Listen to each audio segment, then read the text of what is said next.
All right. Let's move on from this because you might be wondering what the distraction could be about. And this is definitely something that is an ongoing incident, an ongoing back and forth. Here it is. Ladies and gentlemen, the Big Booty Cheeks bill. Bill. Big Booty Cheeks bill. Let's get into some of the meat and potatoes of this big booty bill. I call it Big Booty Bill because his booty is booty cheeks. But.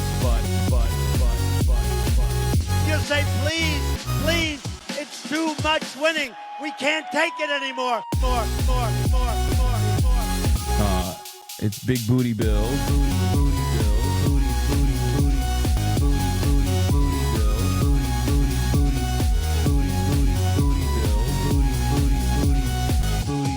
Booty Bill. Don't worry, I'm gonna talk about the Big Booty Cheeks bill. What's going on, everybody? I hope everyone's having a fantastic evening, afternoon, pre-noon, no matter where you are in the world. I'm Hasan Piker, and this is the Hasan broadcast coming to you live from sunny California, Los Angeles, folks. We're live and alive, and I hope all the boys, girls, and MBs are having a fantastic one because today's a beautiful day. Today's a wonderful day. Today is a very special day in a very special way for all of you out there, no matter where you are in the world. I'm live, I'm alive, and I hope everyone's having a fantastic one. This is part of the broadcast where I will get to my personal news in a brief moment. But before I get to my personal news in a brief moment, of course, you might be wondering, Hasan, why is it a very special day? What's the deal? What's the dealio? Why is it a special day? And there's an answer for that. Because it's a very special day every time this day comes every week. And that is because it's Friday, ladies and gentlemen.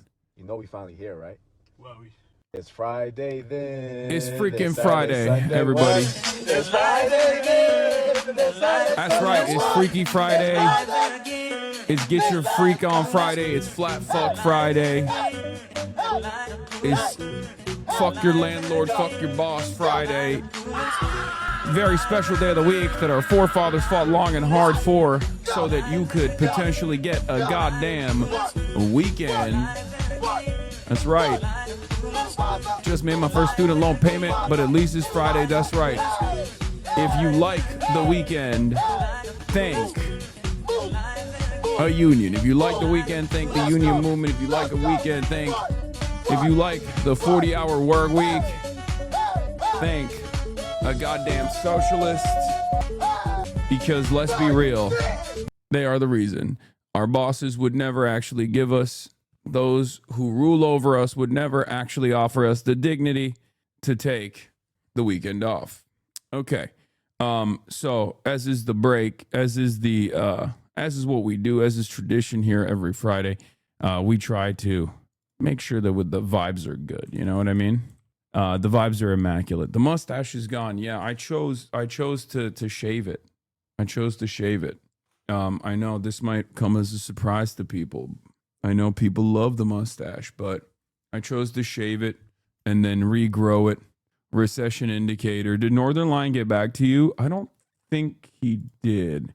I DM'd him yesterday. Maybe he doesn't fuck with me. I don't know. Or maybe he got scared. Maybe he's a part of the CIJ, whatever. Or maybe he saw me slander the milk bags. I don't know. Is that cyst still not gotten smaller? No. Is going to Minneapolis still planned? Yes. But ladies and gentlemen, boys, girls, and MBs, this is Friday. He doesn't use X anymore, if that's what you DM'd him. No, I DM'd him on Discord. But if you listen to the new A$AP Rocky album, Fire, I have not. I don't listen to music. You already know that. So, folks, we're live. We're alive. Yeah, I don't know. We're live. We're alive, and I hope everyone's having a fantastic one. Okay, can we get a Kaya cam for the dog lovers? No. You talk so much slower than the 1.5x speed playback. Maybe.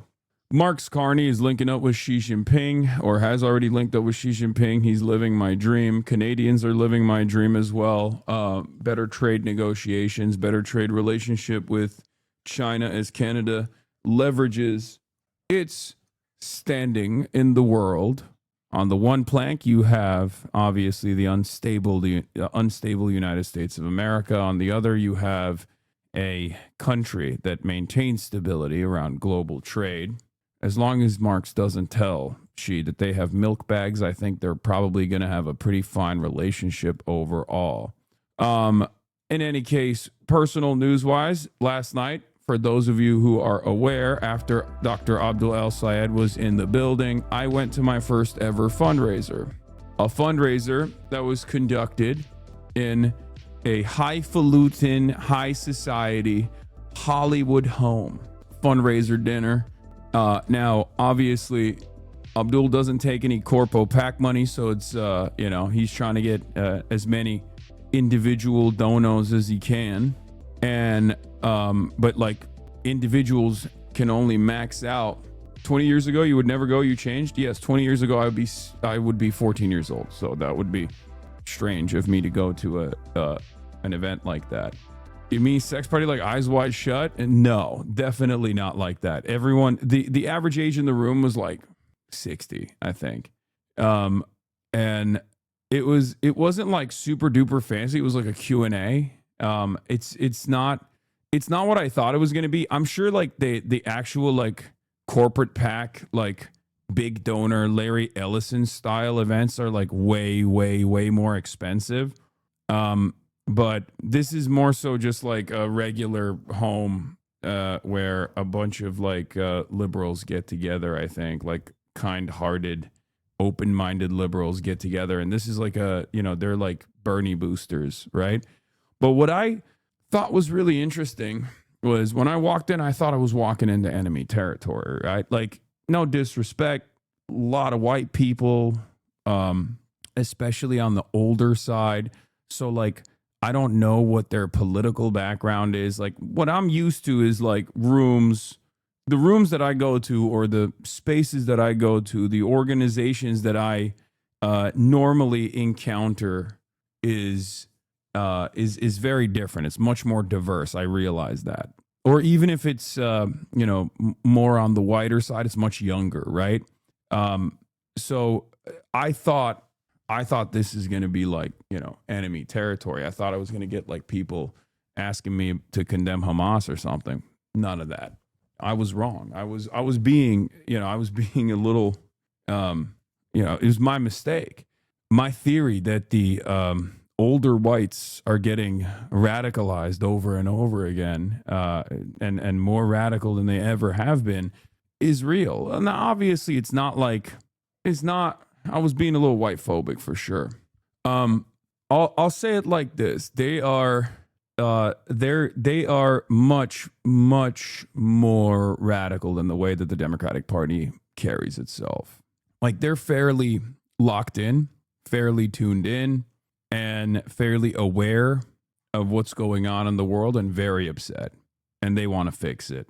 Did other celebrities appear? No, it wasn't like a star-studded gala style situation. It was like a fairly modest home and I don't know what these people do. The son is a HasanAbi head, by the way, so shouts out to him. He was like one of the only people aside from like Abdul and his team and the Pod Johns that knew who I was, but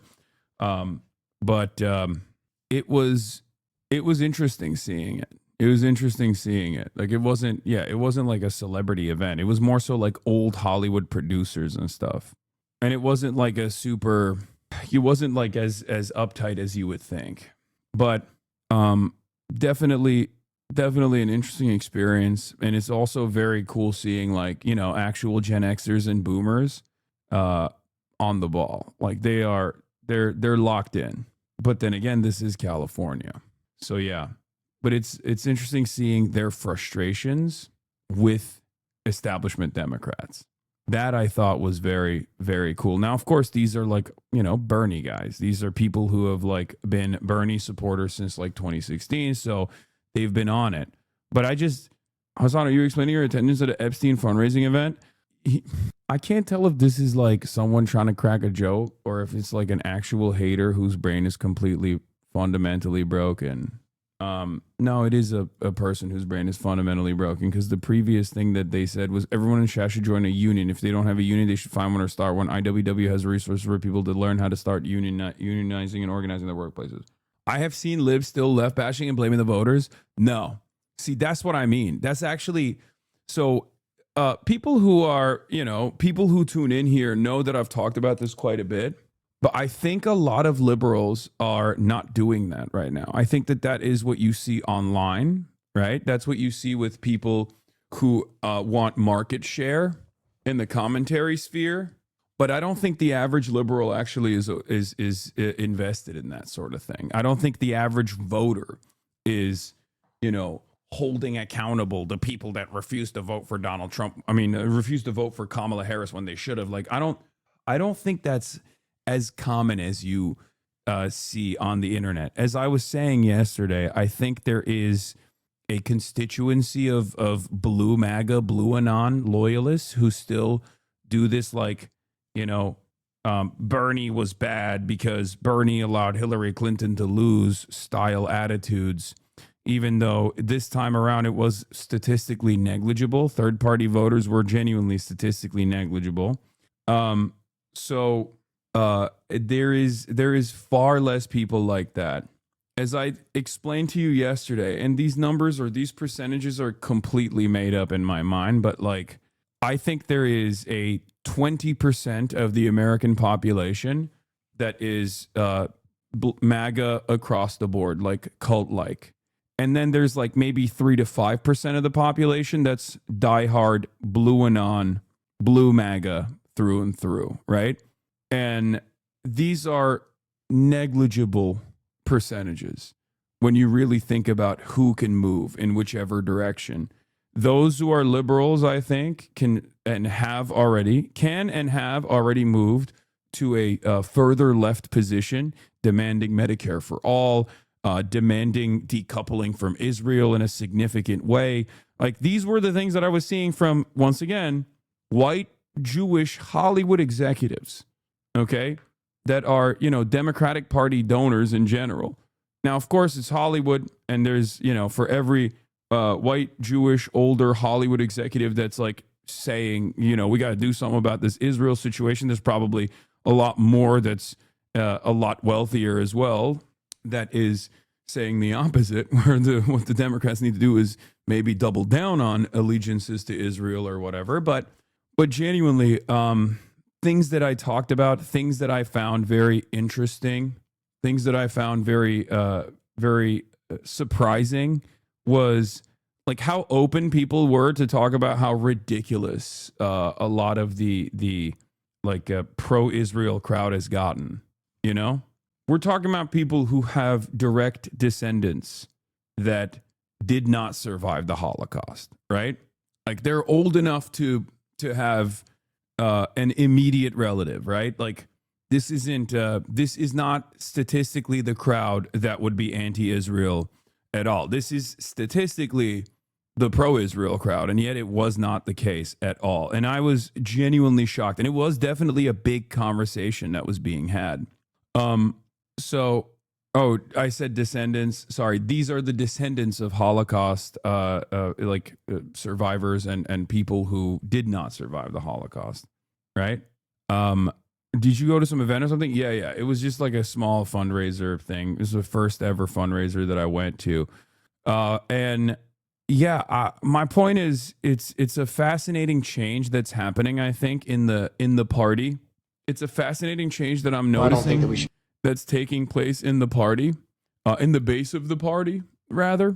And all of these like external pressures are considered negligible, especially when they are dialed in, especially when the people that we're talking about, especially when the people that especially when the people that they are genuinely invested in are people that have this proven track record in their minds that they can identify the people that just haven't voted at all, or the people that voted for Donald Trump. If you can convince liberals that you can get Trump supporters on your side and also non-aligned people on your side with a class first politics, they will 100% ride or die for you. And I think that's where the attitude is moving, I think, amongst the base. Your audio is delayed, is it? I don't think everyone's saying no.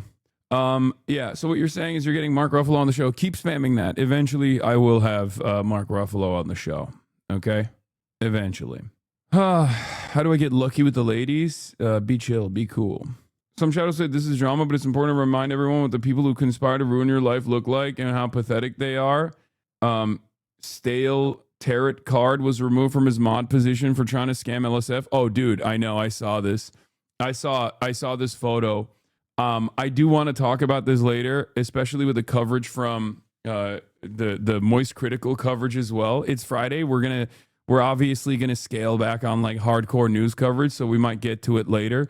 But it is pretty funny. Yeah, no, he is a Reddit mod, and you might have just suspected that from the way he looks. But yes, he is absolutely a Reddit mod. Did you see a clip in the mod chat where he said Reddit mods deserve to be respected? Yes. Only my Reddit mods and no other Reddit mods deserve to be respected. But yeah, this is the guy that has been the Destiny superfan that's been actively trying to ruin my life after taking control of LSF, Livestream Fails, the subreddit, and basically using it as a negative PR campaign for like the last couple of years at this point.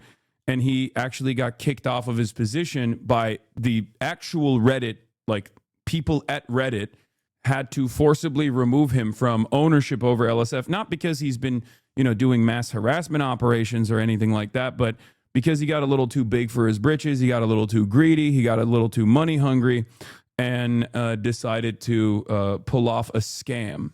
What started his beef with you? Him? He was a fan of mine. He just hates me because Destiny hates me, and he's a super fan of Destiny. That's simple.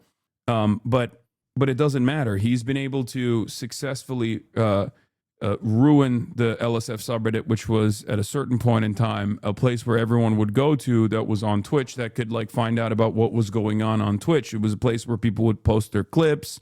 It was a place where people could like blow up and become famous content creators, and now it's not that. Okay, now, but it's probably not going to turn into that ever again, but there is some restructuring going on. But yeah, it's mostly just an anti-Hasan farm. And then sometimes when Destiny puts the crosshairs on Asmongold, it becomes like a Destiny Asmongold operation as well. So they go back and forth on there, but it's mostly just like run by, like I said, this guy who is a major Destiny fan. It was more wholesome and fun instead of just drama slop than it is now. Yeah, nowadays it's just to try and like get their least favorite content creator to like commit suicide. It hasn't been successful because, I'm the guy that they're going after for the most part for the past couple of years. But, that's basically what the subreddit has turned into.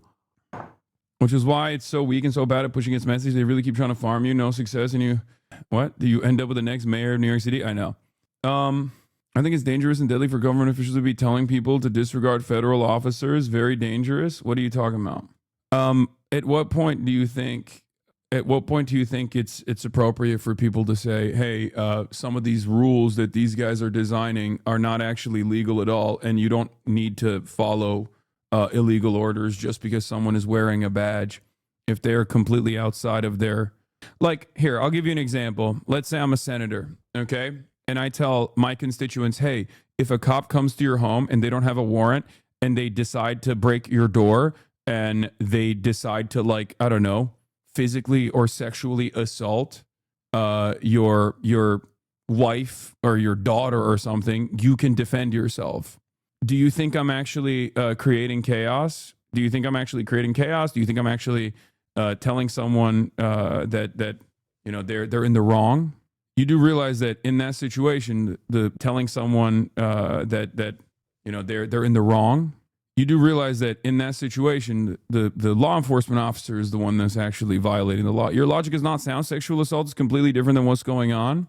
First of all, ironically enough, I use sexual assault as an example specifically because it's not that different from what's going on. It has been going on. That's number one. There are numerous instances where ICE agents have actually sexually assaulted people in their custody.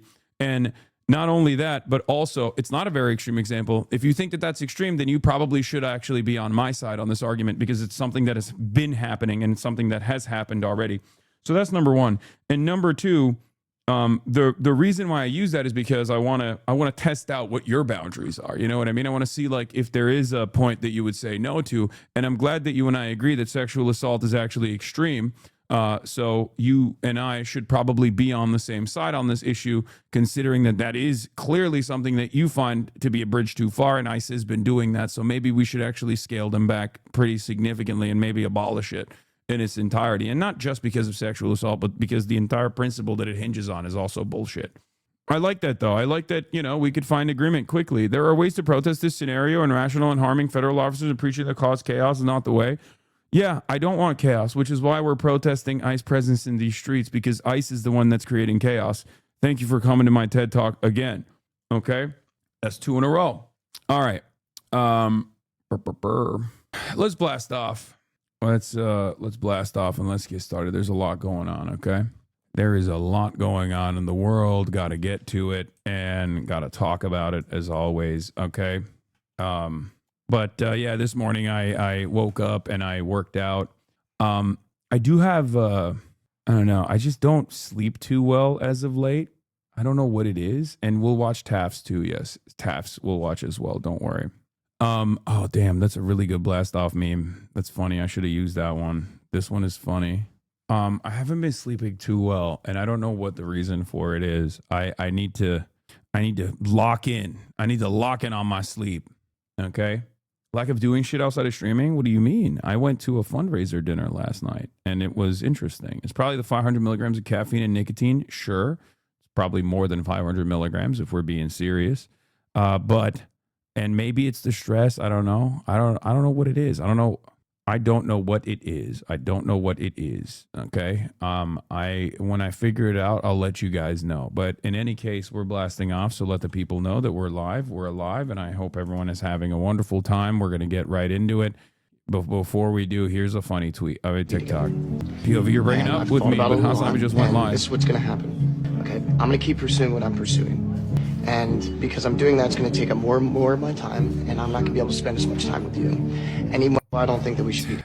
You need to cut back on those horse tranquilizers. What, ketamine? You think ketamine? I'm doing ketamine, and that's the reason why I don't have a good sleep schedule? You think I'm a lot cooler than I actually am. I'm realizing. Whenever people think that I'm like partying like crazy, whenever people think that I'm partying or doing, hard drugs or anything like that is always fun, because it's like basically you see almost every waking moment almost every waking moment of my day I spend in front of the camera, and the times where I'm off the camera, I'm either sleeping or reading or watching anime or jerking off. I'm a fucking whole ass loser, dog. I do not have this incredible social life. I used to. I don't anymore. Oh yeah, this is what I was going to show you. I said, so Sharkzadeh says, China and Iran both were empires subject to a century of humiliation and dictate. Both revolted and destroyed their old societies. Both underwent a succession. Then China abandoned the ideology for pragmatism. Iran could never let go of ideology. Look at them and look at us. And I said, Iran needs Mao Zedong thought as a joke, but also kind of not as a joke. Because there is something that's like a little bit wrong about this assessment, because China never actually abandoned ideology for pragmatism. China did change with time a little bit, but it never actually let go of the ideology at all. As a matter of fact, ideology specifically highlighting Mao Zedong is seen as this plank that everyone can organize around. It's very interesting. And for people that say, oh, they're revisionist or whatever, that's not what I'm talking about. Of course they're revisionist, right? Of course they're revisionist. But he's using ideology as a stand-in for religion or the Islamic Republic, right? But the difference here is that ironically enough, like the ideology around like Marxist-Leninist Maoism or Mao Zedong thought is something that they still hold on to as an organizing principle. Like it's And it is definitely government mandated. It is definitely party mandated. They use it as a mechanism of organizing for sure, 100%. And that's precisely the reason why Deng Xiaoping, which many see as this like great reformer, also on the other side was actively bringing people back. Like at times of turmoil, in times of panic in China, or any kind of instability that existed in China, post People's Republic of China, they've always gotten back to Mao Zedong. They use Mao Zedong as a way to maintain party discipline and ideological commitment, and seemingly society is very much on board with that. So yeah, all the stuff I'm thinking about quite a bit because I'm reading the Philip Short book that I have been recommending nonstop. But yeah, I said Iran needs Mao Zedong thought, and apparently Sharkzadeh was already on that. He was already on that wavelength a long time ago. I was thinking about socialism with Sufi characteristics in China circa the early 2000s. That's a crazy t-shirt to be wearing, but I guess not so crazy when you think about it. Did you see Ai Weiwei going back to China? Yes, actually, I was going to talk about that as well. This goes back into the bracket of another major China W, like a whopping, massive, ginormous Chinese prosperity W. Ai Weiwei, who is one of the most famous critics of China and the party specifically, has gone back to China. It is literally, I think it was because of the Israel stuff. Because I've been following his stuff. I've been following his stuff for a while. He's an artist. He's a very famous artist, and he's also a very famous China critic, right? And he's Chinese. And he spent years and years in the West. Very influential, partially because he was, a Chinese dissident living in the West, famous artist. And what's really interesting is he was doing some work around Israel's genocide in Gaza. And I remember seeing his work around Israel's genocide in Gaza. And he got insanely punished for it. Like, he got censored. He got yelled at quite a bit in Europe. And I think that opened up his eyes to the reality that, all of these systems are authoritarian and you just have to look at results. There is an article about this. For those of you who don't know, I'll give you a little bit more about his background, but he's a Chinese contemporary artist and a documentarian. He's an activist. He grew up in the far northwest of China, where he lived under harsh conditions due to his father's exile. As an activist, he has been openly critical of the Chinese government and its stance on democracy and human rights. And what's really funny about it is he gave an interview to the Times, okay, to Janice Turner at the Times, and I read it.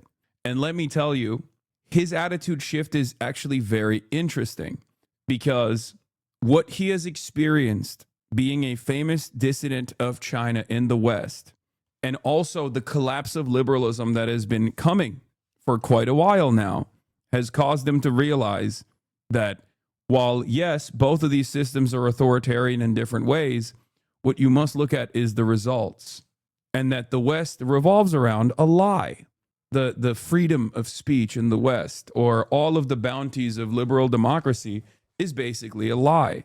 And what still matters most is material conditions. Now, he doesn't use that terminology, but you can make that assessment off of what he's saying when he talks about the prosperity of China and how it's undemocratic, how China is an undemocratic system, but it's one that they will not change because they see the failures of liberalism in the West.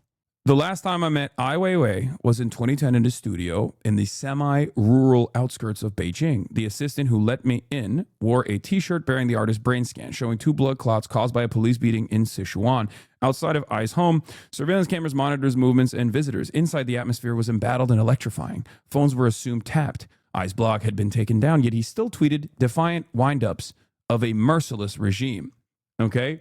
Now, what's really interesting here that you must take notice is, like, this guy he is the guy that people say, oh, try that shit in China if you can. Well, he was doing it, right? Like, he is the guy who was literally doing it in China, right? Ai Weiwei was always had decent politics. He was never anti-China itself or trafficked in the crazy China will fall now or China basically Nazi stuff you hear from some. No, of course not. But like he had reasonable critique about the mechanisms of repression in the Chinese state. Okay? He had reasonable critique. And then he experienced the West. And when he experienced the West, his reasonable critique became even more reasonable, where he realized something that I try to explain to people all the time that is very difficult for people to understand, which is that all governments are authoritarian at the end of the day, and that the neoliberal version of control, in my opinion, in my assessment, was far better than the direct authoritarianism, but partially because I grew up under the Western style of liberties and freedoms and fraternité, égalité, liberté, right? Like I have a very like Western attitude about this sort of stuff, but at the end of the day, the results are the results. Ai Weiwei was commissioned to reflect on Germany for Zeit magazine, but they seemingly didn't like his reflections and killed the article, and he shared them. So this was one of the major turning points for him, but I'm jumping ahead here. Let's continue. Okay. Lately, his activism has taken on a new recklessness, I wrote then, as if goading the state to react. And a few months later, it did. I was detained on trumped up charges and interrogated for 81 days, then spent the next 4 years under effective house arrest. The man who meets me at his gated estate is in the Portuguese countryside is 68 now, but seems calmer and healthier and has shed his Buddha-like bulk. You know when a tree is in autumn. Okay, that's got to be like come on, man. Really? I mean, am I crazy? That's racist, right? That seems a little fucking racist. Like, that's crazy. Oh, this chubby Chinese man, he was Buddha-like in his bulk. And he has shed it. Ai Weiwei is literally a Western propaganda brainwashed Chinese lib, and he's not alone. China got loads of shit like him. He's nowhere near as bad as like the guys who have made an entire career off of just like routinely talking about how China is going to evaporate at a moment's notice. But yes, he has been a Chinese dissident, a very famous one, and an artist. And the reason why I'm bringing this up, is because like it's a very interesting perspective to like go from being a guy who was understandably critical of the state's repressive nature to turning around and being like, actually, I've seen both sides, and let me tell you, shit ain't fucking sweet here either. You know, when a tree is in autumn, when the leaves come down, he says, it looks slimmer.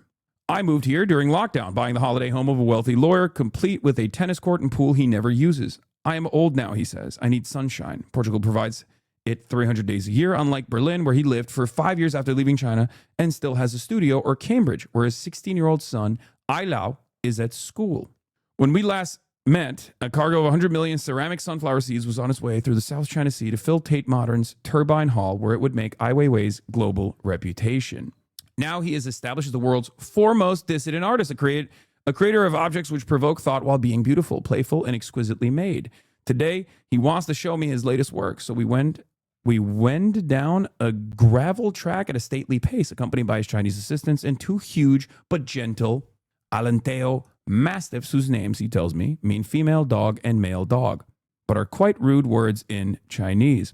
We reach a brick structure as vast as an aircraft hangar, just finished except for the front door, which is en route from China, as is, I later discover, the one to the lavatory. The outside does not prepare you for the miraculous interior, marble floors, blah, blah, blah, blah, blah, blah, blah, okay? All the stuff. He's setting the scene. I don't give a shit about the seasoning. I'm here to discuss a slim treatise called Ai Weiwei on Censorship. It describes his treatment by the Chinese government, which has erased all trace of him from the public sphere. This is one of the things that the Chinese government does, right? And sometimes for silly reasons. Like, I was listening to a Vox.com article about a Chinese pop star who actually had a very public breakup. And when he did this, he had this very public breakup, and they did not like it at all. That like this was a couple. They didn't like that. They didn't like what it showed, so they just like kind of censored his existence. This causes a lot of self-censorship from record labels and other social media companies as well when they're making these sorts of decisions on who to highlight or promote too. So yeah, there is that kind of like silliness, especially silliness from from a Western framework where you're like, who cares, right? And it's just funny that like he's doing a reverse Yeonmi Park, basically. That's what it is, okay? And he was never as like insane as Yeonmi Park, obviously. I'm just saying that like he had understandable, reasonable criticisms of the Chinese mechanisms of control, which he was victim to in the silliness of it all in many respects. And now that he has like experienced the hypocrisy of the West, his attitude is changing. And that of his father, the romantic poet I King, a communist and a one-time friend of Mao who was nonetheless exiled as a rightist during the Cultural Revolution. Now I says China's censorship extends beyond its borders, the government pressuring art foundations and galleries to withdraw his work. He claims his zodiac heads were removed from an exhibition in Mexico City at the request of the Chinese embassy there. A scale model of I in prison, part of an artwork entitled Sacred. So I am keen to ask how he thinks Britain and the West generally should address the growing influence of China. Is it a hostile state trying to wield power via assaults on academic freedom and endemic spying? Should we worry Sir Keir Starmer has relinquished the Chagos Islands to Beijing-friendly Mauritius and is likely to approve a Chinese mega embassy, passing over sensitive cables leading to the city of London? But I's not a politician. He's an artist known for mischief and, to my surprise, rallies to his homeland's defense. China is never a hostile power. This is not a Chinese dissident rallying to his homeland's defense. From the Western perspective, this seems as a reflexive defense, okay? Because it is baked into all of us that there is this inherent mistrust of the unknown. We have this Orientalist framework that we operate off of, and we oftentimes turn around and assume that our foreign adversaries are actually up to mischief all the time, right? That they're actually doing the same shit that we're doing all around the world. That's not the case. This is not a defense of China. This is just a defense of truth. China is never a hostile power is actually correct. There have been instances throughout, modern Chinese history where they have actually engaged in war or engaged in incursions. Vietnam is a great example of this, obviously, or have taken the wrong stance, oftentimes aligning with the United States of America's foreign policy, in many circumstances, even though I don't personally appreciate it. But ultimately, that's not how foreign policy operates in China at all, okay? Not militarily. If you look at history, England has invaded China 3 times. He describes the First and Second Opium Wars over self-sufficient China's refusal to buy British goods, and then the 1900 Boxer Uprising, where 8 nations put down an anti-foreigner Chinese rebellion that brought down the Qing dynasty and opened up China to the West. Now, I argues the situation is reversed. The world has 2 problems. One is created by capitalism. The other is a new world order where the BRIC nations, like India or even Russia, think we're tired of being slaves. Everything you enjoy is from China. He waggles his iPhone. South China Sea. Guys, we can't be doing this, okay?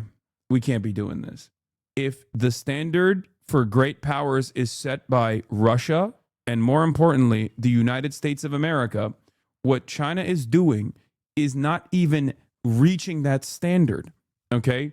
The most brutal or the most ruthless thing that China does in the South China Sea is to try to bully Filipino fishermen with its Coast Guard, okay? And the reason why they do that is because the Philippines is the only country in the region that refuses to abide by any sort of like dual security cooperative agreement. And so they just keep bullying them with water guns, okay, with water cannons. The standard is so silly in the way that we operate that we are here in the United States of America talking about bombing Venezuelan fishermen that are going off the coastline of Venezuela to Trinidad, and we consider that to be, just another day in American history and American foreign policy in our own backyard. And yet, we're murdering a bunch of fishermen. We've just arrested and deposed and kidnapped the leader of a sovereign nation. And meanwhile, we're going to sit here and act as though what China is doing in the South China Sea is remotely comparable to any of that. If this is how great powers operate, China is unimaginably restrained in comparison. That's simply what I'm saying. Okay? You work for the CIA, the Chinese CIA. Is that what you think? Anyway, we're tired of being slaves. Everything you enjoy is from China. He waggles his iPhone. But if China makes 1 penny, the West will make $1. So you enjoyed 40 years of globalization, and the money China accumulated rises up like water. Their level is getting high, and the West is only realizing it too late. He chuckles. History is a roller coaster. Now you've passed your peak. Enjoy going down. In 200 years, you will go up again. Does he think Westerners are softer? Much, and getting weaker and weaker. We say in China, it's hard for 3 generations of a family to be wealthy because the third, they don't even know what money means. It's automatically in their accounts. So people become a designer. He laughs. China became strong because people work hard with no holidays, not just 8 hours, but 10, 12 hours. That's how they bring their children to your British schools, Cambridge and Oxford. The West, he says, cannot take tuition fees from China and then moan when it tries to restrict academic freedom or complain about Chinese spying because you've become the underdog. You cannot compete with China, so you blame it.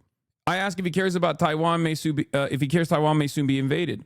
He replies it is territorially a part of China, adding, I don't think that Taiwan has that much freedom. It's just a little puppet of the Western establishment. Likewise, although he supports the release of Hong Kong protesters such as Jimmy Lai, he doesn't believe, as a British colony, it was ever a democracy. China, as I knows, is an autocratic surveillance state that imprisons without trial and has the world's highest execution rate. Yet in his book, he writes, at its core, censorship functions in fundamentally the same way under authoritarian regimes and in so-called free societies. Also, I don't really appreciate the way that they fucking present the execution rate. They rarely ever explain who's getting executed when you hear about this kind of stuff. Back in the day, they used to. Western media used to cover how people, like how, rich people, powerful people, and even party members and local officials that were collaborating when this like corrupt scheme would get executed, right? They would say, oh my God, this guy fucking poisoned. The Chinese state has executed another person who was found criminally liable for poisoning the baby formula or whatever. And they used to do that all the time. And they used to say, look how barbaric China is. And what they failed to realize is that a lot of people were listening to that and going, wait a minute, I don't have an issue with that at all. And if you notice, they stopped covering that kind of stuff in Western news. Have you noticed? Because it's not like China has stopped capital punishment for people that they find guilty of, crimes that they consider to be very important, no matter how powerful they might be. And it's interesting that the West no longer actually mentions that capital punishment is happening. And by the way, I am anti-capital punishment. Make no mistake. I'm anti-capital punishment across the board. But it is interesting to me that people in the West now no longer cover who's getting the capital punishment. Yet in his book, he writes, at its core, censorship functions in fundamentally the same way under authoritarian regimes and in so-called free societies. Does he really think censorship is no better in the West? It is not just in China, he says, where your iPhone is listening to you.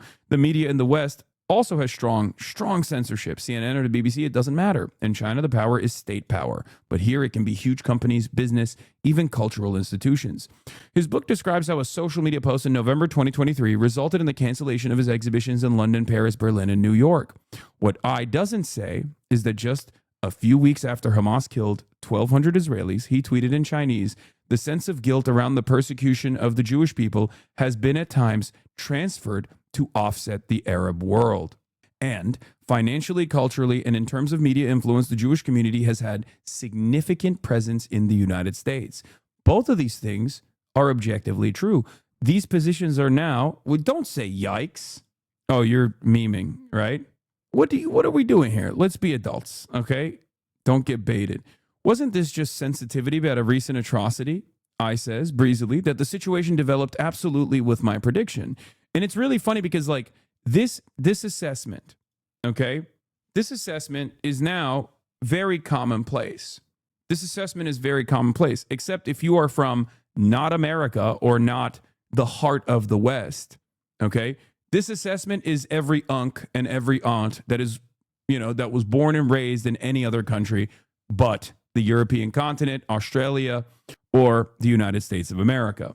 I promise you, I know we often feel as the world revolves around us because we live in the heart of empire. And in many respects, it does.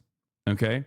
But there are a lot more people that see the world with this lens, which I think is closer to a closer interpretation of the truth than what the average American believes. Okay? Wasn't this just sensitivity about a recent atrocity? I breezily says that the situation developed absolutely with my prediction. I just announced it a little earlier. He said I was right, but too early. Where once his Twitter feed rallied at the Chinese government, now on X, it is solely about Gaza. He sees the conflict as a modern test for the world to say who is defending human rights, who is defending freedom of speech. There is nobody Only the powerless people maybe walk on the street to do little demonstrations, but they are often beaten by the state police. And that evens out the so-called free world and authoritarian state because they do the same thing. I don't really understand a lot of this, to be honest. Simply put, this is a person who experienced state censorship in China. He actually was punished for it fairly severely, okay? And for things that you would never even consider to be a serious enough slight, right? Just criticizing the government in general, criticizing censorship in and of itself. Those sorts of things you can't really do in China, okay? And as a very famous artist, he became a critic of China. He became a dissident of Chinese mechanisms of control, specifically about the Communist Party of China, the ways in which they were, stunting speech and artistic expression. This is a person who is consistent. That's what the problem is. And as a consistent person, he came to the West, as many others do, with assumptions that Westerners who wear a suit and tie and speak about how superior their culture is and how much they care about free speech.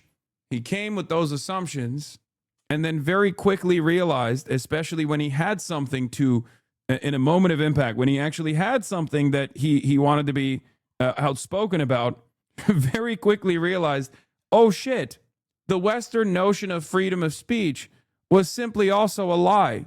And it's no longer a hardened truth, but instead a malleable concept that unironically turns into a major problem if there's a moment of impact.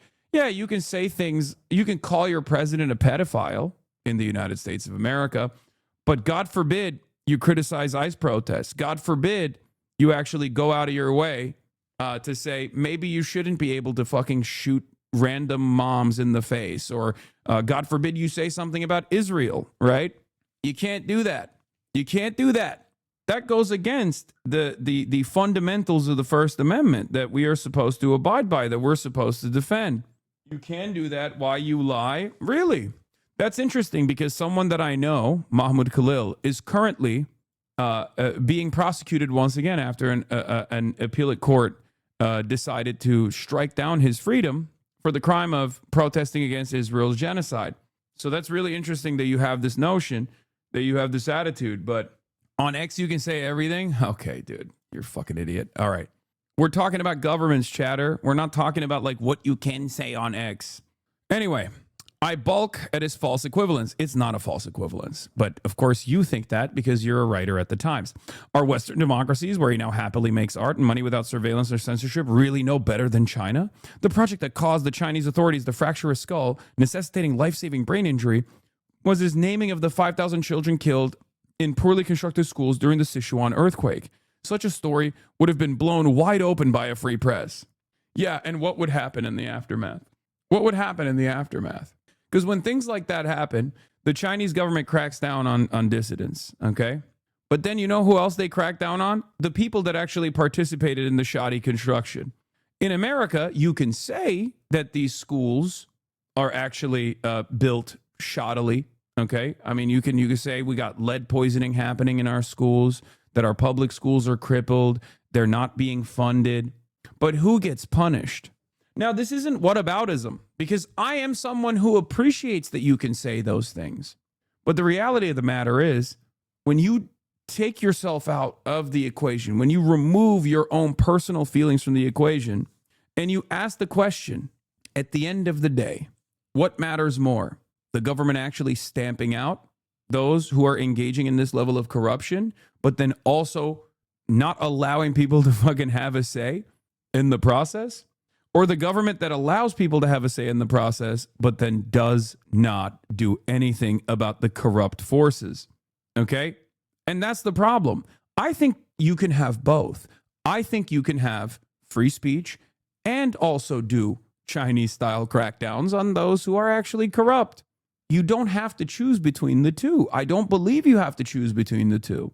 That's what I want. I want both.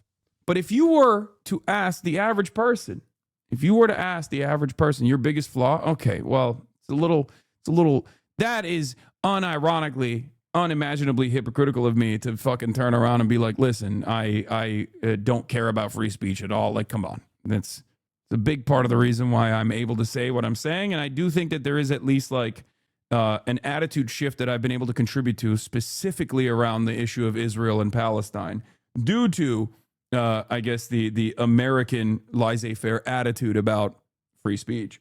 Toxically charitable and HasanAbi, name a better duo. Remember, the new naming Twitter is giving consent to the power that the lone scum has on you, chatters? What? Okay. What about Julian Assange in your British custody? Almost 12 years hiding in the embassies, he says. Or Edward Snowden, still hiding in Russia. Many believe he's a Putin asset, I say. At this, I, unused to being challenged, gets exasperated. You're interviewing an artist, he says. Now you want to talk about politics? I'm interested in your opinion. I hope you can publish it. Again, immediately, this person is like, let me dunk on you. Edward Snowden is a Russian asset? Edward Snowden had to become a Russian asset, okay? For survival. The American government wanted to kill him. The American government openly fantasized about killing Julian Assange. Edward Snowden is an American patriot, okay? It is so silly and so strange that these people turn around and have the audacity to entertain the notion that America actually values free speech, and then the moment of contradiction arrives and they say, excuse me, they're actually an enemy of the state. What do you think the Chinese state says about political dissidents?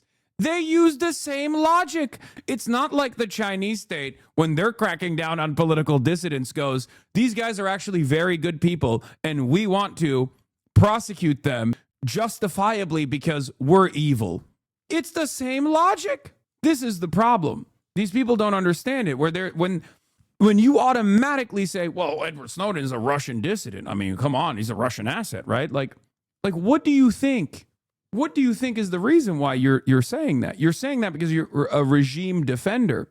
At least between these two places, China is more honest about its surveillance mechanism. China is more honest about what you can and can't do. In America, we're not so honest about it. And I think that's the whole point of what Ai Weiwei is saying here. He probably would have been able to say that if he, was a little bit more invested in like politics or fully fleshed it out, rather than just like having a consistent moral position on authoritarianism and censorship, and then just like experiencing it personally, both in China, but then also in the West as well.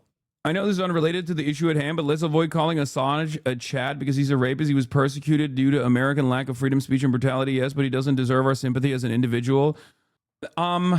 First of all, he was not. That was a fake charge that you're leaning into, chatter, that the American government was like concocting.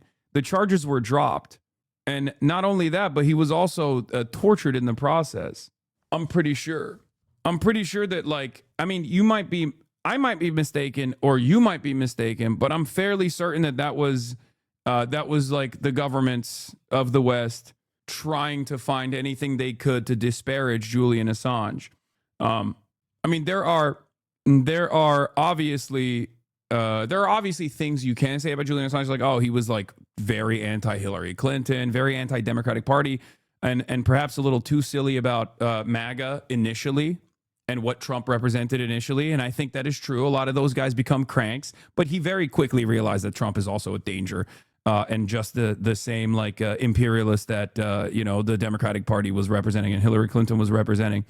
But yeah, no, I think he is one of those cases. He's one of those like very clear examples of just Western hypocrisy. They didn't like that he was revealing certain things, and that's it. He's not like Greenwald. No, I don't think he's like Greenwald. Glenn Greenwald still maintains that position. Anyway, like all political exiles, I clearly has a complex relationship with his homeland. His childhood was spent at the edge of the Gobi Desert, an area known as Little Siberia, where his father was forcibly re-educated by being made to clean communal latrines. The family lived in a subterranean animal shelter without light, plagued by lice and rats. In his fascinating memoir, 1,000 Years of Joy and Sorrows, he recalls his father being paraded before a barracking crowd, wearing a dunce's hat, head bowed. Yet even then, Ai Ching never stopped loving his country, writing elegiac patriotic poems. After Mao's death, the party admitted he'd been wrongly accused. He and his work were rehabilitated. One of the, I think, one of the consequences of the Cultural Revolution that was certainly, I mean, not great, right? Reads like Aiden Ross. You think Aiden Ross knows how to read? That's crazy. 28 month subscriber to try to get a dunk on me. Literally just fantasizes about Aiden Ross being literate. That's funny though. Elegiac. Elegiac? Yeah, there's definitely a lot of L's in the Cultural Revolution. Let's be real. Oh, it's like a elegy? Okay. The key to his art, little acts of mischief. His teenage years coincided with the easing of state control, a sense of broadening possibility. But at art school, he found his fellow students pretentious and privileged. He writes, I soon learned I did not fit in with the new post-Mao order any more than I had fitted in with the Maoist order that had shaped or deformed my childhood.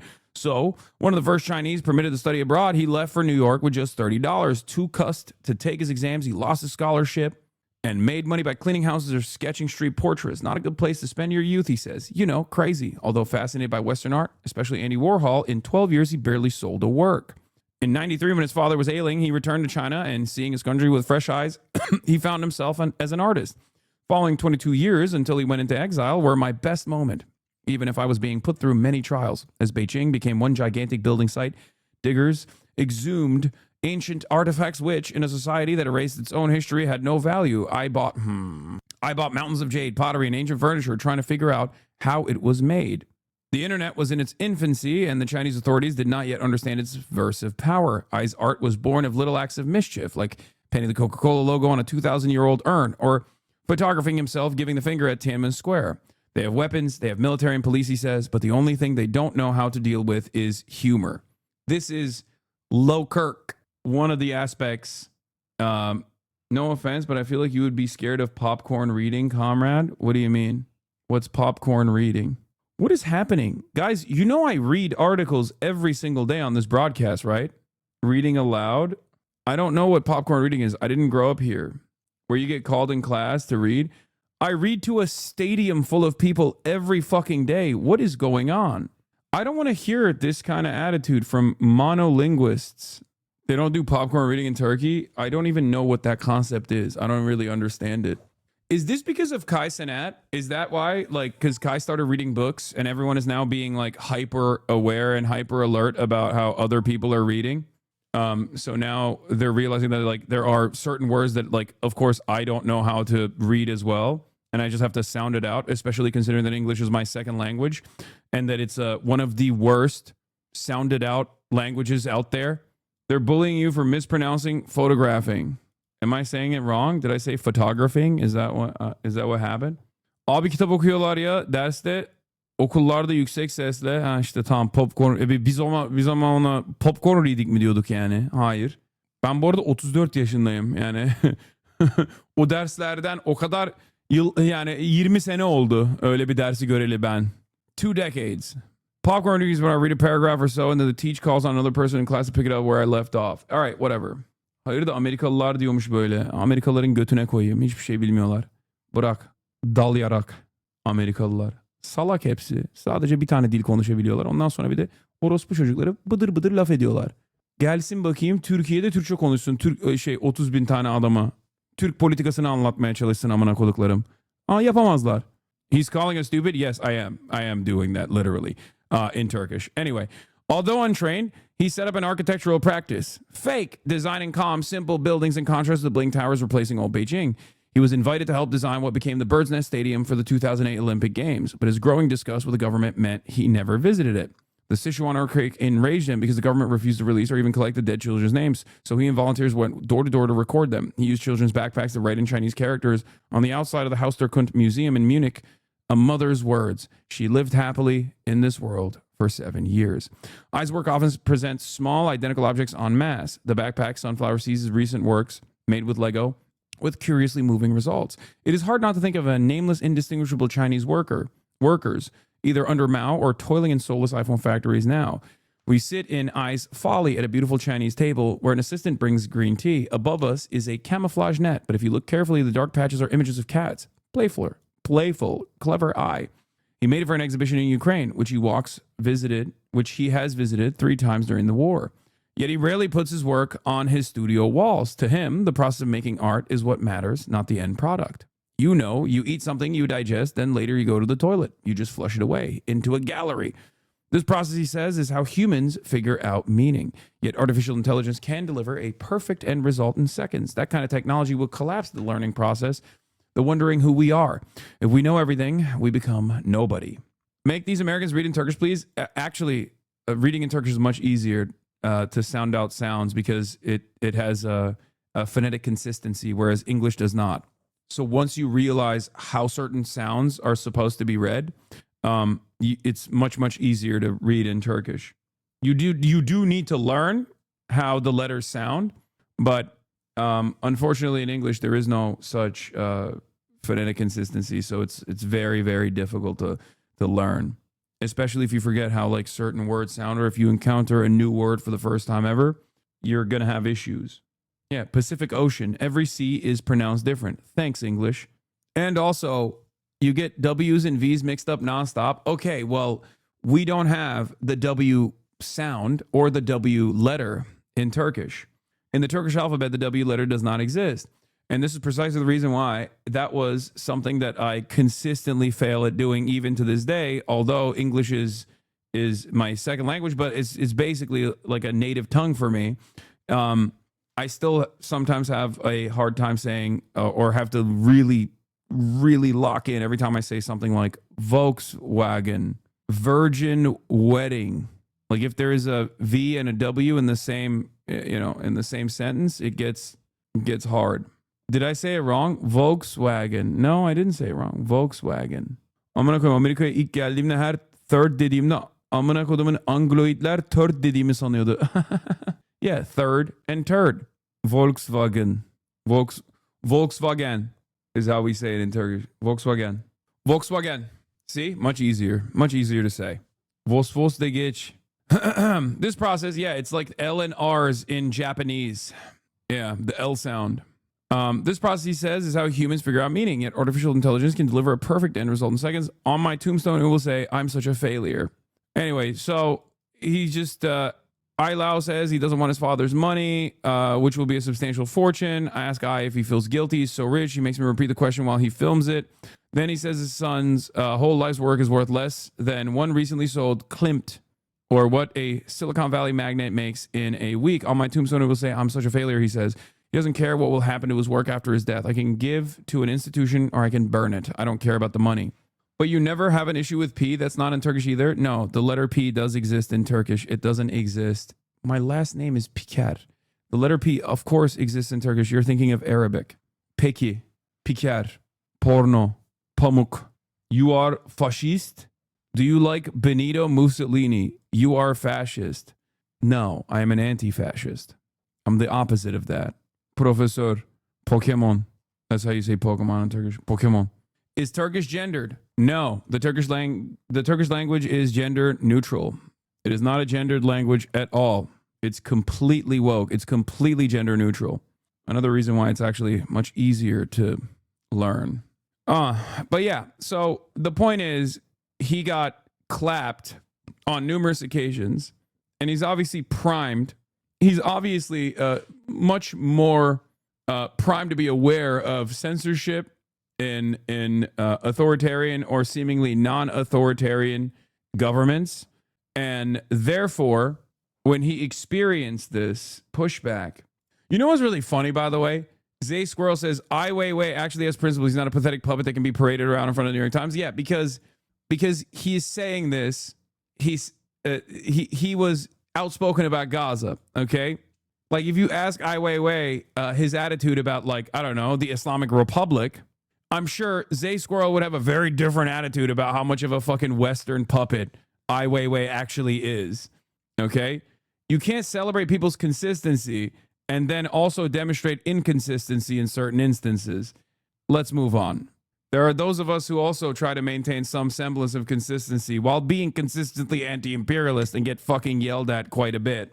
Anyway, a society governed by regulations yet lacking individual moral judgment is more dangerous than one with none at all. A society that values obedience without questioning authority is destined to become corrupt. A society that admits to error but refuses to reflect on its origins possesses a mind as stubborn and dull as granite.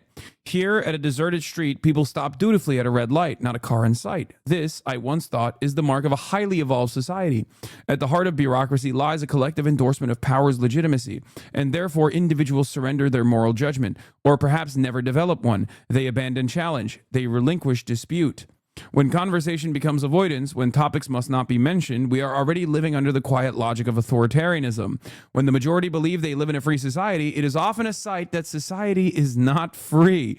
Freedom is not a gift. It must be wrestled from the hands of banality and the quiet complicity with power. This was after Ai Weiwei was commissioned to reflect on Germany for Zeit magazine, but they seemingly didn't like this reflection and killed the article. So he shared them nonetheless. When people sense that power is beyond challenge, they redirect their energy into trivial disputes, and those trivialities collectively are enough to erode a society's very foundations of justice. When public events of great consequence, such as the Nord Stream pipeline bombing, are met with silence from both government and media, the silence itself becomes more terrifying than an atomic bomb, than any atomic bomb. These are arguably pretty common views of foreigners in Germany. Zeit have managed to make it more interesting and make it the fact that it wasn't printed the most interesting thing about it. And then this person goes, the claim that the Nord Stream bombing was met with silence by the government and the media is just one of those examples that a lot that isn't standard gripes, but simple delusions detached from fact. They should have published it. It makes them look pretty bad and clueless, which James responds to with a very clear case of missing the point and proving him right about the Slavish loyalty. Have the German government treated the bombing of their infrastructure by a foreign state like an act of war? Once again, it is slavish. I know. Slavish.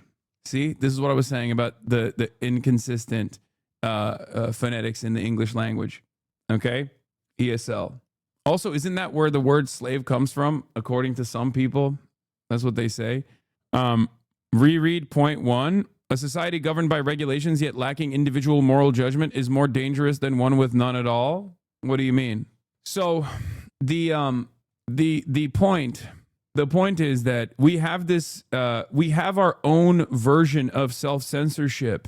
As someone who experienced self-censorship from others in China for the brief time that I was there, and then also recognizes how self-censorship works in the West, this is one of those versions of it. The social stigma surrounding certain truths that you cannot say, certain things that you cannot address, okay, in this supposedly free society.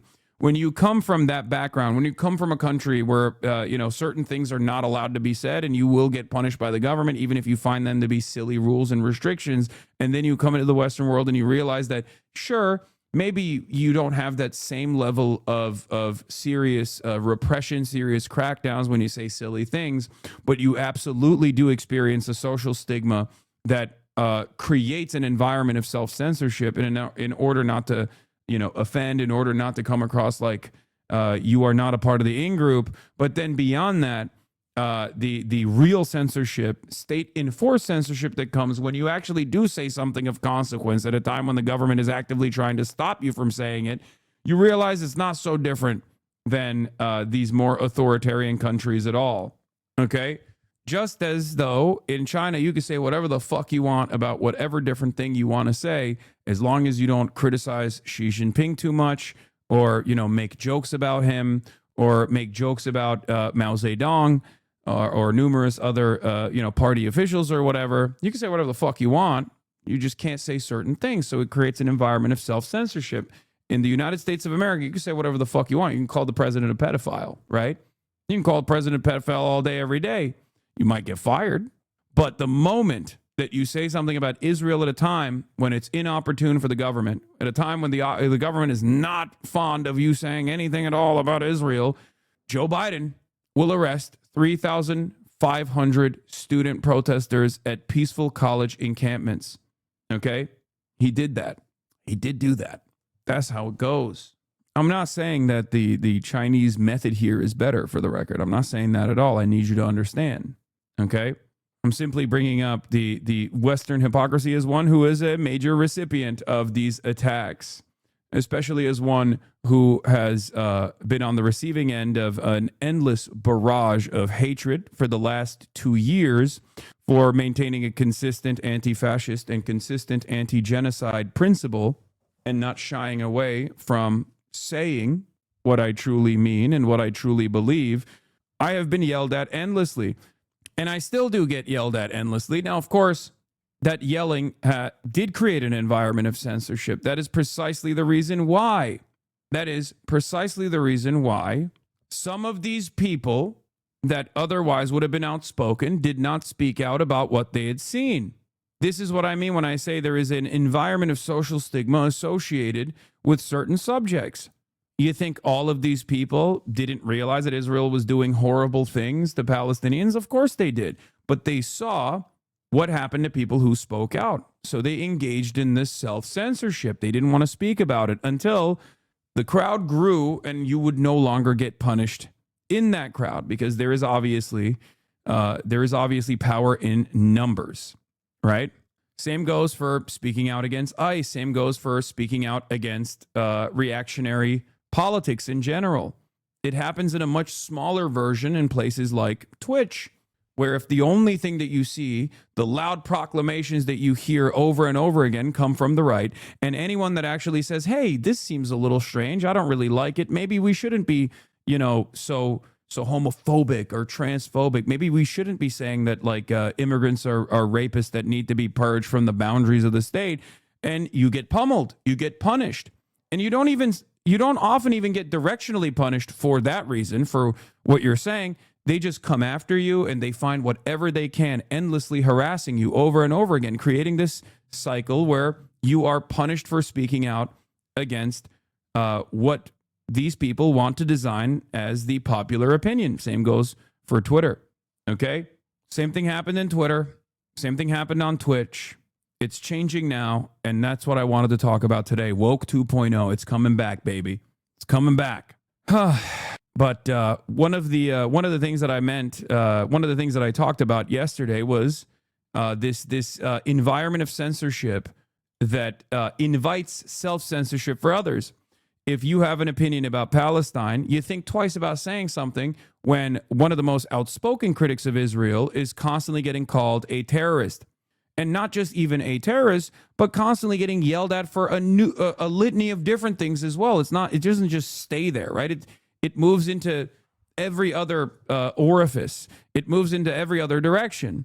And that system of self-censorship or direct government censorship is reinforced by people who openly stake their reputation on this, their power that they openly reveal, the power that they openly reveal they have, the partnerships that they engage with. Here is Jonathan Greenblatt of the Anti-Defamation League talking about your boy, me, HasanAbi Piker, at a synagogue in Los Angeles. The rising anti-Zionism on the left is by people on the left. So what I try to do at ADL, what we try to do is to provide data, is to provide tools, is to step up, but often quietly behind the scenes. It doesn't help.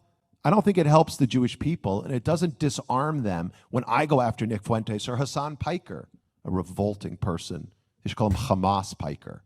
He's here in LA, and he's just a putrid, says horrible, slanderous things about Jews, about Zionists, about Israel. This man is an agent of a foreign nation state, okay? Straight up. This man is an agent for the state of Israel, okay?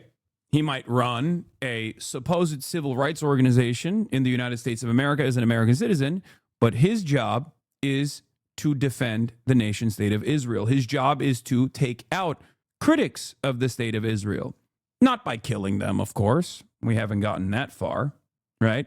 But by doing everything in their power, doing everything in his power, but doing everything in the state's power as well, to tarnish, tar and feather, and deplatform critics of Israel. And it's not like he's hiding it. He's openly stating it. And here he is talking about how he's collaborating with members on the left to take out people on the left who are anti-Zionist, people like myself, people like many others. And what's interesting about that, like I said, is when he says he's working with the left to do so. Now, he might just mean Richie Torres, one of my other ops, who is, a Democrat in New York. Okay? He might mean just that. Or maybe he means other people too.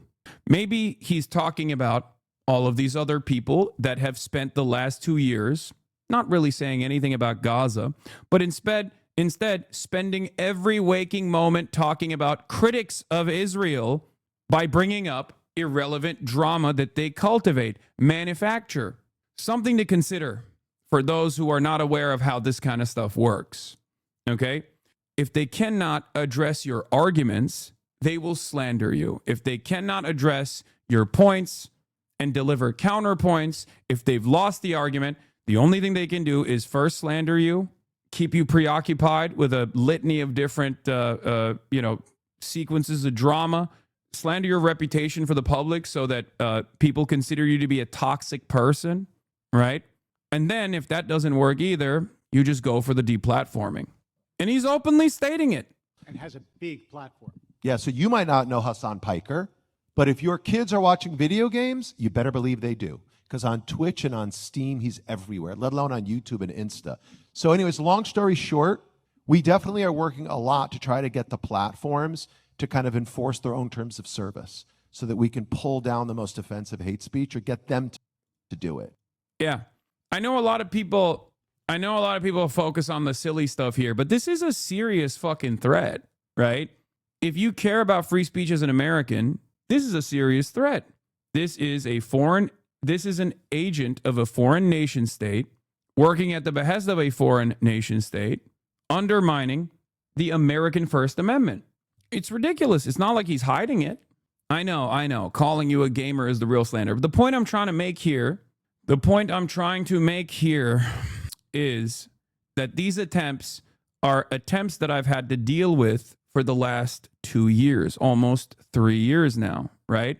And I say attempts because they haven't really been all that successful, but they still continue, okay? They still continue nonetheless. So you have to be a little bit more careful when you hear about someone that you otherwise agree with, or you might find yourself in agreement with, get fucking slandered up and down the timeline. There might be a different purpose for that. That's all I'm saying. You see what I mean? It's interesting because Ben Rhodes is one of these guys. Ben Rhodes played a role in writing out the design for JCPOA, the Iran denuclearization agreement, under the Obama administration, and he was public enemy number one. He was attacked ruthlessly by the exact same fake newspapers that I get criticized by, that I get attacked by, that I get slandered by the exact same institutions. And the reason for that was because Obama dared to do something that Israel didn't want the American government to do. He engaged in talks with Iran and successfully got Iran to commit to denuclearization in exchange for sanctions relief and normalizing relations with Iran.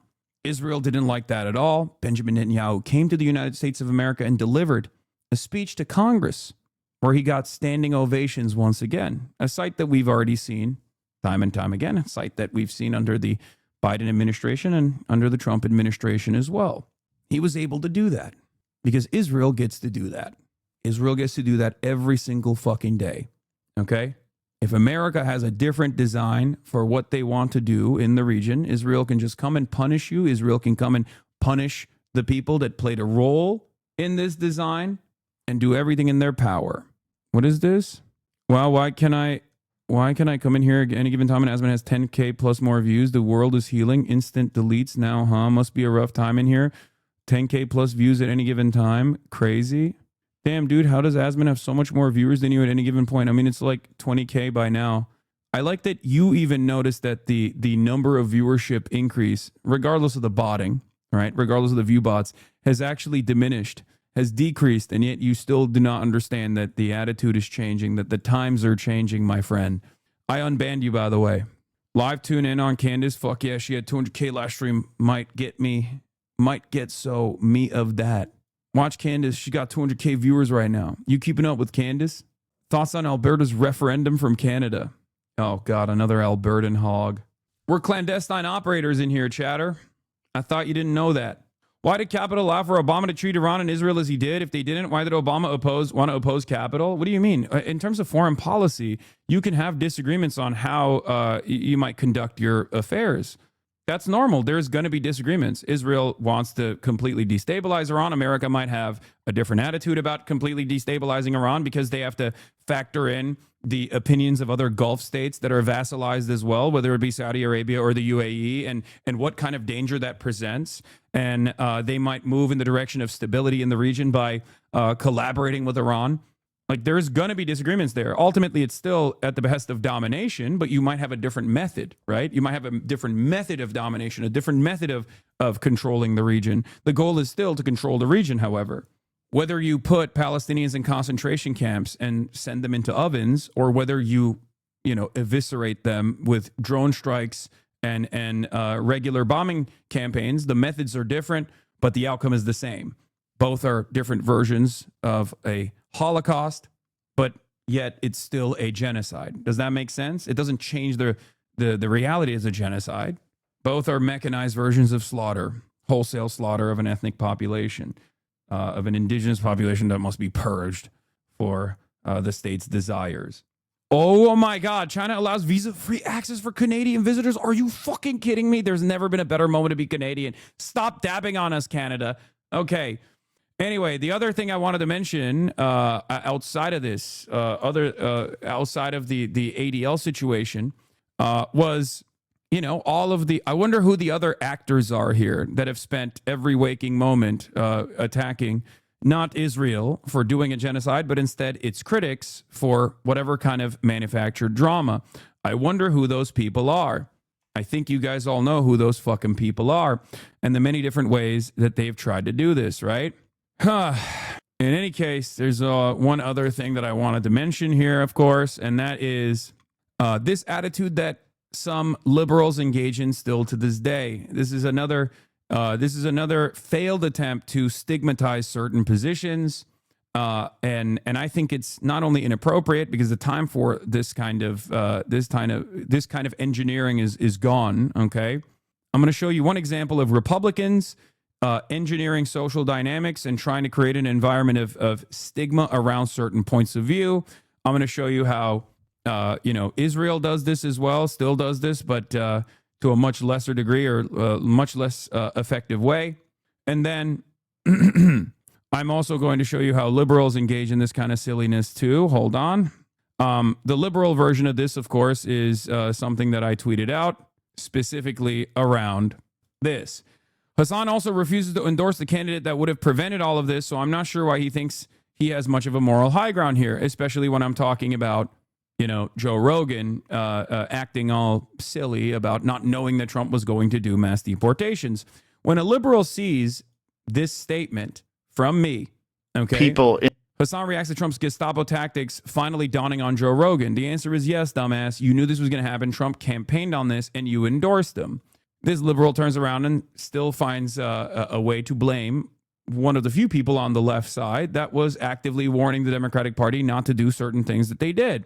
Hasan also refused to endorse a candidate that would have prevented all of this, so I'm not sure why he thinks he has much of a moral high ground here. To which I responded with, libs trying to do this in 2026 can't be serious. I warned the Dems in person at the DNC about the dangers of letting anti-immigrant rhetoric go unchecked. They got cold feet when they saw a couple mass deportation polls and totally conceded to the right. Now here we are. Okay, if your attitude is to prevent atrocities like the ones that are happening currently, then you have to hold your politicians to account. And I did that to the best of my ability. I try to work with the one party that is more malleable and is supposed to be closer to my worldview because I care about outcomes. I care about policies. I care about people. The Democratic Party, it's not a secret, is far closer to my worldview than the Republican Party is. They're still blaming the color commentator during the basketball game for not begging the audience to root hard enough for the home team instead of the team for not doing what it needed out on the court. Pathetic. I like that. That's actually a really good analogy. Holy shit. And for the record, what these guys want, and I've played this game before, what these guys want is full fealty, okay? Because the non-endorsement situation here, I stand by 100%. Okay? I stand by that. Absolutely. Especially because I warned everyone about what Donald Trump, the dangers of Donald Trump and what Donald Trump represented. And I warned the Democrats, if they did not sufficiently address some of these problems, that a lot of people were not going to vote for them. And turns out I was fucking right. And perhaps that's the reason why so many of these like adult outlets run by adults, recognize that, you know, there was differing opinions out there that they did not actually address at all. I'm taking the long way home to explain that I was fucking right, and many of the other places you went to for this information, self-soothing lullabies that you fucking heard over and over again with the assumptions that Kamala Harris had this locked down, they were wrong.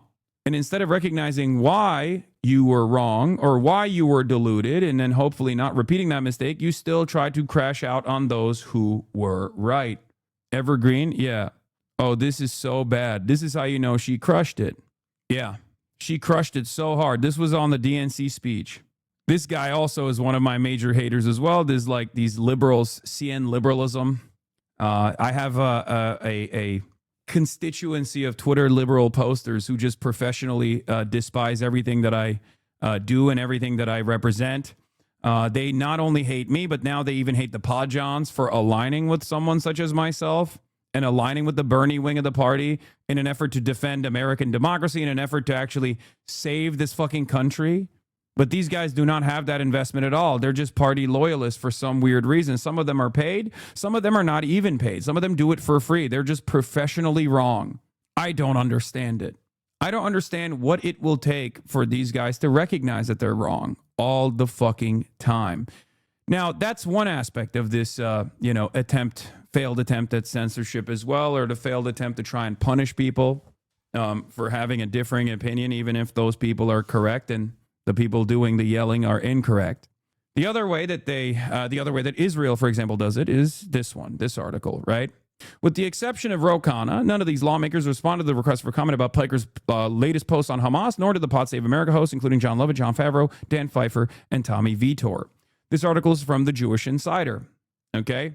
Hassan Piker doubles down on Hamas support while maintaining progressive credibility, by Matthew Cassell. His remarks unequivocally siding with Hamas provide clarifying insight into Piker's worldview, raising questions about the permission structure in the broader progressive movement that tolerates such views. Stop aligning with this guy. Don't listen to him. Don't allow him don't allow him into your groups, not realizing that I am opening up my platform to many of these people. Okay? It's not the other way around. It's literally the other way around. Imagine writing an article about Theo Von, such as this one. Liberals tried for a very long time. Big part of the reason why they kept fucking losing. Did the writer reach out to you for comment? Fuck no. Also, I would never respond to a comment for the Jewish Insider, an outlet that is specifically designed to cut propaganda such as this one. So I replied to it on Twitter saying, remember when you guys tried to do this with Zoran and no one gave a shit and he's the mayor of New York City now? Not sure how this childish scolding over flattened commentary is going to make Americans under the age of 35 pro-Israel again. Okay? It's not, by the way. It's just not going to work. And it hasn't worked. But they still try it nonetheless. God damn it, dude. Fucking paywall remover is not working. Oh, here it is. Hopefully nope. All right, well, I'm not going to fucking read it then. Who gives a shit? If we can't remove the paywall, then we don't read it. All right. And then the last version of this that I wanted to show you is what Asmongold does, right? Asmongold goes off on Cutie Cinderella. Cutie Cinderella came out and made a statement saying that she was fundraising, or she was paying for stickers in her own Discord server that she was going to give out for free to people in her Discord server after paying an artist that was fundraising for families impacted by ICE.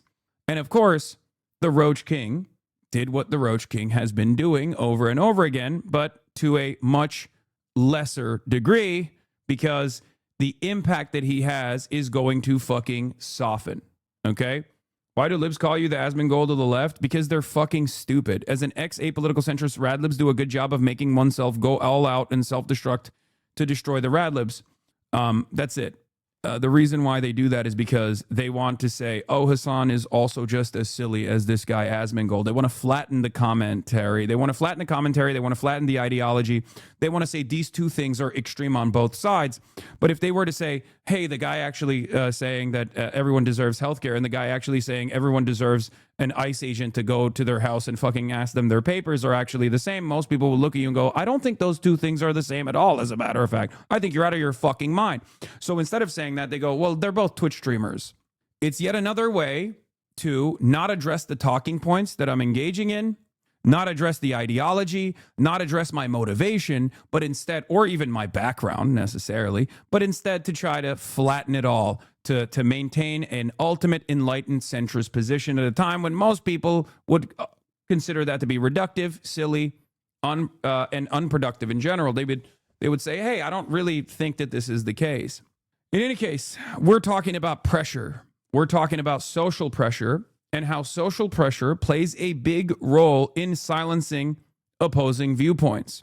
Asmongold has a very large audience that will intensely come after you when he directs that attention, that negative attention, your way. Okay? He also doesn't make the best arguments in general. But like I said, Cutie wanted to do something nice and basically, position herself as being openly anti-ICE at a time when I think a lot of people are going to slowly but surely, because of people like Cutie Cinderella as well as others, okay, will feel a sense of comfort in the crowd and will be able to openly say, I don't fuck with ICE. I think this is unacceptable, and I'm not afraid to say it. And better yet, I'm not even afraid to go out and protest in the streets. Okay, why did Ai Weiwei just follow me on Twitter? Maybe because you followed him? What's his Twitter? I'm going to follow him. He follows 20,000 people.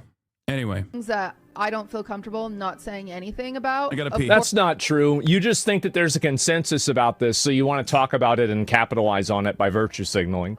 No, you talk about it whenever it's convenient and there's not a lot of backlash for it. That's what's really going on. If you want to lead change with kindness, you should be assisting ICE, helping remove illegal alien criminals, predators, pedophiles, and rapists from the country. If you want to help them and you want to make things better, you should be trying to lobby the people that are in these states instead of using these different random leftists as shock troopers and throwing them out as cannon fodder to have them be psychotic animals and basically end up getting shot. If you want to help, you have to make sure that those people aren't doing that. You're not helping them by doing this. Actually sign up and get a free. I want to let you guys know that this is yet another rich person in entertainment that is completely insulated from the consequences of illegal immigration or any sort of behavior that now wants to basically overrule the results of an election because it's socially convenient or socially, I guess trendy to do so. That's what's going on here. Now, does she live in a neighborhood with illegal aliens? Of course not. She probably lives in a gated community. So I think it's so horrible that the election happened and people voted to elect Donald Trump to remove illegal. In the past, okay, couple things that I want to mention. First and foremost, he immediately comes out of the gate swinging and saying, oh, it's a convenient time for her to say this, while in the process of making it very inconvenient for her to say this, right? Because when you say, oh, this is just simply a grift, right? And then you punish them, or even the fact that you mention that it is a grift and it's not a sincerely held belief at all, you're doing that to punish this person, okay? So you're immediately attacking this person. And as a massive content creator on this platform, not only do I personally think this is a projection, this is basically his own personal view about politics in general, very cynical worldview overall, but you're also saying it so that people actually punish people for coming out and dissenting, right? You're engaging in I guess like a self-crit session, cultural revolution style. You got the Maoist Red Guards, but instead of finding some sort of like ideological purity around Mao Zedong thought, it's as Asmongoldian thought, which is whatever the fuck Donald Trump says is good. That you unconditionally deep throat, whatever the fuck our societal elites, pedophilic societal elites say is good, right? Hey, bro, you always talk about Asmon. Oh my God. This is another thing that Asmongold's puppets do with regular frequency as well. This is not about Asmongold, but more so about a broader conversation that we're having. I'm giving you different versions in American ideology, in American politics, different versions of the same kind of stigmatization that takes place to stop people from speaking out. I'm also defending my podcast co-host and friend from attacks. If you have an issue with that, you can take it up with Asmongold. If you don't want me to talk about Asmongold, tell Asmongold to shut the fuck up and go back to playing video games, okay? Or go back to covering titties in video games. I don't know what he was talking about beforehand, but if you don't counter Asmon, idiot points, no one will, because his community scares smaller creators. Yes, that's what it is. And that's how, this is the point. The point I'm making is the moment that you bring up Asmongold in your stream, his fucking cockroaches come in and start saying, shut the fuck up. Why are you talking about Asmongold? Or a number of different heinous things. The reason why you don't really hear heinous things any longer in this chat whenever I cover Asmongold is because we usually purge them. Back in the day, whenever I covered anything that Asmongold was saying, oftentimes in defense of myself, because he still to this day regularly covers me. So does your community, to be fair. This is cope. 100%. 100% cope. Especially considering that I have this kind of shit, okay, in my community. When Asmongold covers me every single day, people celebrate that. They demand it. They're like, please talk about Hasan. Hasan is such a fucking idiot. Talk about the latest thing that Hasan did. When I cover Asmongold, a lot of people come in here and think, well, I'm high and mighty. I'm actually much better than you for not knowing who Asmongold is, regardless of the size that he has on this platform and regardless of what he is presenting. This is not about Asmongold. This is about how social stigma plays a role in silencing political dissent. Better. You should be trying to lobby the people that are in these states instead of using these different random leftists as shock troopers and throwing them out as cannon fodder to have them be psychotic animals and basically end up getting shot. Yeah, this is the real working class position. So anyway, Asmongold goes off on Cutie Cinderella after she spoke out against ICE. In a different time, I would say, this kind of fucking rhetoric would go unchecked and it would cause people to shut the fuck up because other people would see Cutie Cinderella come out and then get fucking punished socially by a much larger content creator with an audience that is willing to go out and tell them to shut the fuck up, to think twice before they say something, no matter how they feel, no matter if they have anger and resentment in their hearts for what this administration is doing. This is how you get people to shut the fuck up, by doing exactly this. Times are changing. Times are changing now because people that push back on this, their voices are even louder. Okay? I need you to understand. I'm going to address the talking points as well. Okay? One of the most common ways in which Asmongold tries to present his perspective as a common sense opinion is by claiming that this is what the working class wants and making it seem as though he is not an out-of-touch multimillionaire just because he doesn't fucking shower. Many people actually don't understand that Asmongold is even more out of touch than the likes of someone like Cutie Cinderella or even someone like myself by virtue of us going outside and also regularly showering. But because Asmongold does not shower and lives in a fucking moldy-ass, stinky-ass house, a lot of people tune in and go, oh my God, he's just like Diogenes. He is my fucking filthy philosopher. He believes the things that I believe, so he must be right. Meanwhile, he is a fucking multimillionaire grifting off of your stupidity by telling you that Donald Trump is fucking awesome. Yeah, based. Everything is common sense. Deluding you into thinking that the perspective that he is consistently reinforcing is actually commonly shared by many others, causing you to feel more isolated in the real world because he's lying to you. If you're on the internet and you spend most of your time on maybe certain subreddits or on Twitter, you are going to be presented with a false reality that the average person is totally on board with what is going on. This is very dangerous. This is why I always try to explain to you that you must go outside of your own echo chambers, okay?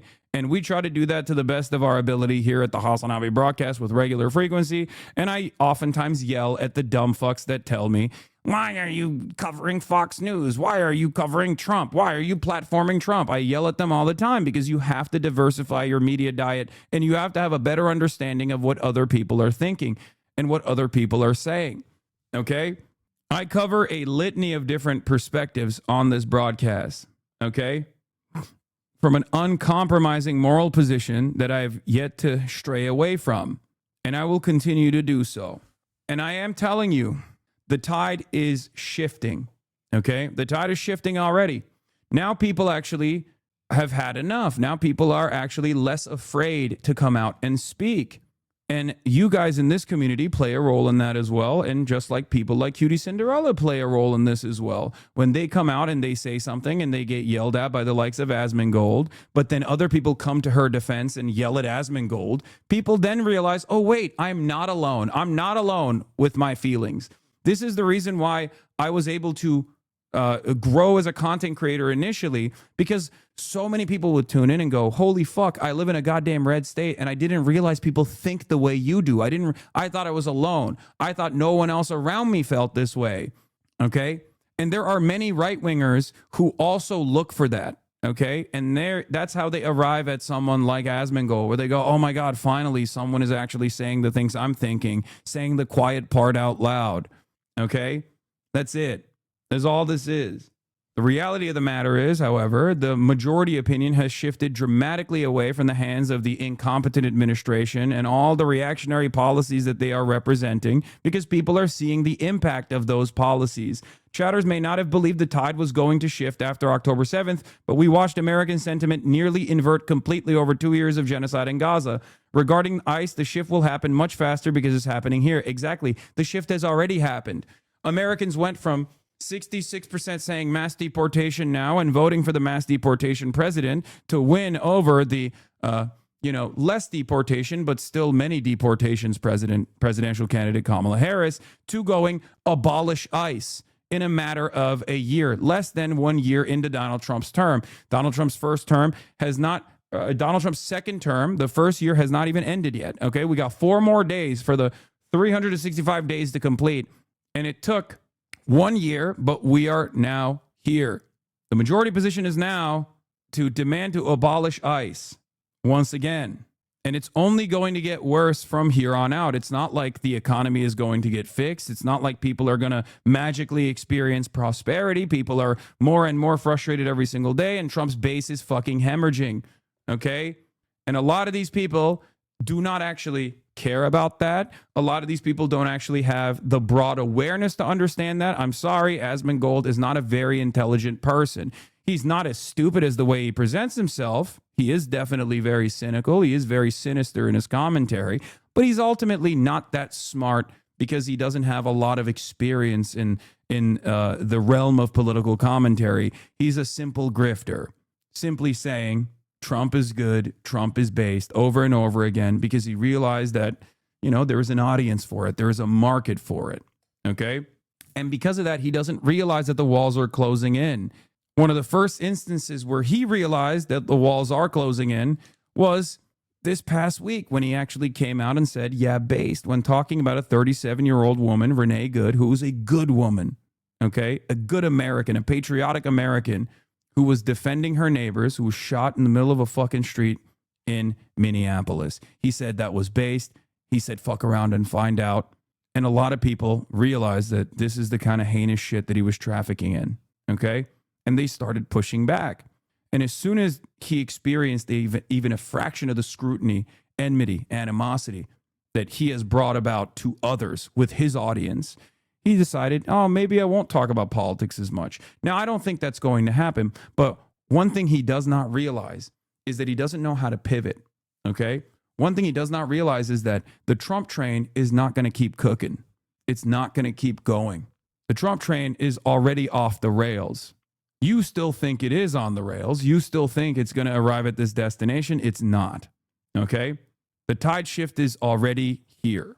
And instances like this and pushing back on large content creators such as Asmongold for trafficking in not only conspiracy but also heinous, toxic, repulsive propaganda that consistently defends the Republican administration, no matter how pedophilic it gets, no matter how pro-Israel it gets, is going to sour people from watching him. And the only way that a lot of people who, unfortunately for us, experience politics as all vibes and nothing else, utterly devoid of policy impact, utterly devoid of ideological conditioning, will eventually realize the vibes are kind of stinky on that side of politics, and they'll slowly but surely find themselves on our side once again.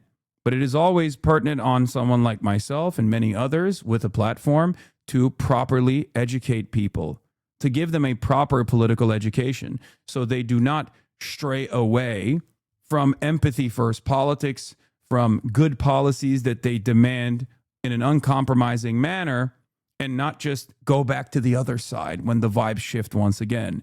That's it. That's it. Yeah, again, he's shit talking the clip, but that you're talking about right now from a mile away. He could only watch people in 3-second increments just so he can gather more thoughts, since he can't argue against their point. Leftists as shock troopers and throwing them out as cannon fodder to have them be psychotic animals and basically end up getting shot. If you want to help. He's talking about this right now and calling you a panderer for defending Cutie. Yeah, no, that's what I'm doing. I'm pandering. No, I'm celebrating, just like when he celebrates Rev Says Dezu or whatever the fuck that lolly account is, that lolly VTuber, when he says things that are seemingly on his ideological side, okay? I'm celebrating a content creator coming out and actually saying openly that they are against ICE.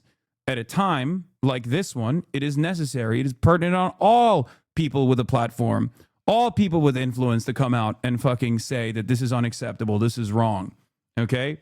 I'm sick and tired of the environment of silence that was created by right-wingers who were very loud and very proud to show everyone how fucking toxic they were, okay? To show everyone how they love all of these vices, okay? Vice signaling over and over and over again, okay? It's done. It's done. It's here. That tide shift is here, okay? And there will be more and more people that come out and say, Asmongold, shut the fuck up. Go take a shower. You don't know what the fuck you're talking about. Why would you get so bent out of shape on something like this? You have to make sure that those people aren't doing that. You're not helping them by doing this. Actually sign up and get a free. I want to let you guys know that this is yet another rich person in entertainment that is completely insulated from the consequences of illegal immigration or any sort of behavior that now wants to basically overrule the results of an election. Also, the other thing that his fans always do is like, lol, you're talking about him, because they want his positions to go uncontested. And because they can't actually argue against whatever I'm presenting here, they go, oh, lol, of course you're talking about it. Lol, I just trolled you and I derailed the conversation. I won, right? This is pathetic. They don't want his opinion to go contested. They want his opinion to run uncontested, right? That's it. They're not in it for any kind of real purpose. That's why they automatically would go, oh, well, he has more viewers than you. Well, one day he will have less viewers than me. What will you say then? You know, eventually you're going to have to argue on the points. Maybe today is not that day for you, but eventually you are going to have to argue on the points. Or you'll probably do what I expect many in Asmongold's community and audience to do, which is quietly move to the other side and act as though you were there all along. That's usually what people do, especially because they're anonymous. But don't worry, we're open-minded here. At least I am open-minded here. I'll welcome you with open arms as long as you're out there doing the right thing. Because it's socially convenient or socially, I guess trendy to do so. That's what's going on here. Now, does she live in a neighborhood with illegal aliens? She lives in Los Angeles, California, my friend. Is Los Angeles, California an immigrant-riddled shithole? Or is it utterly devoid of illegal immigrants? Cutie Cinderella lives in Los Angeles, California. The notion that there are no undocumented immigrants living in her neighborhood or anywhere in Los Angeles, California is very fucking stupid. Okay? As a matter of fact, Los Angeles, California is proof that, the immigration status of a person does not actually dictate anything, and people can live harmoniously alongside one another, regardless of where their starting position was. Very stupid for him to make this argument. Of course not. She probably lives in a gated community. So I think It's so horrible that the election happened and people voted to elect Donald Trump to remove illegal aliens, but who gets to avoid other people more, you think? A person who, once again, he doesn't even know whether she lives in a gated community or not. She doesn't, you know? But once again, you don't go outside. You are infinitely more out of touch with the average person. You are infinitely more out of touch with the average person, and you're even wealthier than Cutie Cinderella. You have a larger platform than Cutie Cinderella. You're much wealthier than Cutie Cinderella. You are a multi-millionaire. Just because you don't shower and present yourself as though you have an ascetic lifestyle, you present yourself as having an ascetic lifestyle, does not mean that you actually are in touch with the common person. A person that goes outside is infinitely more in touch with the common person than a multimillionaire who doesn't go outside ever. Okay? Yeah, it's not necessarily an ascetic lifestyle, but maybe an acidic lifestyle, as this chatter is saying as well. But, you know, that's neither here nor there. hey, you know, we shouldn't listen to the elections. We should listen to you. You know, like, hey, Yeah, CEO of multiple companies, you know, business owner, never leaves his home, multimillionaire, talking about how other people are out of touch for what? For saying their political positions. Argue against the points, Asmongold. Argue against the points instead of trying to lean into the popularity of Donald Trump, especially at a time when Donald Trump is objectively unpopular. Stop deluding your audience. Donald Trump is no longer popular. And a big part of the reason why he's no longer popular is because he won the election with lies. Lies such as, we are going to deport undocumented migrants because they're all criminals. That was a lie to begin with. And that this is going to yield tremendous economic prosperity. Another lie. He is trying to deport as many undocumented migrants as he possibly can, many of which are not criminals at all, as a matter of fact, or have like very small violations that are again, paperwork problems in general, okay? And he's doing this in an incredibly cruel and incredibly ruthless manner, so much so that has led to his unpopularity. He's unpopular on the issue of immigration, an issue that he ran on and won on, okay? So people are directly saying, no, what you're doing here is bad, okay? And not only that, but he's also unpopular because he hasn't fixed the economy. As a matter of fact, the economy is horrible for working class individuals. You wouldn't know that, though, because you're an out-of-touch multimillionaire. Just because you sit in a moldy home does not mean that you are not an out-of-touch multimillionaire who is grifting and deluding people into thinking that things are actually good and Donald Trump is actually dominating. What is this argument that everyone has to agree with what the result of the last election was? I hear it from hogs all the time, but what is the point? I don't see them loving Joe Biden when he was elected. Exactly. It's fucking stupid. It's not a real argument at all. You only present that if you are utterly devoid of any sort of real arguments. Okay? You don't have any real arguments, so you just keep going, well, we won the election. Get wrecked, libtard. That's all you have. Okay? His fans are suffering in silence, feeling powerless because they want Asmongold to debate you, but he will never do it out of fear of looking ridiculous, which is exactly what would happen. I know. If you are an Asmongold fan in this community that is watching right now to talk about, to talk shit, you came in here to be like, watching Asmongold again. Take up your issues with Asmongold, who talks about me, but rarely ever talks to me. Has a very hard time talking to me, as a matter of fact. I'm not the one who is running away from a conversation. I've actually been very charitable and very kind to Asmongold every single time we have had conversations. He just doesn't want to fold in front of someone else who actually knows what they're talking about. And that's precisely the reason why he avoids having a conversation with me, but won't avoid consistently farming drama. Even though this is not even about drama, this is about policy disagreements, policy differences. If you cannot test your mettle in the marketplace of ideas, maybe you're not so confident in your ideas at all. fuck democracy. It doesn't matter what people vote on. No, this is just the wrong thing to do anyway.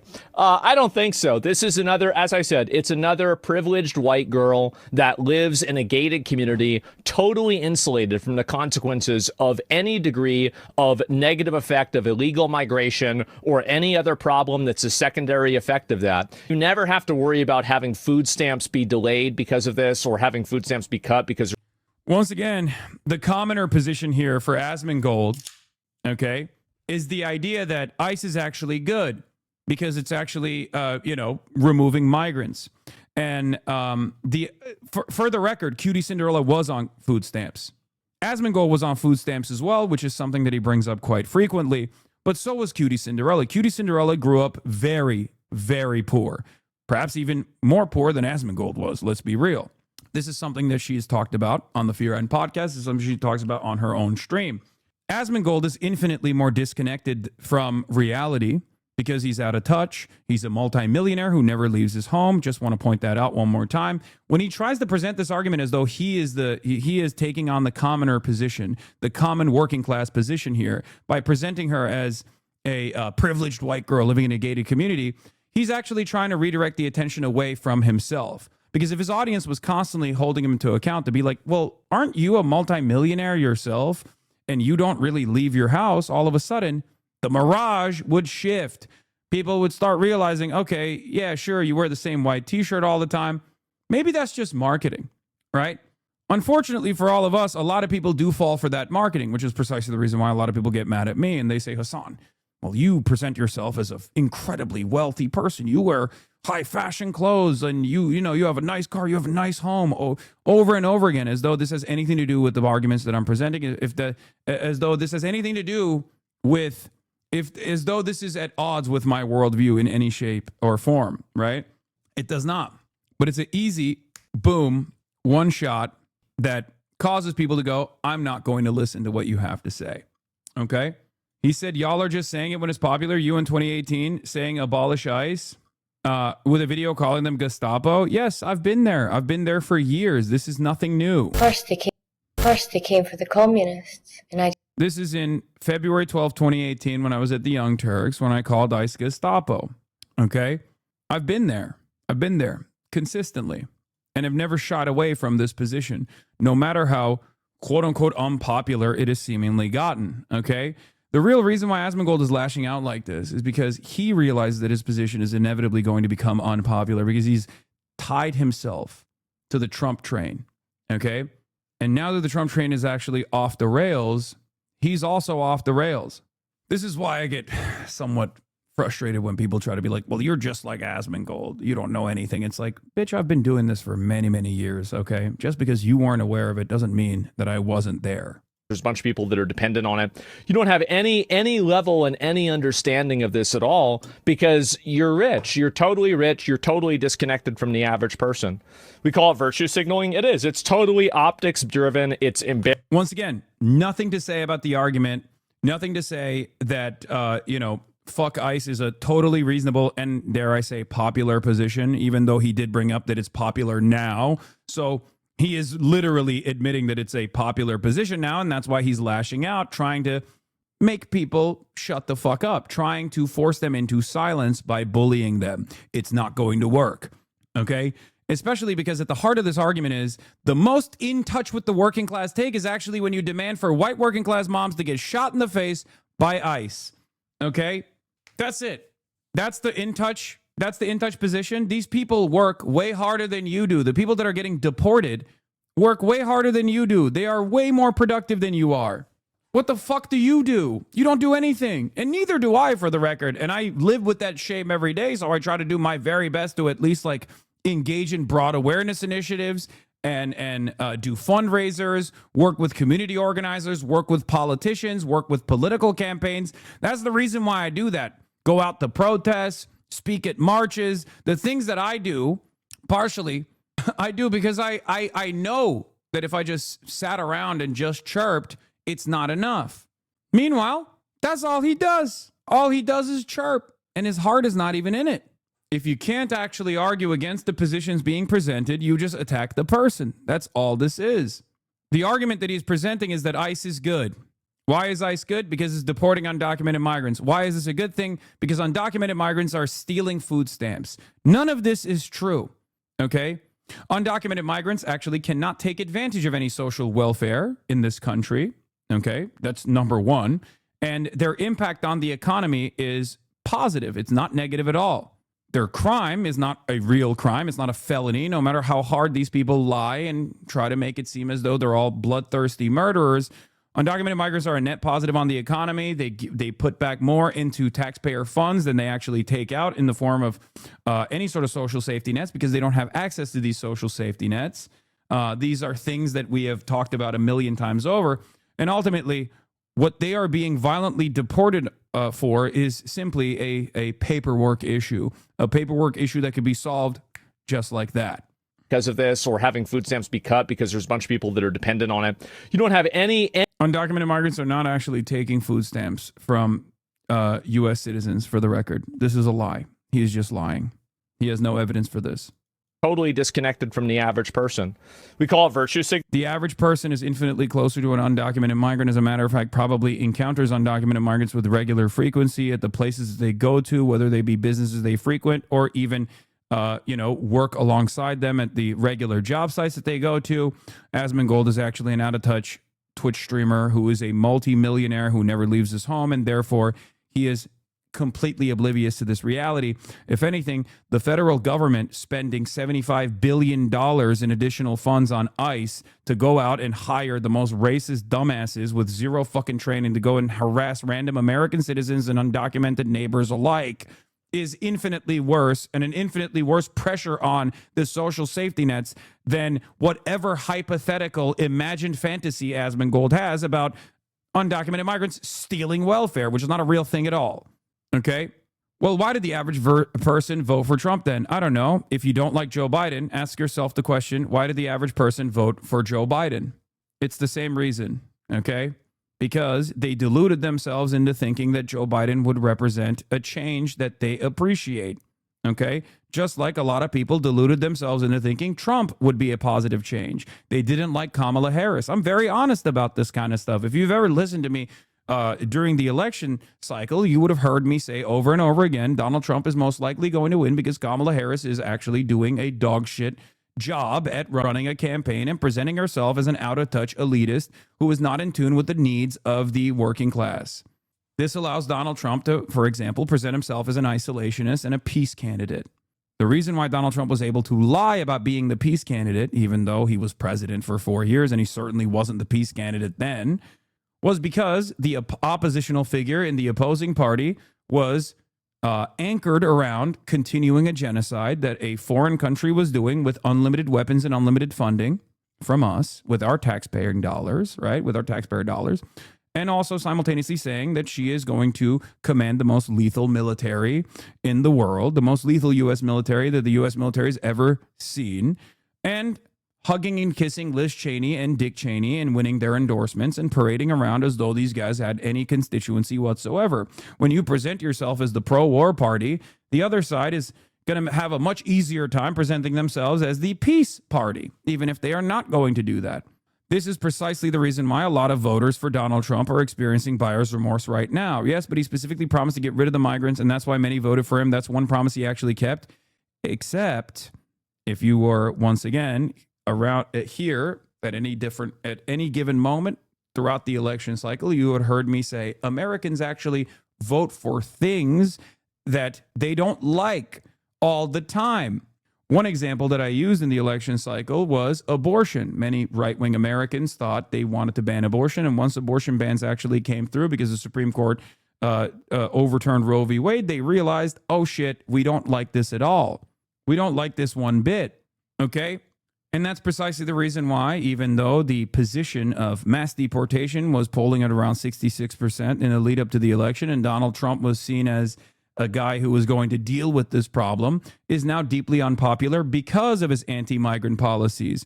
People who are pro-migrant, people who are the pro-migration position is at 75%, peaking at its highest approval rating right now. Donald Trump is underwater on his immigration policies, and people are very upset at the way things are going, even if they voted for it.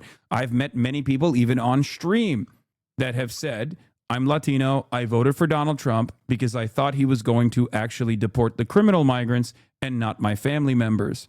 And he deported my family members, and I very quickly realized he was lying. Another reason as to why he was able to get away with this lie is because the Democratic Party that previously had committed to a firm opposition on the pro-migrant position completely dropped that this time around in this election cycle and said, no, actually, migrants do constitute a national security crisis. The Republicans are right on this, and we are going to be the competent figures that actually engage in deportations. That was wrong.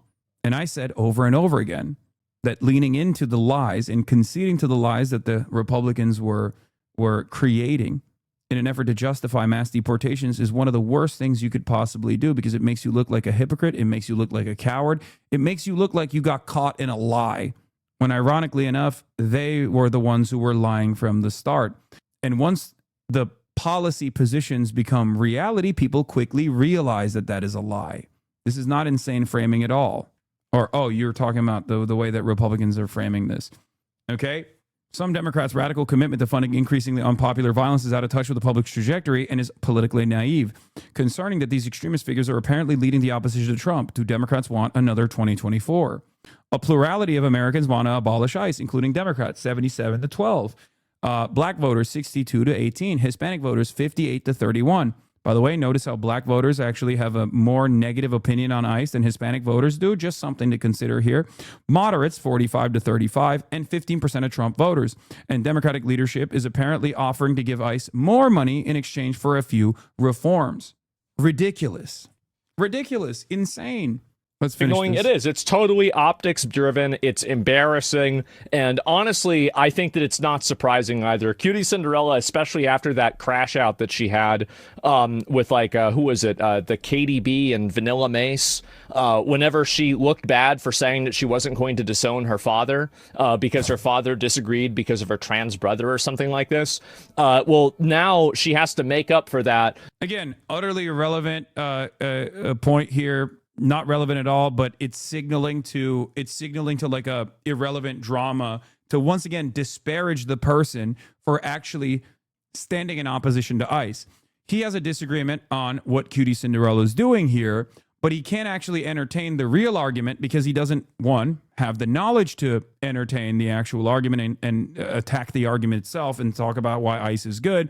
So he brings up a whole bunch of like fake bullshit saying, oh, well, ICE is actually doing a good job and people voted for it because like, you know, these criminal migrants are stealing welfare. Again, all bullshit. But most of the argument, if you noticed in this 3-minute video that I was looking at for like the last 25 to 35 minutes, is all conjecture. It's all utterly devoid of policy positions. There's no counterpoint. There's nothing at all. It's briefly he mentions why ICE is good, but most of it is just she's bad, white woman in a gated community. She fucking sucks. She's doing this because it's now, optically sound to do so. She's actually silly. She's stupid. She's out of touch. She's out of touch with the commoner perspective, the common working class perspective, all this stuff. You only engage in this kind of argumentation when you actually have no argument to have, okay? When you do not have a real argument, a valid position, when you cannot let your argument stand on its own virtues, okay? You just go, look at all the drama that she was in. Also, what did Cutie Cinderella do to Asmongold? Literally nothing. She's just someone to bully, ridicule, and humiliate for him. That's it. That's it. He's just crashing out on people because they don't agree with the position that he has framed his entire, political career around, that ICE is good. By doing this performative activism and pretending like this is such a horrible thing. The only level that Cutie Cinderella has of interacting with illegal aliens is... Yeah, also, this is the other thing. Exactly. He wants to make sure that other content creators that speak out know that he will attack them. He wants to punish creators that speak out against his worldview. He wants to create a hug box. And he has, to a certain degree. Why the fuck do you think he spent every goddamn wagon moment shitting on me every single day for like the last 2 years? It's not just because he gets the numbers when he does stuff like that. It's also because he's creating a safe space for some of the most pathetic vice signaling losers. Okay? That's why no matter how big or small certain content creators are, he goes after them, okay? He goes after them aggressively and maliciously, and his audience goes after them. He went after Connor as well. You can use the example as he's never shit on Charlie, although Charlie called out ICE in that video, and those with Asmongold's views are blind and stupid. Yeah, he's too much of a pussy to fucking go after Moist Critical, because Moist Critical has an audience that is much larger than his audience. Moist Critical is actually a beloved content creator in this space. And he would never actually go after Moist Critical for expressing the same exact point of view. Moist also has financial ties with OTK and Asmongold. That's probably part of the problem as well for both parties involved, by the way, because it's not like Moist Critical is oblivious to Asmongold. He accused you of doing this. He said Hasan wants to create a reward structure for negative commentary against me. Ironic coming from him. Yeah, a guy who has basically been engaging in this negative commentary structure in an effort to, to boost himself in the algorithm over and over again for the past 2 years is now saying, I'm doing the same thing. Well, guess what, dude? Sucks to suck. And for the record, I will be honest with you. I do want there to be an incentive structure around people who are opposing not just Asmongold. I mean, I don't give a shit about Asmongold. If Asmongold started talking about World of Warcraft again, or played video games every single day, and maybe every now and then talked about titties and video games, I would not give a shit. He did that for years. He was a much larger content creator than me for years while he was doing that. And did I ever fucking criticize him? Did I ever complain? Did I ever mention Asmongold at all? No, of course not. Many people had no idea who the fuck Asmongold was in my community for that reason. The only reason why I want there to be an incentive structure around not just shitting on Asmongold, but just shitting on right-wing sentiment is because I hate right-wing sentiment. I abhor right-wing sentiment. I oppose right-wing sentiment. This is what I've done for the past decade plus. And if Asmongold wants to keep promoting right-wing values that I find to be repulsive, that I find to be toxic, that I find to be not hospitable, and make this space that I'm in a worse place overall, of course I'm going to oppose it. And I hope that other people will find courage in both my conviction and many others, and find courage in numbers to also oppose him. Probably whenever they come to clean her house. That's it. Other than that, there's no other time that Cutie Cinderella is interacting with illegal aliens other than unfairly benefiting from their labor. So, big surprise, it's another privileged white girl that's trying to talk about how important it is that we need to keep these indentured servants. Yeah, also, you have to understand another reason where, where people will go, oh my God, like, why the fuck are you talking about Asmongold? Well, the vice president retweeted him. You know, maybe that's a pretty fucking solid reason to oppose a fairly prominent right-wing content creator. The vice president not only retweeted him, but he also celebrated the vice president retweeting him and talked about this. Oh, obviously. Got retweeted by the vice president. It's a good day for me, huh? How about that? Yeah. How about that, bro? We're bringing it back. Real recognized real? Yeah. Thanks, bro. I appreciate it. Thanks a lot. Y'all got to take that 2% idea I had. Y'all got to think about that. You're going to get those in the fucking, what do you call it? The mental institutions back. They do. That's fucking funny. Oh my God. I got retweeted by the vice president. That's nuts. How about that? Think he's watching right now? Maybe, man. Maybe. That'd be fucking funny if it was. And yeah, winners win. I guess that's the case, right? No, the fuck, that's crazy. I mean, the thing is that I don't really talk about this a lot because I think that it's kind of like an ego thing. I know there are other streamers that like talking a lot about how, you know, they get mainstream credibility and mainstream. I wonder who he's talking about. This also reveals that he does fucking hate that nobody takes him seriously.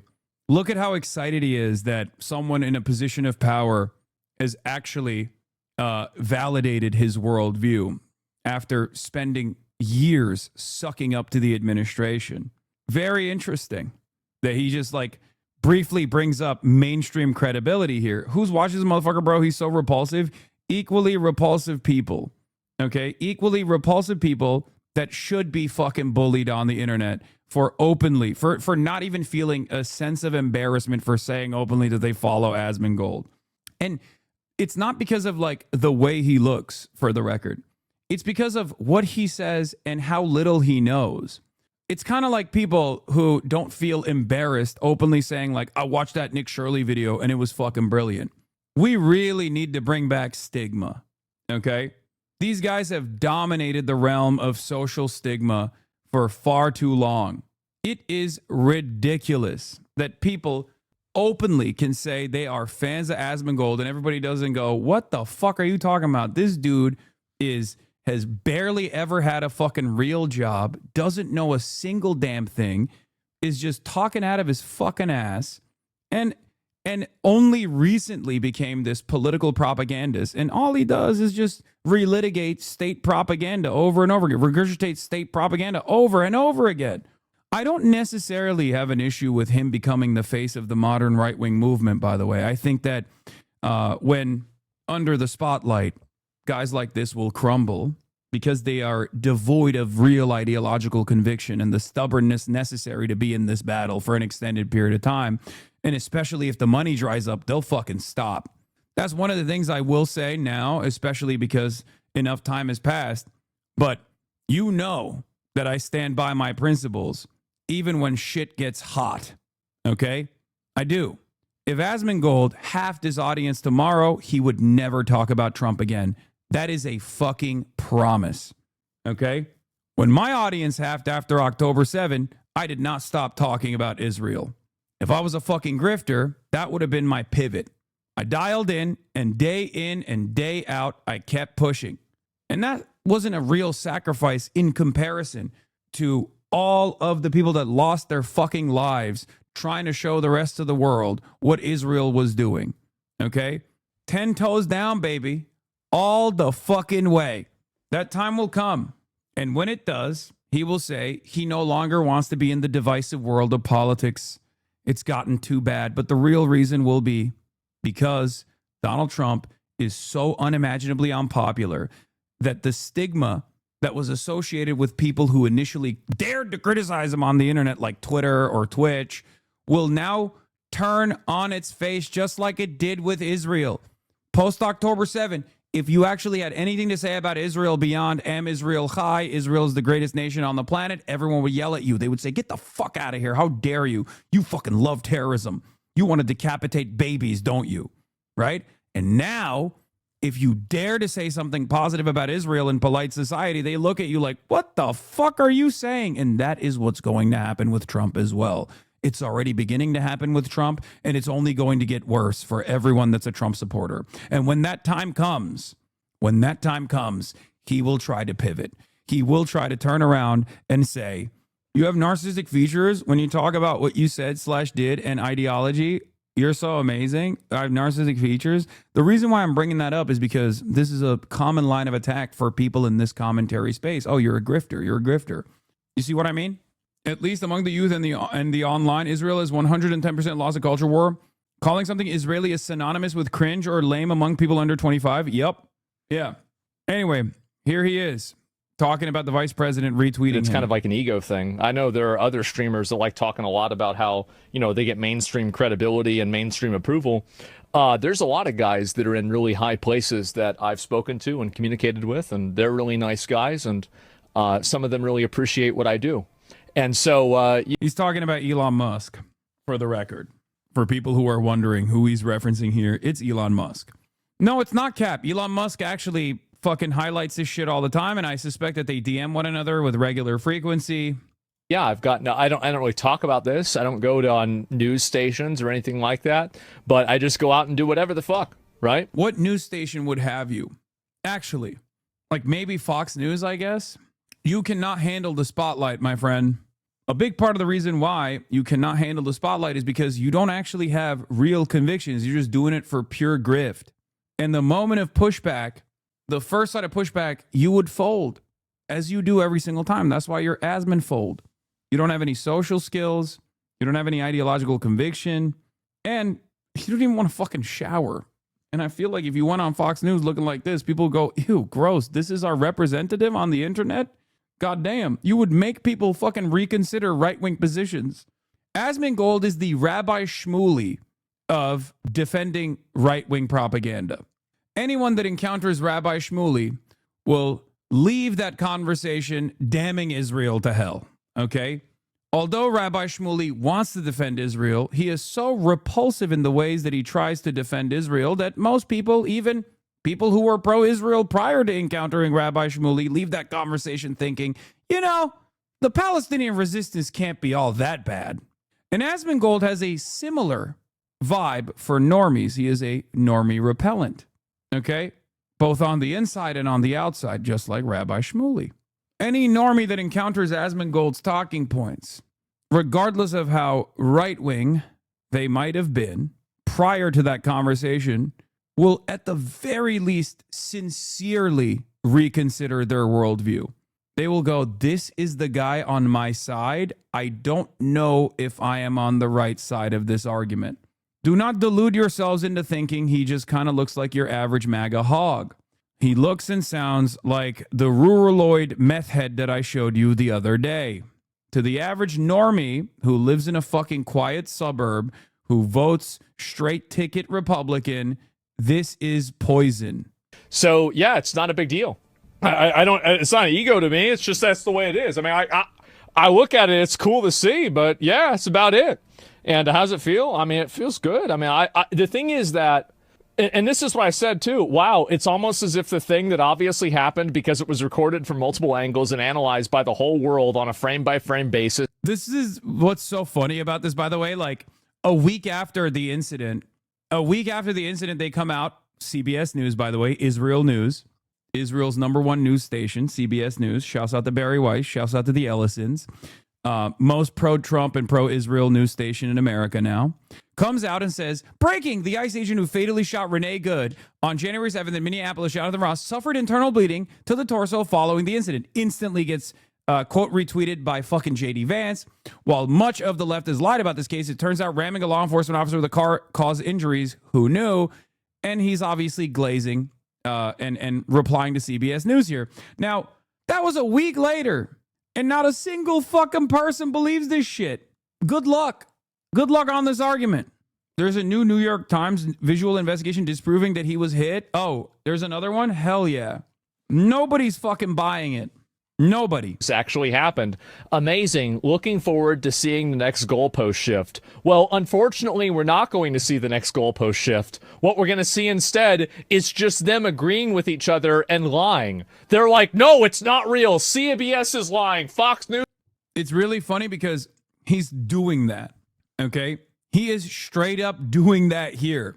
He is lying in a biased manner to maintain the idea, to maintain the delusion for his audience that is now absolutely the minority position, by the way, that the situation shows that their side was right. Go back in your country. I mean, I guess you're right. First of all, I am in my country. But I guess if I were to go back in my country, I would probably go back to New Jersey. That's what you mean, right? Like, go back in your country. Like, you're obviously in your country, but like, go back to the place that you're from in your country. Yes. Thank you. I love that. Germany, bro. Yeah, I was about to say, I can tell. I love that a German with broken English tells an American citizen to go back to his own country, but has a hard time actually saying it because he can't even speak proper English, which is interesting for a German, okay? Because most Germans actually speak English very well, and ends up accidentally not even saying go back to your country, but recognizes that I'm in my country. This is lying. The media is lying. The reporters are lying. All right. Anyway, let's move on from this. What is this? A blatant act of authoritarianism. This is the playbook of a wannabe dictator to rationalize even more extreme abuses of power. You want to replace the authority of an election with the authority of a mob. Do not listen to any of these people cry about authoritarianism. They're only mad. They're not authoritarians. Holy ratio. Oh my God, I can't believe the fucking neo-Nazi dick writer on the neo-Nazi pedophile website is getting other neo-Nazis to like his tweet. That's crazy. Here's the investigation from the visual investigation from the New York Times. Okay. Eric Toller, friend of the show, Eric Toller, went in with the visual investigations team at the New York Times and detailed second by second video analysis of all the video footage for the killing of Renee Good in Minneapolis. This is a crazy way to fucking do this, by the way, frame by frame. Like, why wouldn't you post this as a regular, whatever. This is a cell phone video filmed by they made this straight for TikTok. The ICE agent who shot and killed Renee Good in Minneapolis. The White House press secretary said this footage reaffirmed President Trump's previous claim, based on other videos, that Miss Good, quote, didn't try to run him over, she ran him over. Watched in isolation, the cell phone video might look like that's the case.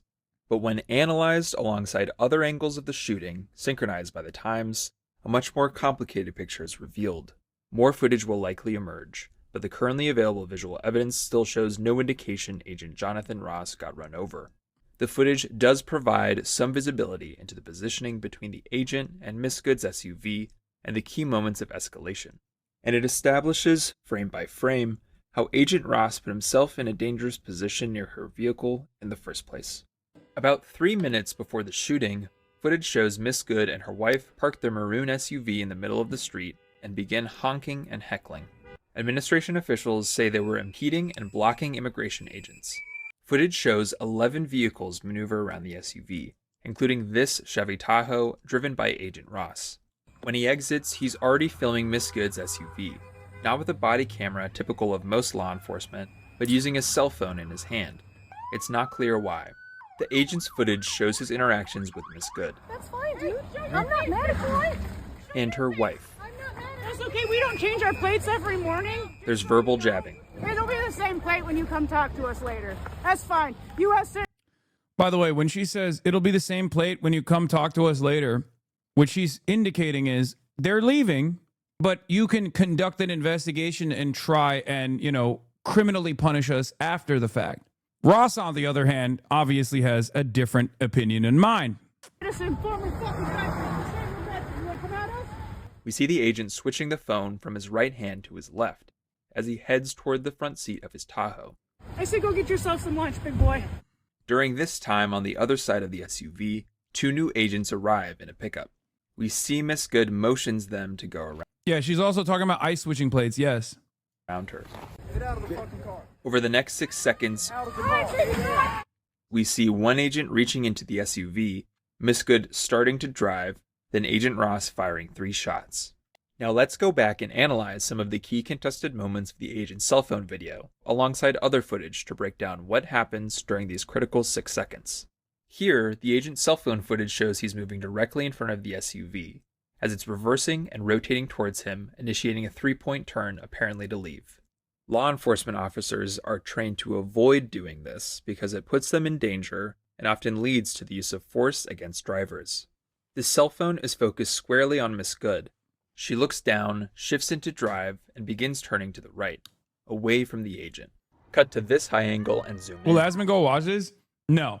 And if he does, he'll go, yeah, you see what they're trying to do is they know they're in the wrong. Everyone knows they're in the wrong. Everyone agrees with me. This is the common sense position.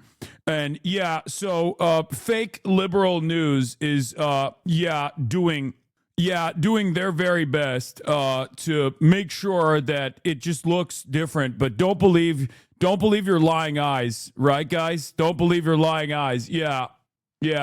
Giant Dr. Pepper soda canister that he's sucking on. We can make out the agent's body and his arm filming. We can also see, at the same time, he's beginning to lift his other arm.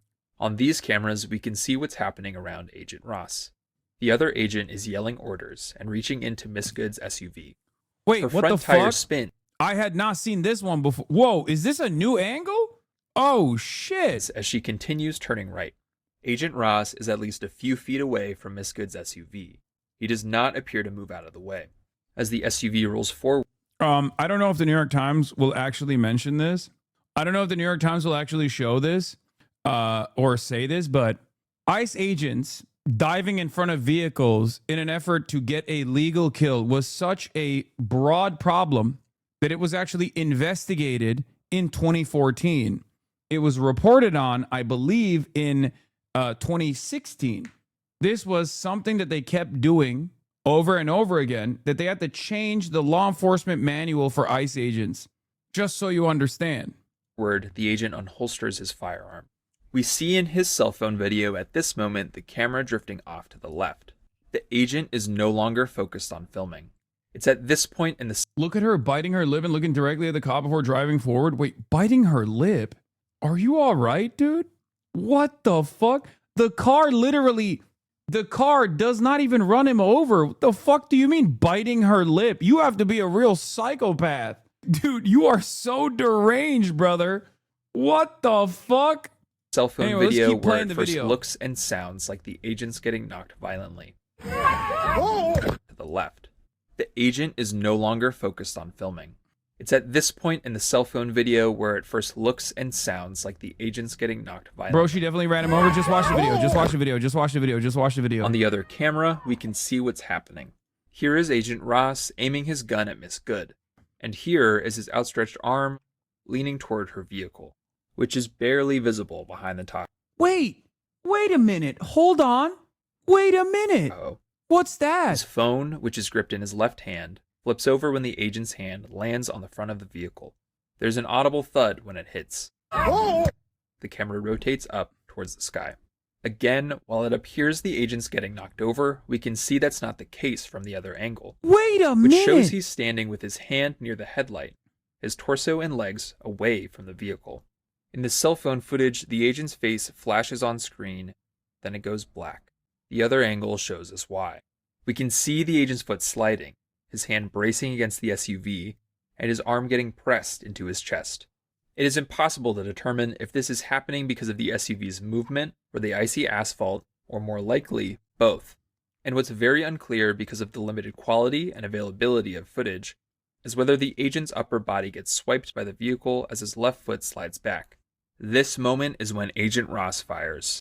And if you notice, both of his feet are directly outside of the trajectory of the car. What happened to the other angle? I think the other angle probably stops filming because they got scared or panicked or something. So I suspect I had not seen it before, and that's the reason why they're not showing it. Or maybe they might go back to it. I don't know. I don't know what happened to the other angle, but that's my suspicion. Look at that. We see the other agent pull back from the SUV. Both of them stumble, apparently slipping on the ice. This is also the moment many have said looks like Agent Ross getting run over. And it does when watched at full speed. But looking more closely, we can see in multiple angles that there's a visible gap between the vehicle and his legs, indicating his feet are positioned outside the SUV's path. But you literally see it. You fucking see it. You see it in every angle. Even the angles from behind where both of his feet, when he fires the first shot, are outside of the trajectory of the vehicle, okay? The vehicle is traveling in a different direction. He leans into the car. Why do we even argue if he ran her over or not? She shouldn't have shot her anyway. You mean he shouldn't have shot her anyway? Yes, he shouldn't have shot her regardless. He shouldn't have actually approached the car from the front. All of these things are true.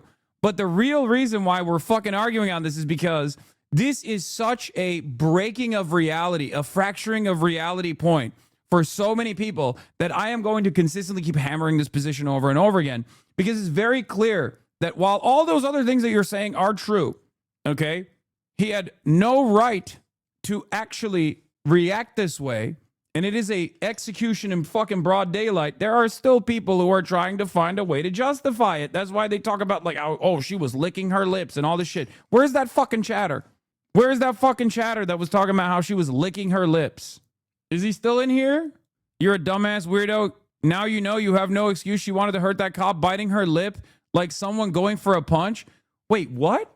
Bro, I'm sorry. We can't live in a society with you. Okay, you are cattle. You are literally cattle if you genuinely are still maintaining this position when you see that she literally is avoiding him.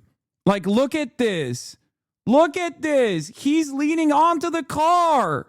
Both of his feet are away from the trajectory of the car by the time he starts shooting. Here's the 2014 quote from the CBP panel that can answer Chatter's question. In many cases, Border Patrol officers were discharging their weapons out of frustration rather than to guard their safety. It suggested that officers were purposely placing themselves in front of moving vehicles and then shooting at them. This guy didn't even fucking place himself entirely when he started blasting. He was already away from the trajectory. But even if he was directly in front of the moving vehicle and he placed himself directly in front of the moving vehicle to shoot this person and then end up shooting this person and killing them, they would be liable because they placed themselves in front of the moving vehicle. This was in 2014. Fun fact about the murder of Renee Good. One reason why CBP issued policies instructing officers not to stand in front of vehicles is because of the internal reports showing that Customs and Border Patrol officers were deliberately doing so to have an excuse to open fire. Spoilers as to why Jonathan Ross was so calm in the camera footage he took and why he was getting his gun out before Good's car made any movement. Good was dead the moment she backtalked him. He just didn't have his excuse yet. So you have two options. Stop hiding her face. Brother, I don't know how to communicate this with you, okay? She did not bite her fucking lip, you absolute sociopath. She literally said, hey, I'm not even mad at you, dude. And he got so mad about that he literally fucking killed her in broad daylight, and you're still trying to defend it because you're a fucking animal. You are worth nothing. And this is the reason why you spend every waking moment online, because your family is embarrassed that you are affiliated with them by blood or in any way, shape, or form. You are nothing. You're not even an animal. You're a fucking insect. And when you die one day, people will celebrate. Do you understand? Only for a moment. Only for a moment. And it'll be a fleeting thought in the second after it's done. They will go, wow, it feels like a burden has been lifted from my shoulders. I don't know why. Oh, well, it must have been the wind. Keep talking your ass about me. No, I know you. I know everything about you, Pink Buffalo 90. You are a pathetic fucking worm-like loser who has nothing in his life. So he has to lean into moments like this to project power when someone else is actually doing the power projection for you. Keep lying about her face, dumbass. I'm not lying about her face, brother. You are a fucking loser. And when you die alone, people will forget about you. Have fun. Have fun with that fucking reality. Is Chatter referring to the AI video? I don't know what video he's referring to. Thank you for the free sub. Because if what that Chatter was saying is true, can you imagine? ICE agents can just be around your car, and if you fucking bite your lip, they can assassinate you. Now, if that person had a single human being that cared about him, they would probably reconsider this position. If that person had a mother, for example, right? A mother that he still talks to, a sister that he still communicates with, he would perhaps think, well, what is this argument that I'm presenting here? That if like my mom is in the vicinity of a fucking ICE agent and the ICE agent assumes that she's biting her lip, then, you know, it's over for her. It's time for her to be assassinated. Sorry. What a psychotic fucking attitude to openly demonstrate. This is what I'm saying. Not only do we no longer have consensus reality, but because of how isolated and how alienated we are in this increasingly atomized reality that we've concocted on the internet, people don't have the capacity to feel shame. This is something that is so shameful that even the grossest fucking loser would probably feel bad about revealing. Okay? Man is a social animal after all. And because the only socialization that these people are experiencing is on the internet, they get to demonstrate antisocial behavior such as this one. This is why I always stress the importance of touching grass. Like, the argument that he's presenting is she bit her lip and therefore she should be killed. Like, what a psychotic fucking thing to say with no care or consideration to what this means for a grand design. Is that a society that you want to live in, where cops or ICE agents, which are not even real cops, can just kill you when you're in your fucking car and you bit your lip? Really? Lip biting indicates wanting to murder someone? I didn't even see the fucking lip biting, and I don't even think that it's happening. That's something that he fantasized. But even if it was real, can you imagine? Can you fucking imagine? That's justification. Like, Your Honor, I'm the legal counsel for Jonathan Ross, ICE agent Jonathan Ross, and I have an open and shut case here. Let my man go. She was biting her lip. You would get fucking thrown in prison after that. She was frowning at him, Your Honor. His legs, indicating his feet are positioned outside the SUV's path. The agent's left hand is still against the vehicle and gripping his phone. We see as he fires, it's recording the clouds and the trees overhead. It's not because the agent is knocked to the ground. The other angle shows he's still standing, continuing to maintain his grip on his phone and his gun, and we see a clear and growing gap between his body and the SUV as he fires a second shot and a third. None of the bullets have the effect of stopping the SUV. The arguments have devolved so much. Like back in the day, they would be like, well, he has a gun or she has a gun, right? Oh, I was in fear for my life. He actually was not complying with commands. That's a devolution from like having a gun. Nowadays is she was biting her fucking lip. What the hell? But they kill Renee Good. According to our analysis of audio from Agent Ross's... These dumbasses are so brain broken. How do we fix this? You don't have to. You don't have to deal with that. You don't have to associate yourself with that. You don't have to be around that. Those people only exist on the internet. I need you to understand. The average person, no matter how hog-like they are, the average person doesn't operate like that. And I need you to understand, like, most normies, if you were to have a sincere conversation in a larger friend group and a guy like this, who was like maybe an Asmongold fan who never revealed that they were an Asmongold fan until that very moment, if they said something like that, it's over. They're getting isolated from that friend group. Straight up. I know that some of you have parents that are brain broken by AI, Facebook, and a bunch of different things, so you think like every other person feels this way. It's not the case. I promise you it's not the case. And there's polling to indicate that it's not the case anyway. You got a fucking majority of Americans saying abolish ICE, okay? It's clearly not the fucking case. It's not. You got at most 20% of society that will unconditionally eat whatever fucking propaganda. That Buffalo dude came in 3 hot days ago asking if you respect the Bible. Bro, starting to have some specific opinions about HasanAbi, and I clocked that shit. That dude is far gone now. No, that guy is done. That guy already killed his brain. What remains of his brain cells, he already fucking melted. Okay? You don't have to deal with that person. And also, that person is cattle anyway. Jiggle some fucking keys in front of him, and he's going to get scared. Who gives a fuck? That person does not have object permanence. You don't have to deal with every single person. I will exhaust all options, and I will try to communicate with people, okay? I will try to communicate with people to the best of my ability, but there are obviously going to be some fucking people that you can't, you can't convince. That person's brain is fucking jello. It's over. You can't save everybody, okay? The roach dumpster called you a loser. Exactly. This is what I mean, okay? Guy who is like genuinely repulsive, genuinely disgusting, turns around and calls me a loser. I fucking welcome that, dude. What do you mean? You have repulsive views and you're a repulsive person.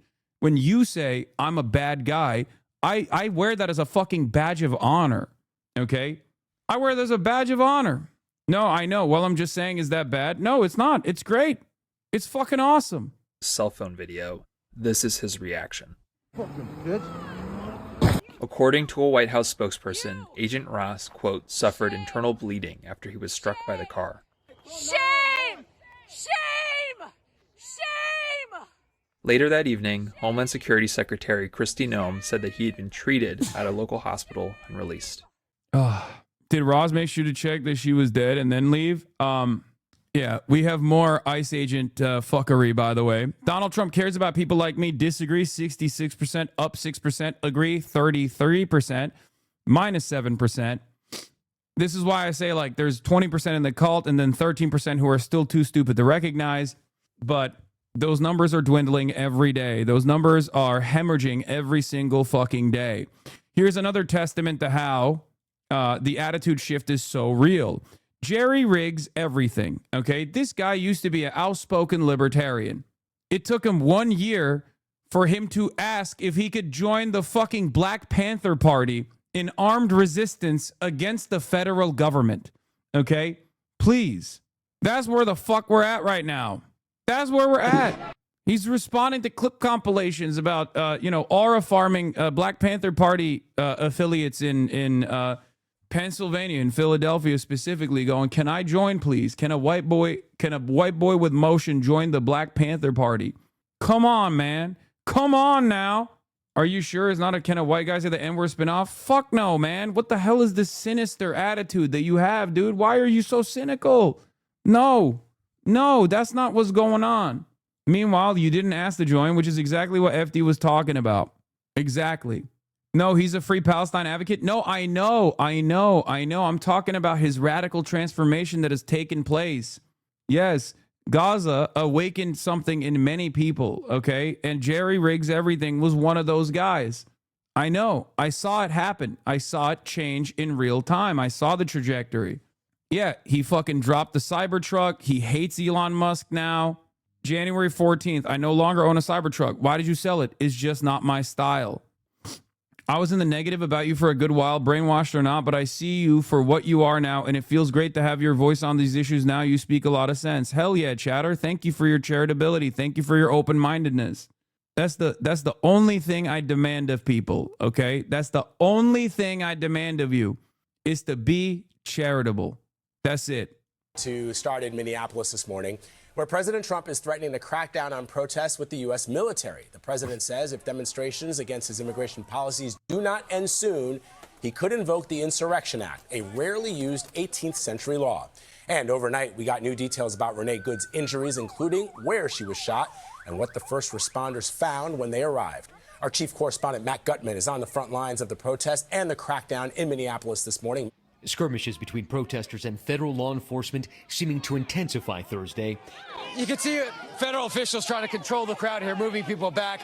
There appears to be a log jam. Okay? That photographer pushed to the ground. Get back up! Back up! And federal agents pinning down this protester, appearing to shove their head into the concrete before marching them into the Whipple Federal Building. Let him go! A battleground since the surge of about 3,000 federal law enforcement into the Twin Cities over the last several weeks. They have just deployed across the street to try to push this crowd back. Earlier, we were there as officers blasted protesters with chemical agents at point-blank range. I'm going to repeat my position one more time clearly for all to see and for all to understand, okay? If you're a fascist, I want you to become a liberal. If you're a liberal, I want you to become a socialist. Okay? That's it. I'll take it. If you're a fascist and you turn into a liberal, that's fine. That's still better. Okay? I would love for you to be a socialist, and eventually I hope you will. But that's my goal. Okay? My goal is to pull people away from the throes of right-wing radicalization. If you're a socialist, I want you to be a part of the vanguard. I want you to engage in labor militancy and organizing. Broza stagist Lamau. Asman did a great job over the last few days to pull people towards the left. Really? I think so. I think there is that too. I think he's so fucking aggressive with his commentary and how fucking like Ameribrained he is. I want to live in a world where the left is communist and the right is social democrats. Yes, exactly. Asman makes more leftists than you ever will. Fine, I'll take it. That's awesome. Hell yeah. I hope. Do you have any worries that pushing this hard against him will cause him and his audience to calcify in these right-wing positions? No, because the ones who have hardened positions will always seek out, right-wing commentary. But there's plenty who are just there for the vibes. Okay, there are a lot of people there for the vibes, and sooner, just as I promise. No matter how much you fucking shit on me, there will come a day when you will realize that there's an issue that you care about, an issue that you have personally been wronged by, and you will come in here and you will see me fighting for you, and you'll realize perhaps I was wrong. The exact opposite will happen with Asmongold. One day, if you're a European right-winger who's LARPing as like a fucking MAGA supporter in Asmongold's chat, one day you will hear him talk about Greenland and how it's justifiable to fucking annex Greenland. And you'll go, oh my God, I had no idea that this is how he thought about me. Okay? That's it. That's it. There will come a day when you go, okay, maybe this is a bridge too far. It could be when you watch him defend an ICE agent shoot a 37-year-old woman that could easily be your neighbor in the face. Like, there will be a day where he says something that is utterly repulsive. Now, for me, that very same thing exists as well. Okay? It's usually when it comes to foreign policy. My foreign policy positions are utterly repulsive to Western chauvinists. That's just the truth. Western chauvinists who are conditioned into believing that the American hegemonic superpower status is actually the perfect design for the world. Those who fear any sort of multipolar universe will always fucking hear what I have to say and go, oh, I don't have the proper term yet to disparage your worldview. And then they learn it's tanky or campist or whatever the fuck, a third worldist, right? But I know that what you're saying doesn't sit right with me because I'm fearful of the world, the grand design that you have for the world. Okay? That's it. That's what it is. For me, it's rarely ever domestic policies. It will never be domestic policies. Most people will understand that I'm, at the end of the day, even if they are kind of fearful of what I'm representing, because they worry about like what insurance will look like in a socialist healthcare policy, right? Like they might worry about that a little bit, but they understand that sooner rather than later that the way that the current design is working is not actually working for them at all, right? But when it comes to foreign policy, a lot of people take their sweet ass time to come to terms with what I'm fucking talking about. Only time I ever felt like that was like 5 years ago when you went on a rant about PhDs. Yes, my whole family are PhDs. I'm fucking joking, okay? It's not serious. Sometimes I fucking joke. Let me joke, please. This latest eruption of violence comes after a Venezuelan migrant. I work in data analytics, primarily job market. You can't see that in the official stats, but you guys went so bag over the last 12 months. I saw someone writing a report on how the hemorrhaging of the workforce, even in places like in VCs and like hedge funds, and what that spelled for the future of America, and how like that was the one sector that was constantly engaging in job growth. Everything is growing besides U.S. Yeah, I mean we're shrinking. It is bleak. It's definitely bleak. At least we have growth in ICE, though.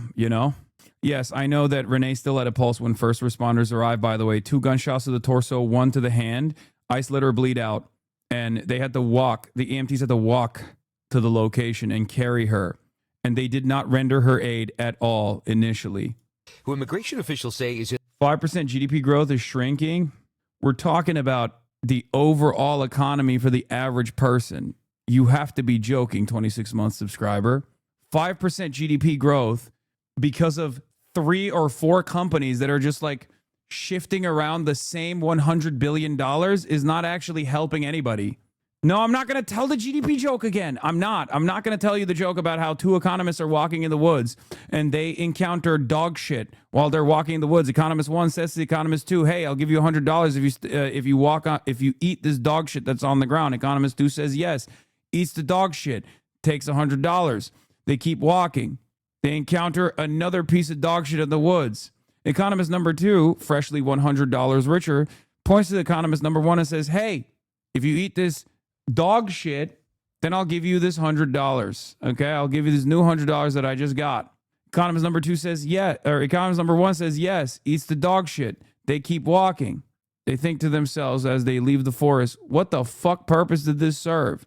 We both ate dog shit, and the $100 went from your hand to mine and then back to your hand.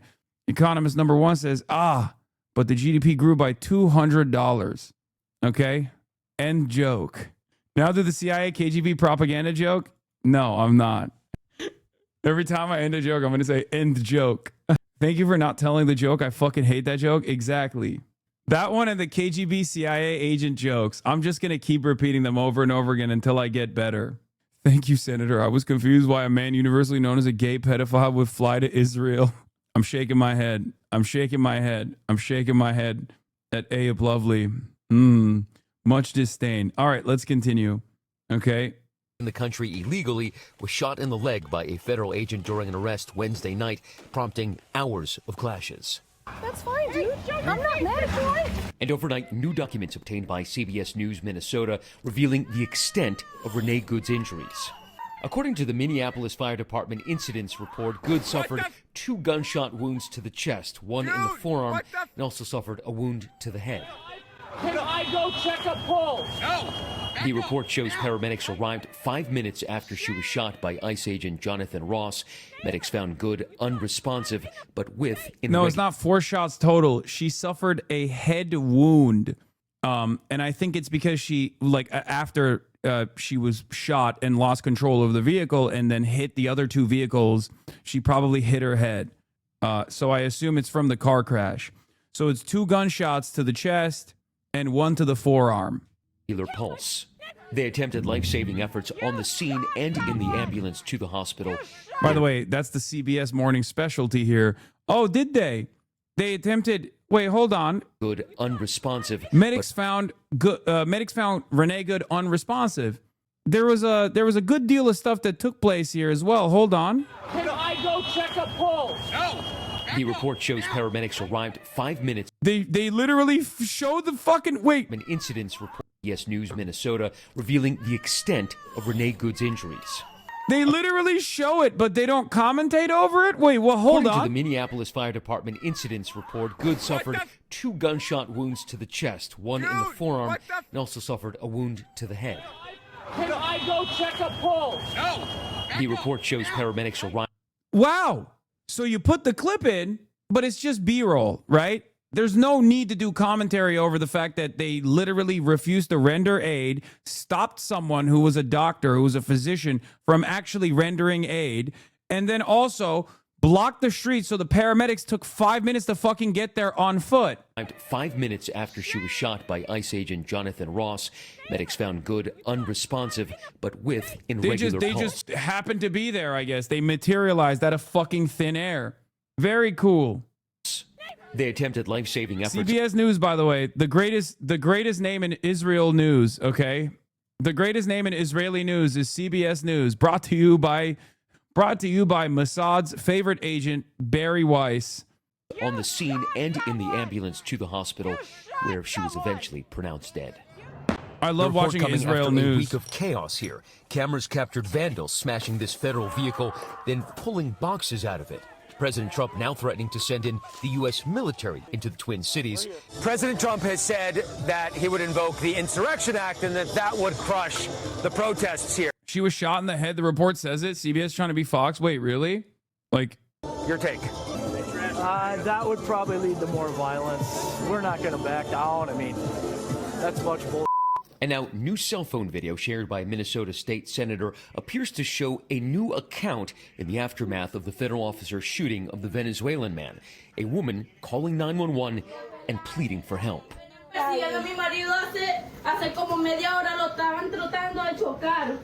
Department of Homeland Security has said the suspect initially fled and that he and 2 others then allegedly used a shovel and a broom handle to attack the agent who fired in self-defense.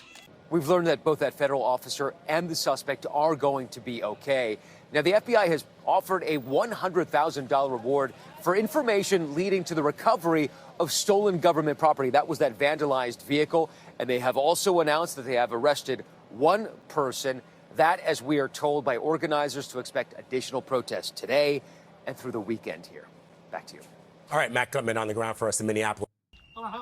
all right, we gotta talk about the top orbiter mod. Okay, Destiny fan and Reddit live stream fail moderator Stale 2000 has been removed as the top mod of the subreddit after promoting scam contest $1 million fan. He has posted a video demanding legal support from the CEO of Reddit.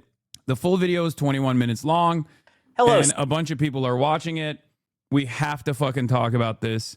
Okay, this is Stale, former Twitch staff Stale. He used to work at Twitch. And also, not only that, but, mega Destiny Orbiter, looking and sounding exactly what, exactly how you would assume a Reddit moderator, like a perma Reddit moderator would look like. Okay, bro, it's such a good performance art piece. Yeah, so here's what happened. Okay, looks hotter than I would have expected. Facts. So this guy ran and won, I believe, top orbiter of the year inside of DGG. This is a real thing that they do every year, and I think he made a video for it. We found out that he had made a video for it a while back, and he deleted the video in shame. But basically what happened is this guy overtook Livestream Fails a couple years ago as the top moderator of Livestream Fails. Now, if you don't know what Livestream Fails is, it's because I never go on this website, okay? It's because I never go on that subreddit any longer. It used to be a subreddit where people would gather and check out the top news stories of the day or top clips of the day from Twitch. It was a place where like a lot of Twitch watchers congregated. Obviously, there was like a heavy slant on harassing certain villains on the subreddit. Alinity, one of them. Pokimane was another consistent one for years and years. But once Destiny took over the entire subreddit in this forcible takeover, they turned it directly into the Fuck Hasan subreddit. And oftentimes they would, here, this is the DGGer of the year. I don't know why we can't actually watch the video. Hi, I'm Stale2000, and I'm running for DGGer of the year on December the 3rd. In this video, I'm going to be talking about how all of my opponents are way worse than me using facts, logic, and most importantly, evidence, as in chat logs. Here, Albert FCB is asking people to gift him subs. A real DGGer buys his own subs. In the month of November, Fitz spammed the Miano hype emote over 500 times. They're clearly a weeb. Need I say more? Based on the frequency of messages between BoJack Horseman and Majestic Gopher, who is another candidate in this election, we can see that these two candidates are clearly colluding and are therefore disqualified. From these logs, we can see that Keen is clearly too busy with his girlfriend, as well as worse, his real friends, to be DGGer of the year. Everybody knows that a DGGer's only true friend is Destiny. Other DGG analysts suggest that Majestic Gopher would be the best candidate to win the election because he averages 300 messages a day.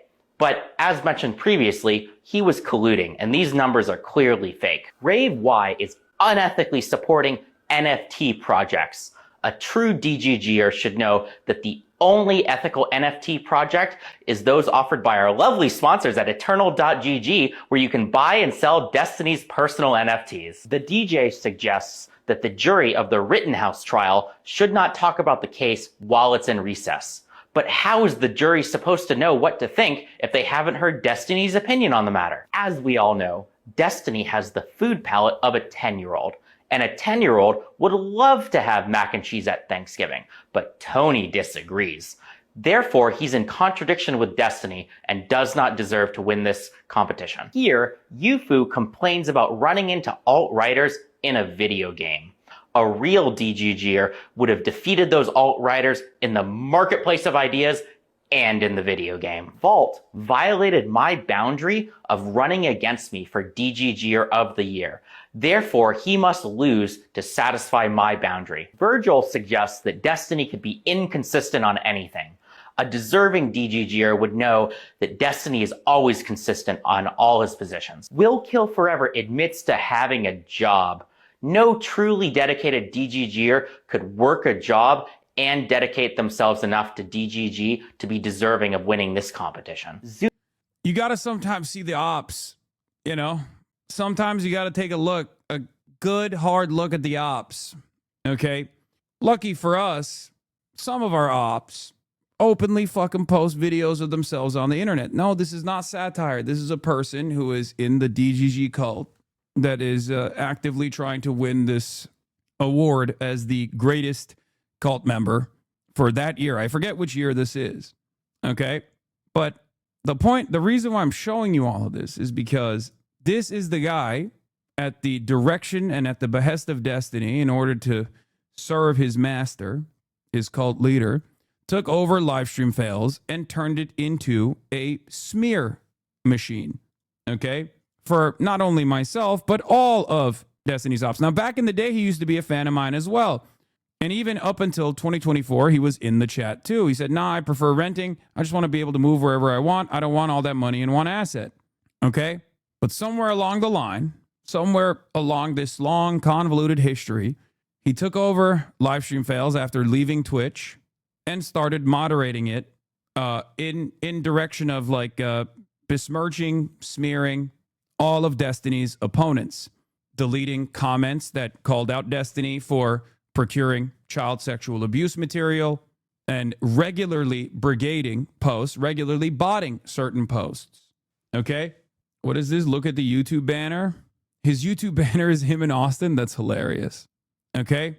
And he's made some videos, you know, over the years. He's made, this last video that he made is the one that's like going super viral right now, not on YouTube, but just everywhere else where people are clowning on him. And Chat tries to comprehend that these weirdos always have self-deprecating inside jokes that they're proud of, their issues, because it makes them feel different from normies. That's all. Yes. Thank you. You actually literally analyzed it perfectly. A lot of these guys know that they're in a cult or a cult-like formation. They just make jokes such as that one to be like, haha, it's not a real cult because we're aware of it. Okay? A big part of this is also making those self-deprecating jokes about like, oh, we know everything about Destiny. All this shit. Right? But the reason why I'm, again, bringing this up is because he took over a very popular subreddit and played a formative role in the collapse of like Twitch as a space where there was a major community that collaborated with one another, greatly fucking heightening the tensions between content creators. Like, we talk about clippers and clip farmers in general on Twitter. LSF was the method. It was the original place where that exact same thing happened, where you would take someone's clip out of context and you would have every single content creator watch it and give their takes on it. And then every single thing that would drive discourse would come from LSF. I don't go to LSF any longer. I don't, frequent LSF any longer because it's just all botted into oblivion and brigaded into oblivion. But they did this, and now Yeet does this on Twitter as well in a similar fashion. But they did this to go after Destiny's enemies and to try and present Destiny in a positive light to the best of their ability, even though he kept, fucking up his he kept fucking up his own optics by popping off and doing horrible, monstrous things. Also, Stale and Epstein's Discord already confirmed nothing about LSF will change, and all the other mods on the team are also Epstein orbiters, as Stale is the one that hired them. Yeah. A while back, there were a bunch of different people that were actually moderators in the subreddit. Once he took over, he basically kicked out all of the people that voted against him becoming the top moderator of the subreddit. And then he hired a bunch of other moderators to operate the subreddit that were also Destiny's fans. So as far as I understand, the LSF subreddit is not going to change. Okay? We do the same thing with you, bro. There is nothing that even remotely compares to this level of propaganda, specifically at the behest of one singular individual. Nothing at all. There is no comparison. You cannot point to a single subreddit that like my fans have taken over with my direction and use a subreddit specifically to like attack people. There is no equivalent because this is insane. It's so insane that if you were to actually explain to people what is going on here, they still have a hard time understanding it. This is the type of shit that is impossible for even like extremely online people to understand, because this is a step beyond that. This is Kiwi Farms. It's lol cowing. Okay? For a content creator that actually basically derives most of his content from trying to create oppositional figures and constantly contest them. Something that Ethan Klein does as well to a certain degree, but something that Destiny eats off of forever. This is his primary focus. This is his primary content. If anything, my fucking community is my biggest op. Okay? This video explains the psychology behind this kind of behavior really well. The exact same thing. Okay, I'm not going to get into that right now. But what I was trying to explain, okay? What I was trying to explain here is that basically this guy utilized the subreddit livestream fails for his own purpose, for his favorite content creator Destiny's own purpose, and banned a bunch of people from the subreddit and consistently botted and brigaded certain posts against Destiny's enemies over and over again. In many instances, leaned into like propaganda that was pro-Israel because Destiny's pro-Israel. Like, I don't even know what this person's like. If this guy has his own opinion on things outside of what Destiny believes, but like his primary purpose on LSF was to, whoever was saying like fuck Hasan's a terrorist, he would boost it, right? Jay Stalk, 2024 DGGer of the Year, was head of the Hasan bad propaganda with Dan Stalkman. Even he says all of it was bullshit. Stale was too deep in the cult. Yeah, JSTLK was the previous DGGer of the Year, and now I think he is one of the orbiters who actually turned on Destiny and is actively trying to pull people out of said cult, if I'm not mistaken. I think many of those guys still have like resentment towards me as well, but slowly but surely, some people have awakened from the really toxic way that this cult operates, and have realized that maybe Destiny wasn't the person that he presented himself as. Dan Saltman is the money behind this operation. Jesus, they have alumni? Yes, they do. But in any case, the reason why all of this unfolded and he lost his cherished, coveted position as the top moderator of this live stream, Fails subreddit, and this is one of the previous moderators of the subreddit, Jisophus, who was ousted from his position when this guy took over. He has also openly stated that the rest of the mod team is still his guys and is openly taunting the Reddit admins. My guess is more mods will be removed. Yeah. The thing is, Reddit knows exactly what's going on. Like Reddit, the actual company, knows LSF is doing this kind of stuff, right? And for the longest time, they haven't actually punished them for brigading, botting, using it as a vehicle for harassment against specific content creators. Part of the reason why they haven't done so is because it drives a lot of traffic, right? It drives a lot of traffic to the website. It keeps people engaged on the website, so they don't really do anything, especially because people don't actually push back too hard on it, right? Because as long as you come after someone like myself and you keep doing that over and over again, you keep doing this like harassment operation over and over again, it's almost like a self-isolated situation. We had a good thing going. We raised $40K for mental health. Yeah. In any case, if there's clicks, then they're happy with it, even though they had a tendency to overlook certain things that he was doing, like, for example, operating a mirror system where he would mirror clips, and then he would actually run ads on the website where he would mirror clips and therefore make money off of the subreddit this way. I think it's a violation of the terms of service. But again, if you're a large enough subreddit, you can do some scams like this without Reddit actually getting too mad. Okay? Have you noticed that every Roach King post is botted? Negative instant downvote and positive upvoted? Yes. This is something that other people that use Reddit frequently have noticed as well.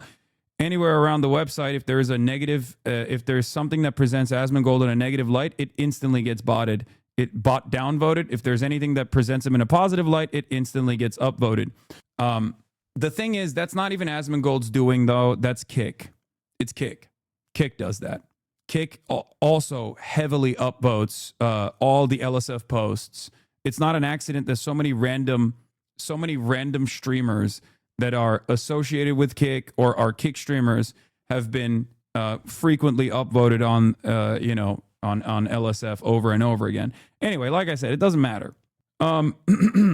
He does a 21-minute video. There's full details of the scam and his removal that was covered on another subreddit called Subreddit Drama. Popular subreddit livestream fail mods and mythic talent streamers were promoting a shady website and contest, and users were not having it.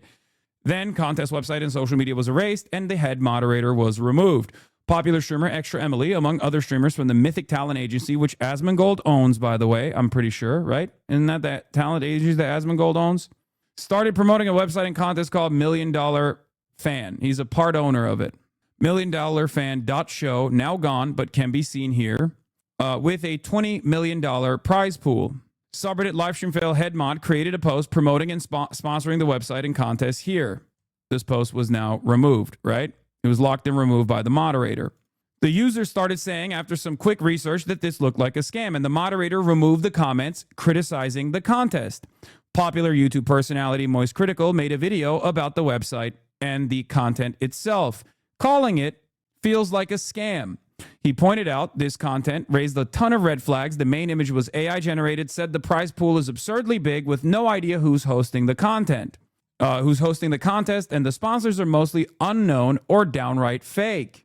Yeah, I'm in a bucket hat. Shouts out to Charlie. Shouts out to Moist Critical, by the way. Still calling balls and strikes. You know, I'm happy that he's out there doing the damn thing.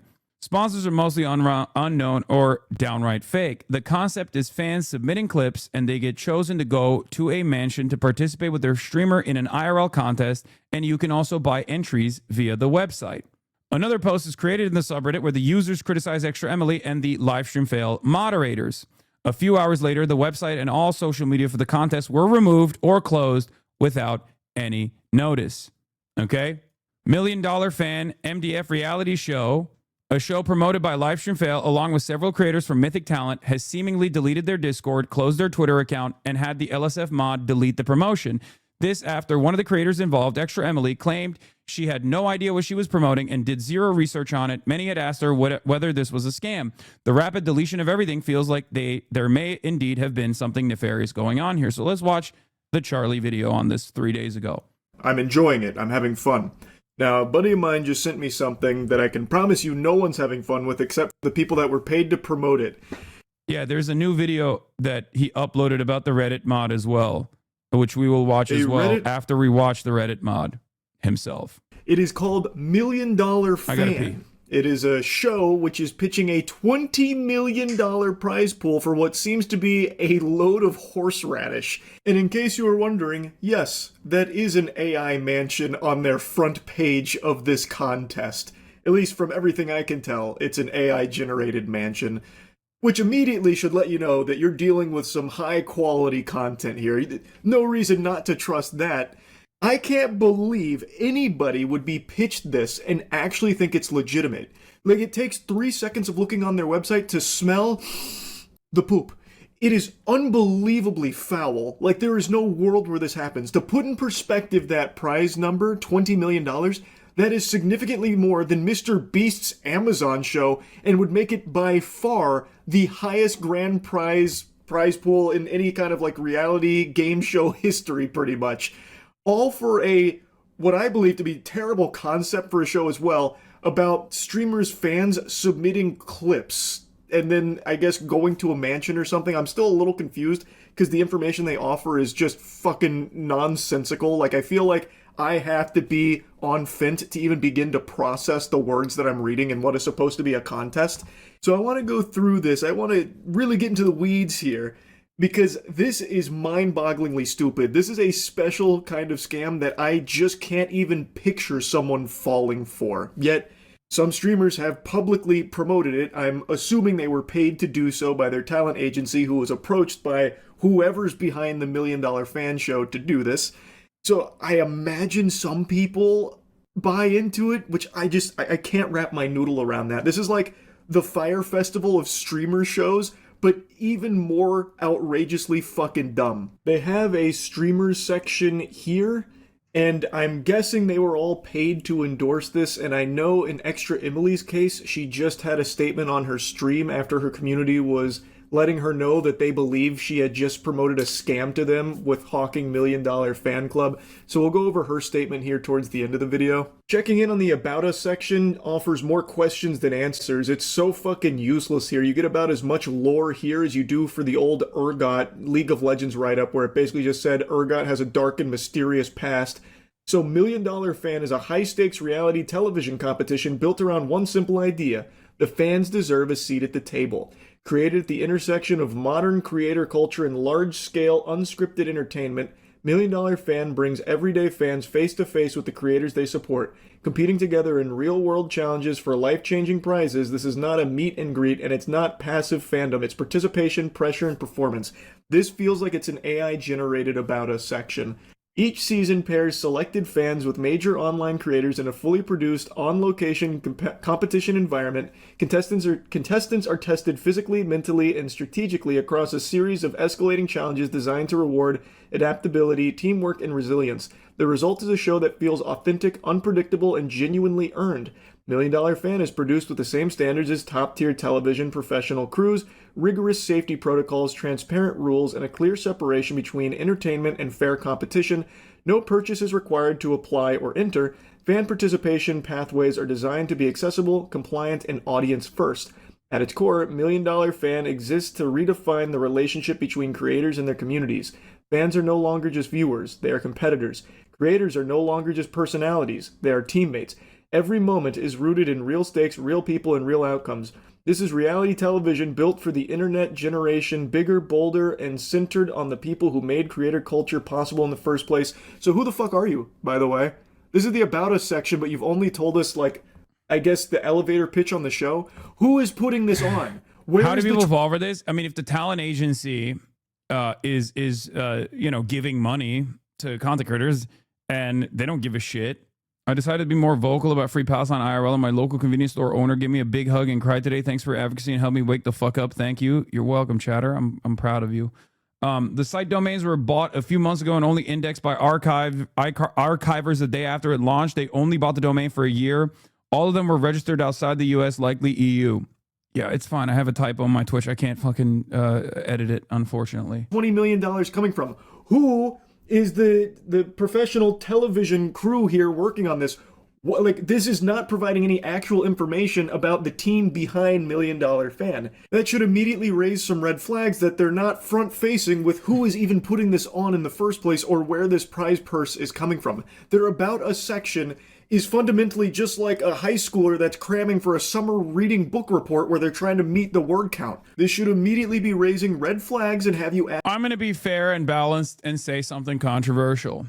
In the era where so many of the tricksters and con men engage in NFT scams and shit coins, I like a good deal. I like to see an old-fashioned one, you know? Even if it's being conducted entirely by all of the most repulsive figures online who fucking despise me. I just gotta say, fair is fair. I've said time and time again, I love old-fashioned scams, okay? And this is a more old-fashioned scam, you know? This grimy Reddit moderator loser is doing scams the old-fashioned way, okay? Good old hustle. Good old hustle, baby. Yeah, this 97-year-old grifter still runs scams the old-fashioned way, and I fucking love that. Asking some questions like, why are they not being more forward with who is behind this? Is it the fucking Rockefellers? Like, whose identity they're protecting? The Elusive Man or something from Mass Effect? Like, where is this coming from? Who is putting this on and who is putting this together? This About Us section is nothing but meaningless fluff gobbledygook that doesn't actually answer anything or provide any real valuable information about this production and who's responsible for it. And then when you go further to their partners section, they have like a couple of brands listed here. Their 3 listed affiliates are Malwarebytes, Hide Me, and then that mystery affiliate in the middle there is StubHub. Have to click on it to find that information out. I was a little nervous that I was about to have my fucking identity stolen or something, clicking on a random image from a sketchy website that links me to something outside of it. And their Proud Partners section actually had me laugh out loud, audibly giggling, not just blowing air out of my nose. I literally laughed a hearty ho ho ho like Santa Claus when I saw Livestream Fail is listed as a proud partner of $1 Million Fan. And so I went to Livestream Fail, and they actually even had a big post announcing this to try and get people to sign up for it. So I guess they're like an official partner of $1 Million Fan. Do you guys want to know another fucking insane thing about this Reddit moderator, by the way? A while back when Destiny got into legal trouble for, filming people that he was having sex with without their consent and filming people that he was having sex with their consent, and then that whole ordeal took place, and then some of the victims sued Destiny. And in the process of that court case, they found out that Destiny had actually procured child sexual abuse material from an underage girl. When all that stuff was happening and everyone was obviously clowning on him for they're calling him a pedophile, calling him a sex pest and stuff like that.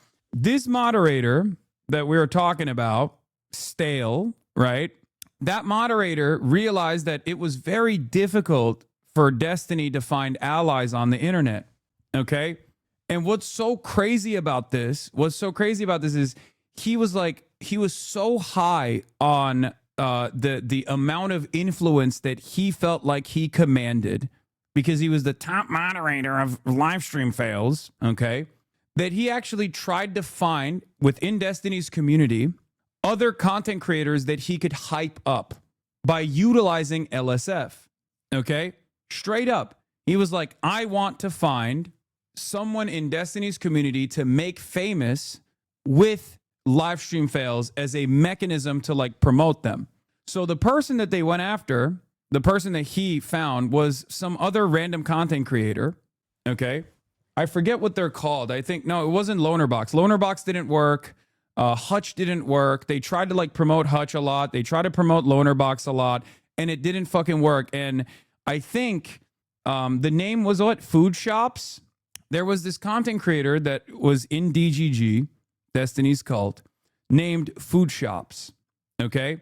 And his theory, his theory was that if he promotes people that aren't like directly related to Destiny, that he could have more allies. Here it is. I mean, there's a full 11-minute video on this. Okay. Even better.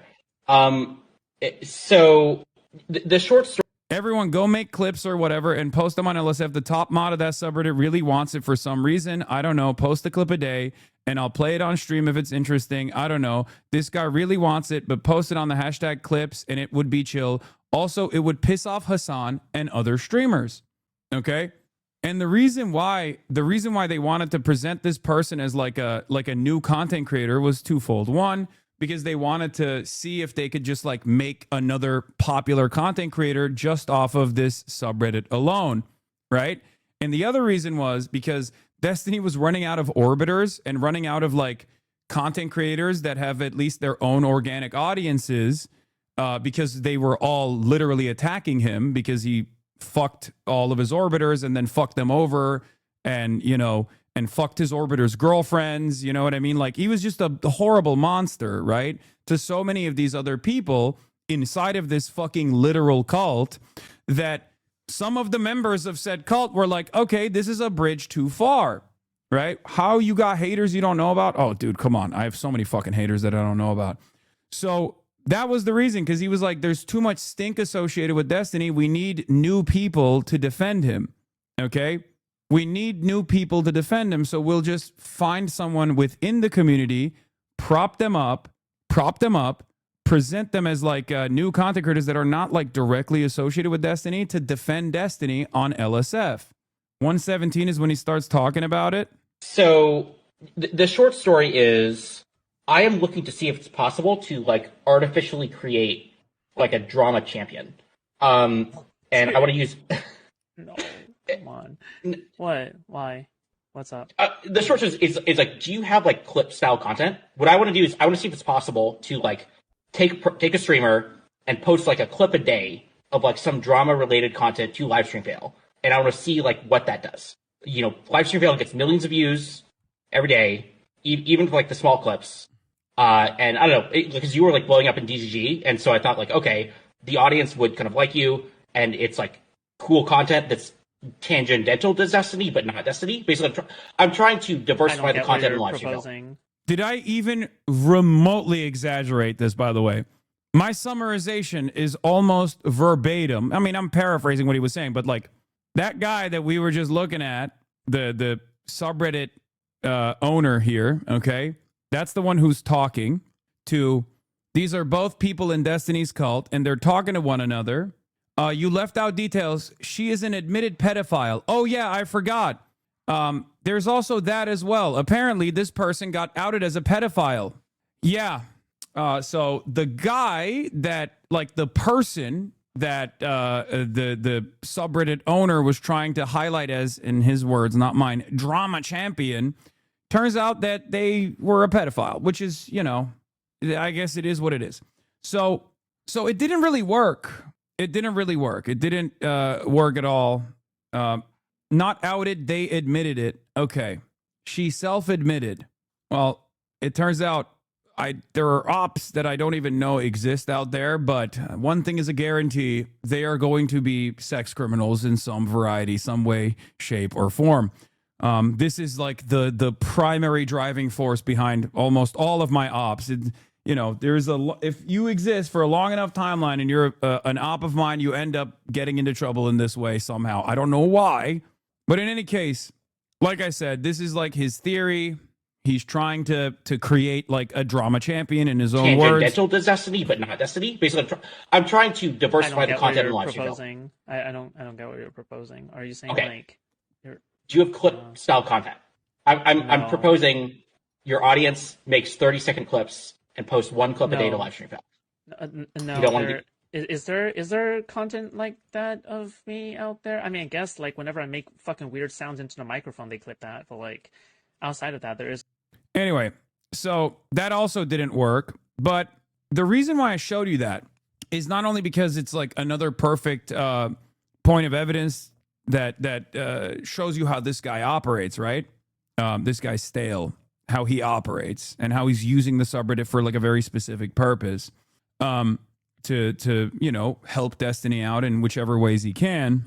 But the other reason why I showed you this is because it kind of gives you an understanding of what his mentality is, like the God complex that he developed off of like a crumb of influence that he was wielding, I guess. So it was only a matter of time until he got into trouble such as this. So here he is talking about the influence that he wields in Destiny's community, DGG. I don't want to be an influencer. I want to have influence. There's a difference, ... Talking like he's fucking Orochimaru or something in a online group chat that is centered around a cult around one individual content creator who was, you know, been outed for sex crimes. I don't want to be an influencer. Influencers are clowns that dance to their audiences. Instead, I want to have influence. There's a big difference. Bro, I worked at Twitch for 4 years. People there obsess over the subreddit. I have been meeting with executives about LSF. Yes, LSF matters. And yes, people in charge look at it. That's the influence I am talking about. Okay? Like when we make jokes about like Reddit moderators and how fucking insane like the loser mentality is that moderators have sometimes, like this is a person who is living it, okay? In a community that is comprised entirely of people that actually farm karma almost professionally, even though they make no money off of it. This is a very real thing in an unfortunate dark corner of the fucking internet, okay? I like Orochimaru. Why did he compare this incel to him? Yeah, LSF mods are getting paid to promote posts and nobody talks about it. I mean, I don't know if they're also getting paid on top of that, but this has been going on for quite a while is what I'm saying. It was always an influence peddling operation, but obviously he got so full of himself that he took a shot in the dark to make some real money, and it very quickly imploded.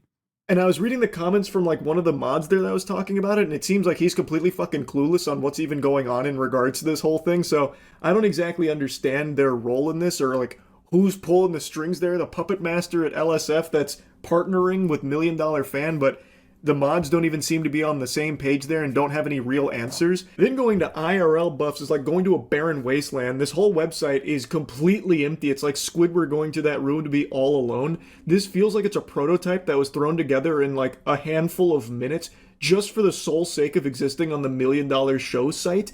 I'm pretty sure that's an AI-generated image there as well for their products like Yeah, every thread on LSF has an auto-stickied post, okay? Stable Ronaldo reacts to Hasan's disappointment in him collabing with Aiden Ross.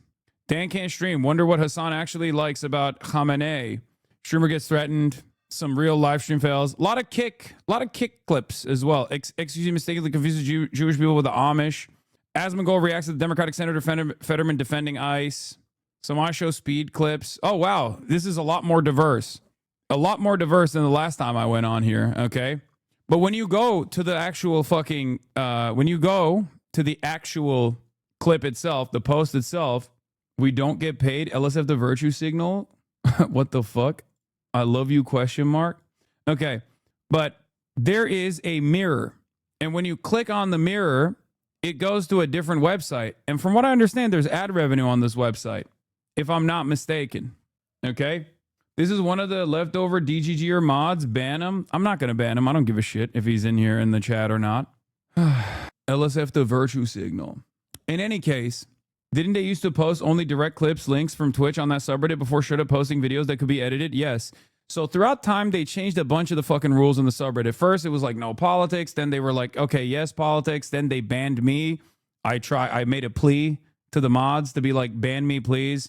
I'm brigading openly today, so you ban me. Did they ban me? And then obviously a lot of their fucking activity went down, so they unbanned me so they could continue the harassment.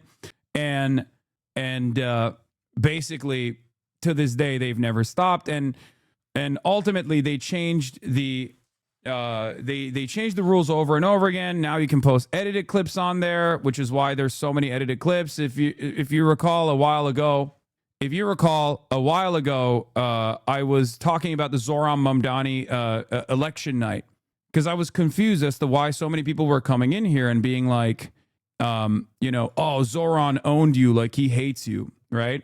And I was like, the fuck are these people talking about? It turns out they edited a clip on LSF and then they bass boosted it to make it seem like I was actually, you know, not invited to the Zoran election victory campaign party.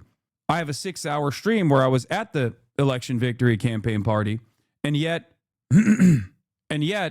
everyone that only went to this fucking subreddit got a totally alternative version of events. So there are a lot of people that actually sit there and just look at this kind of stuff and don't do anything else about it. Yeah, Hutch believes he caught Hasan using a shock collar once again. Hutch is like, what, a 300 viewer content creator? 16,000 views.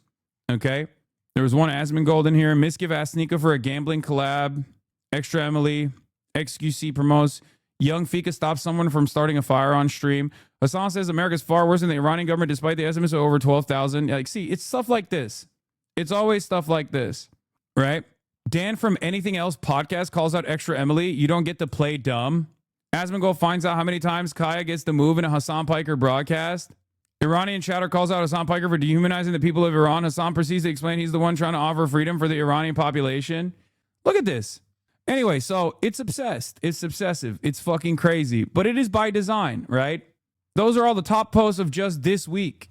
Just this week. So I stopped looking at LSF a while ago, and I think many other streamers also have stopped looking at LSF because of this reason, because it became like a normie repellent trash fire, right? But there are still people who basically use it as an entry point into getting into Reddit r/all, okay? And that's what they still use it as. So these communities, they're not very big, but they are very active, right? They're very passionate and they're very active. But because they're not very big, they have to lean into much larger platforms. So one of the easiest ways to do that is through Reddit, which is endlessly brigadable and very easy to like dominate a conversation around.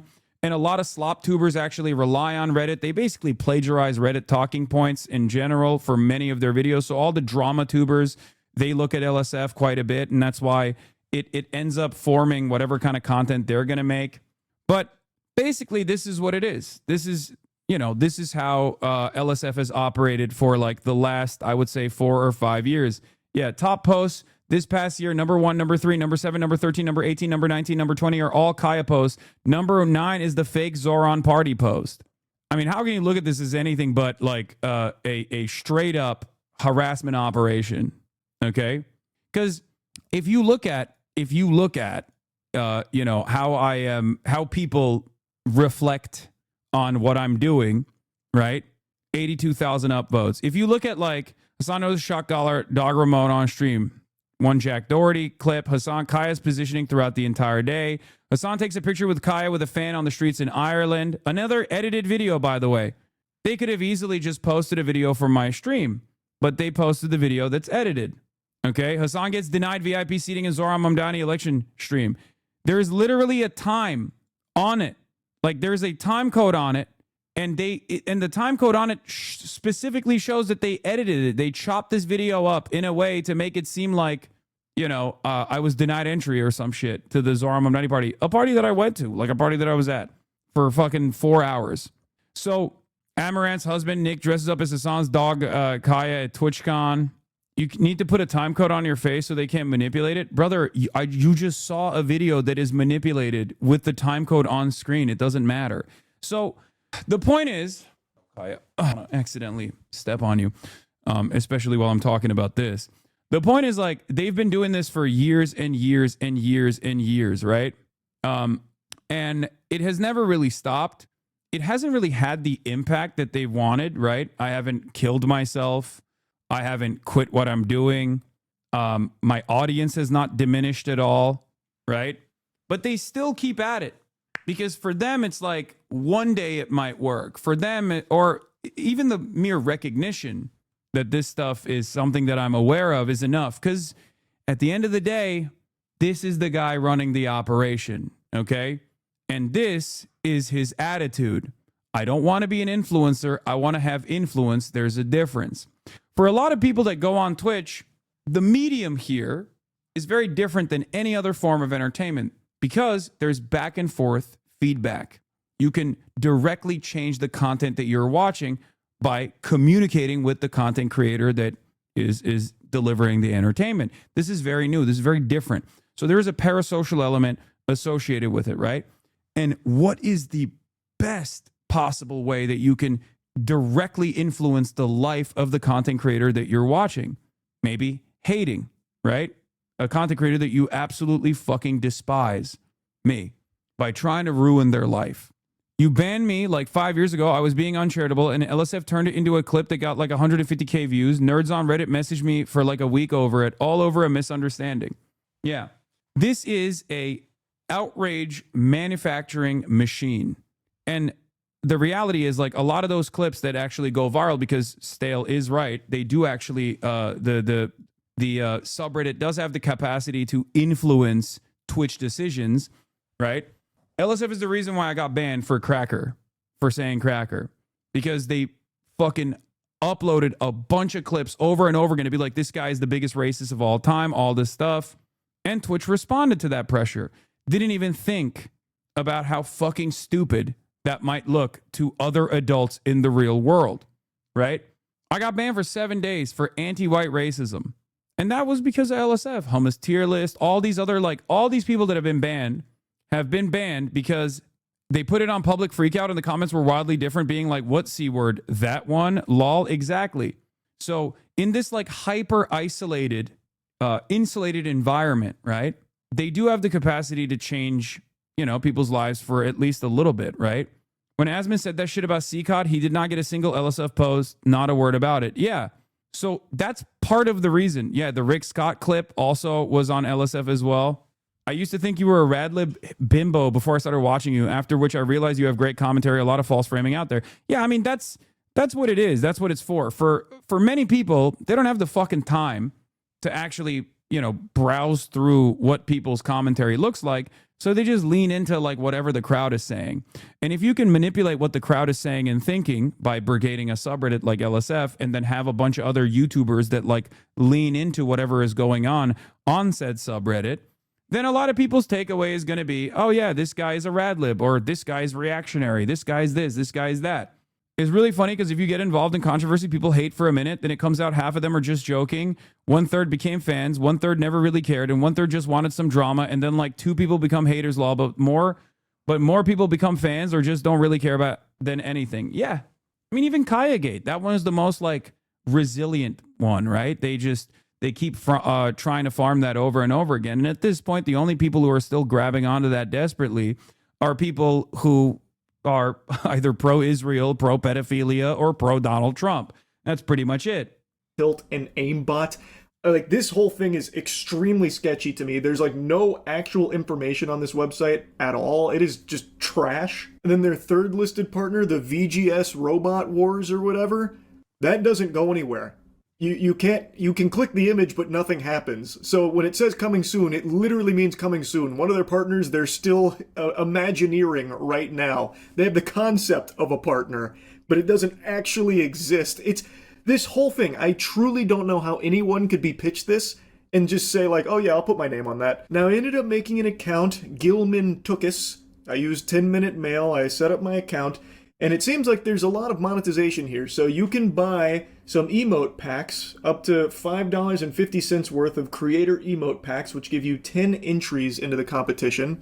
But they do explicitly make clear numerous times, no purchase is necessary to enter, but kind of nudging you a little bit to maybe make a couple purchases. But you can't legally require a payment. You can't legally require someone to buy something in order to enter into some shit like this. So that's there to cover their own ass in the eyes of the law, but they do very much try and incentivize you to spend money here for the $1 Million Fan Show. Going to their official rules, I thought for a brief moment I was going to learn more about the sponsor here, but it's talked so vaguely that it sounds like a Destiny 2 raid boss. The sponsor, $1 Million Fan Reality Show, Inc., referred to herein as $1 Million Fan, or the sponsor, is a Canadian for-profit corporation operating as a technology and media company that organizes and promotes sweepstakes events The sponsor operates sweepstakes and skill-based contest experiences and separately provides. All right, so is this whole thing just a scam? Who kind of just protect. Like, he just talks about how this is a scam. Charlie unlocked the new armor slot. Nice bucket hat. How has Emily not lost all of her wealth to a phishing scam yet? He says he's in the bucket hat before I even processed it. So it's a scam, right? We know that already. We know that by the way that they tried to. To defend it, right? Cover their tracks. So a few hours later, website and all social media content, or social media for the contest were removed or closed without any notice. X.com, MDF reality show, Instagram page, TikTok page, YouTube page, all of that. Moist Critical has made a follow-up video calling it a scam all along, saying the streamers were probably under the impression that this was Amazon backed, but it turns out maybe it wasn't. Today, the head moderator of LSF was removed by the admins from the subreddit moderation team. Okay? Highlights of comments from the first thread: 20 million grand prize and using AI stock mansion. Shaking my head. Remove comments. How much is the mod team being paid for this collaboration? Hiding comments calling this out for what it is. What? XQC? Why are you adding XQC? Why are you adding XQC in my chat, calling him pathetic for not being a speedrunning champion? It's the wrong chat, chatter. Anyway, this has to be a joke, right? So the sponsors just affiliate links with some supplements, a PC shop, and a subreddit. Where the fuck is the 20 million coming from again? Like, these are all the comments that were deleted, right? Did some digging on this and found a few things that seem worth noting. Legal documents appear to be copied from Omaze, the celebrity sweepstakes company that faced lawsuits and paused U.S. operations in 2023. It's 100% a scam. All of this was deleted. Yeah, XQC L Speedrunner, if he's watching right now. If you're watching and live reacting. So now we will watch. Here are the updates for the record. So, all these people are calling out that it's a fucking scam. And of course, the moderators are deleting it. Another thing that the moderators love deleting is whenever you call Destiny a pedophile, or if you say anything negative about Destiny, they love deleting those comments too, for the record. Many of the people in this community have probably been banned at one point or another for being like, hey, isn't this guy a pedophile? Or, hey, didn't this guy procure CSAM? Yeah, I'm permabanned from LSF for talking about these sex crimes, because the entire subreddit moderation team, under the guidance of this person that we're about to watch, okay, this person that is close friends and associates with Dan Saltman, Destiny's money machine, basically, a 60-year-old loser who owns redact.dev. I think one of the last remaining sponsors of the Ethan Klein podcast, H3H3 podcast. Okay. Stale 2000, alt username Tarot_card, has previously won streamer Destiny's DGGer of the Year award. He's close friends with both Destiny and Dan Saltman, coordinating to use the subreddit to push clips attacking enemies like a Piker while promoting Destiny. Anyone who talks about this issue without bringing this aspect up most likely doesn't know it, right? They most likely are unaware of it. But now you're aware of it, okay? So without further ado, let's take a look at how he defended himself in this clip. A message to the Reddit CEO, Spez, from r/livestreams moderators, former top mod. Spez, Mr. CEO of Reddit, I hope you have received this public video that I have created and sent to you via your email. If not, I hope anybody who cares about the topic in this video can get this to him in any way that you can. This video is about a topic of deadly seriousness, and that is of Reddit moderation and the state of your platform. But first, some background. I'm Brian, or Stale2000, or Tarot Card. I was the top moderator of your #1 gaming subreddit, r/livestreamfail, before I was recently removed from that position by the Reddit Code of Conduct team. I became a Reddit moderator for one reason, and that is because I think that Reddit communities, and correspondingly its moderators, have massive power and influence, and for some reason, nobody seems to notice, care, or take this seriously. Least of all, its moderators or the company.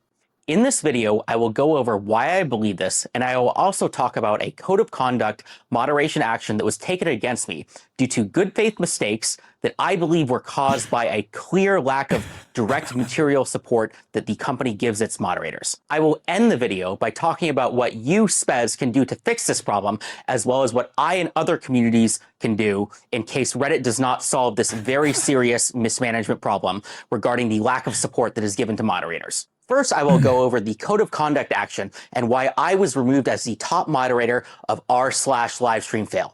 This sounds like stupid internet drama, I know, but I'm going to talk about how this is a very clear example about how Reddit's mistakes causes very serious problems to Reddit's community and the company as a whole. I don't know why he just doesn't shave his head. I can't stop. I know this is not the main point, but like, brother, you're not fooling anybody. You know what I mean? Like, why don't you just shave it? It's fine. Let it go. Dude, I could change this motherfucker's life, okay? Shave the head, grow the beard. I'll put you on a fucking diet plan. I'll put you on a fitness plan. I swear to God, you will never make a 20-minute video like this ever again.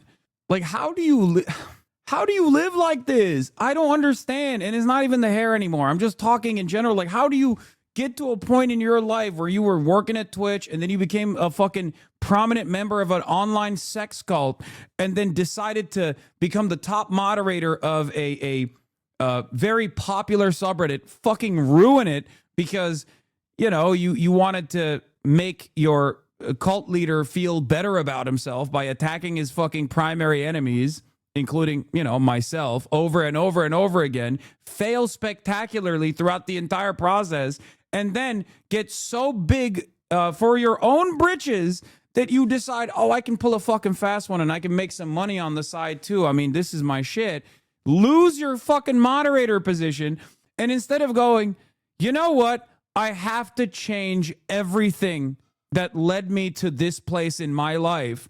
Instead of doing that, you fucking doubled down and made the least self-aware video that anyone has ever made.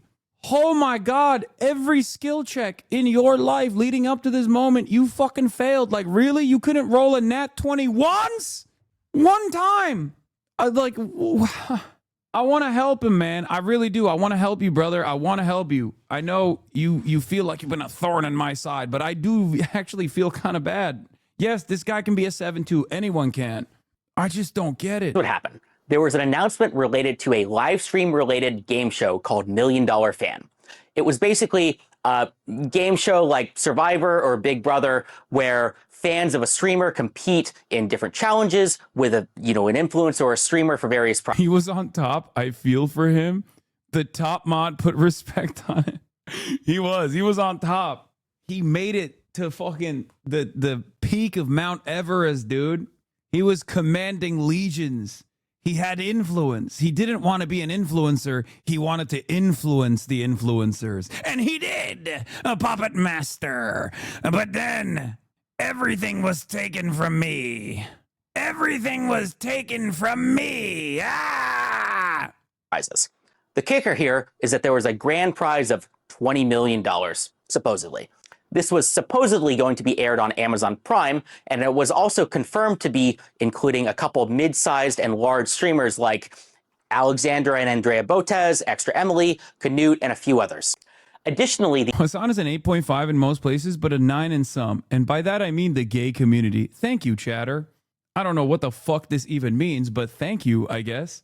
The opportunity was supposedly brought to these streamers by a company called Mythic Talent, which is a well-respected streamer agency that represents hundreds of live streamers. I heard about the game show a few hours after it got announced by a couple major live streamers. It sounded like the perfect type of content for a live stream fail. I mean, reality TV, game show, live streaming, gaming, that's perfect for LSF, which is about fun, crazy content about kind of live streaming gamers. Fun, perfect content about live streaming and gamers.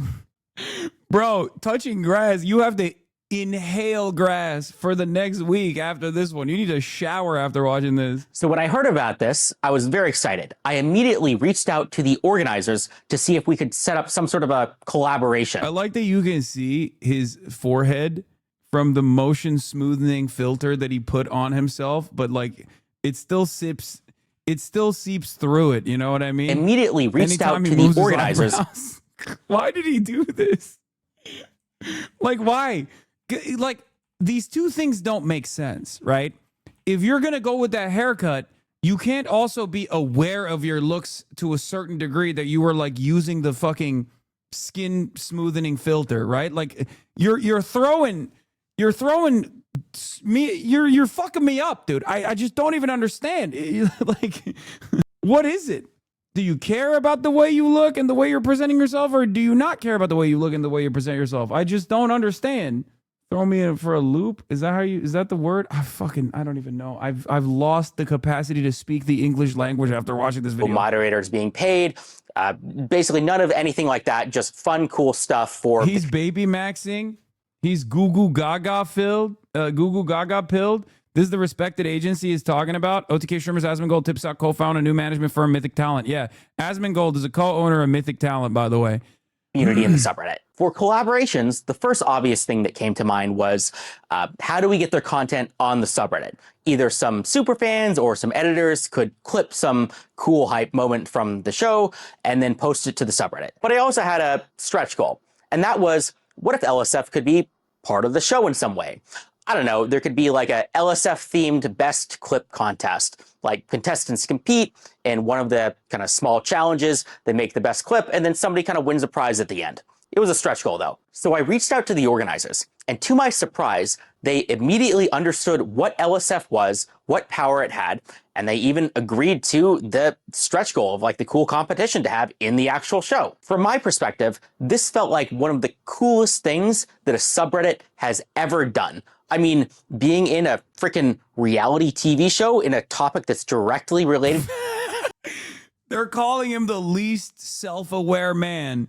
Not even in America, but like this is the equivalence of the guy who's like, I'm a 37-year-old who looks like a 17-year-old model. Like this is the Reddit version of that TikToker. You know what I'm talking about? You missed the filter glitching. Shut the okay, stop. You know what I'm talking about? You must have seen this dude I'm talking about. You need to see this dude I'm talking about, okay? Someone link it to me, please. I refuse to believe this is not satire. This is Tim Heidecker 2.0. No, this is like, this, chatter, I just gave you literally like the background for this reason because I knew that this was going to come across as insane, okay? See, there you go. 1 week after the HasanAbi diet program. Yeah, this guy. I'm 35, but looks like 17. 6, 5, 7, 8. Yeah. Like that's Low Kirk. That's him. Like where the fuck did the video go? I lost it. I have so many goddamn tabs open. Okay. But yeah, there's a reason why I gave you all this background so you understand that like he is absolutely not joking. Like to the subreddit, how awesome. And then, you know, maybe I could leverage this to get even more opportunities either for our subreddit or for other subreddits across the entire platform. That's how I felt, at least. He's like, I wasn't doing this just for me. I was doing this for all moderators out there. You gave me the sword and I was using it with honor. And that's clearly not how it worked out. After they agreed to kind of a couple of these kind of requests that I had in my stretch goal, they immediately started moving very quickly. We wrote up an announcement and they wanted this out within like 24 hours. So we quickly worked to make an announcement together, and I posted it the next day. When I posted it, everybody in the comment section immediately yelled, scam, scam, scam, scam, scam. This initially didn't actually worry me because no matter what we do, people call it a scam. I mean, I've done AMAs with the Twitch CEO. People called that a scam. And I was also thinking like multiple major live streamers were involved. Mythic Talent was involved. Surely they had done their due diligence, right? Additionally, the thing that people were the most skeptical about was the $20 million grand prize. This initially confused me as well, but once I heard that, Amazon Prime was allegedly involved, my initial concerns were assuaded. I mean, think about it. Amazon Prime has spent lots of money on tons of shows, and, I didn't necessarily think that the show was worth $20 million, but, that doesn't mean that Amazon Prime wouldn't fund it. And, if LSF was involved, maybe it would actually succeed. Maybe my involvement alone could make the $20 million kind of investment worth it. Who knows? At least that's what I thought. Now, here comes the next part of the story when things get a little crazy. The next day, a major live streamer who was involved in the show, Extra Emily, said on her stream that she kind of saw all of these comments about people calling it a scam. And they even saw that, LSF was involved. And this was apparently unacceptable to her, so much so that she was considering kind of dropping out of the show or kind of looking in to see. My theory is that Reddit doesn't actually care about the scam. Shit like that gets promoted every day. They just wanted to get rid of a dude that's responsible for turning a major subreddit into a fucking brigading machine that's liable to lawsuits.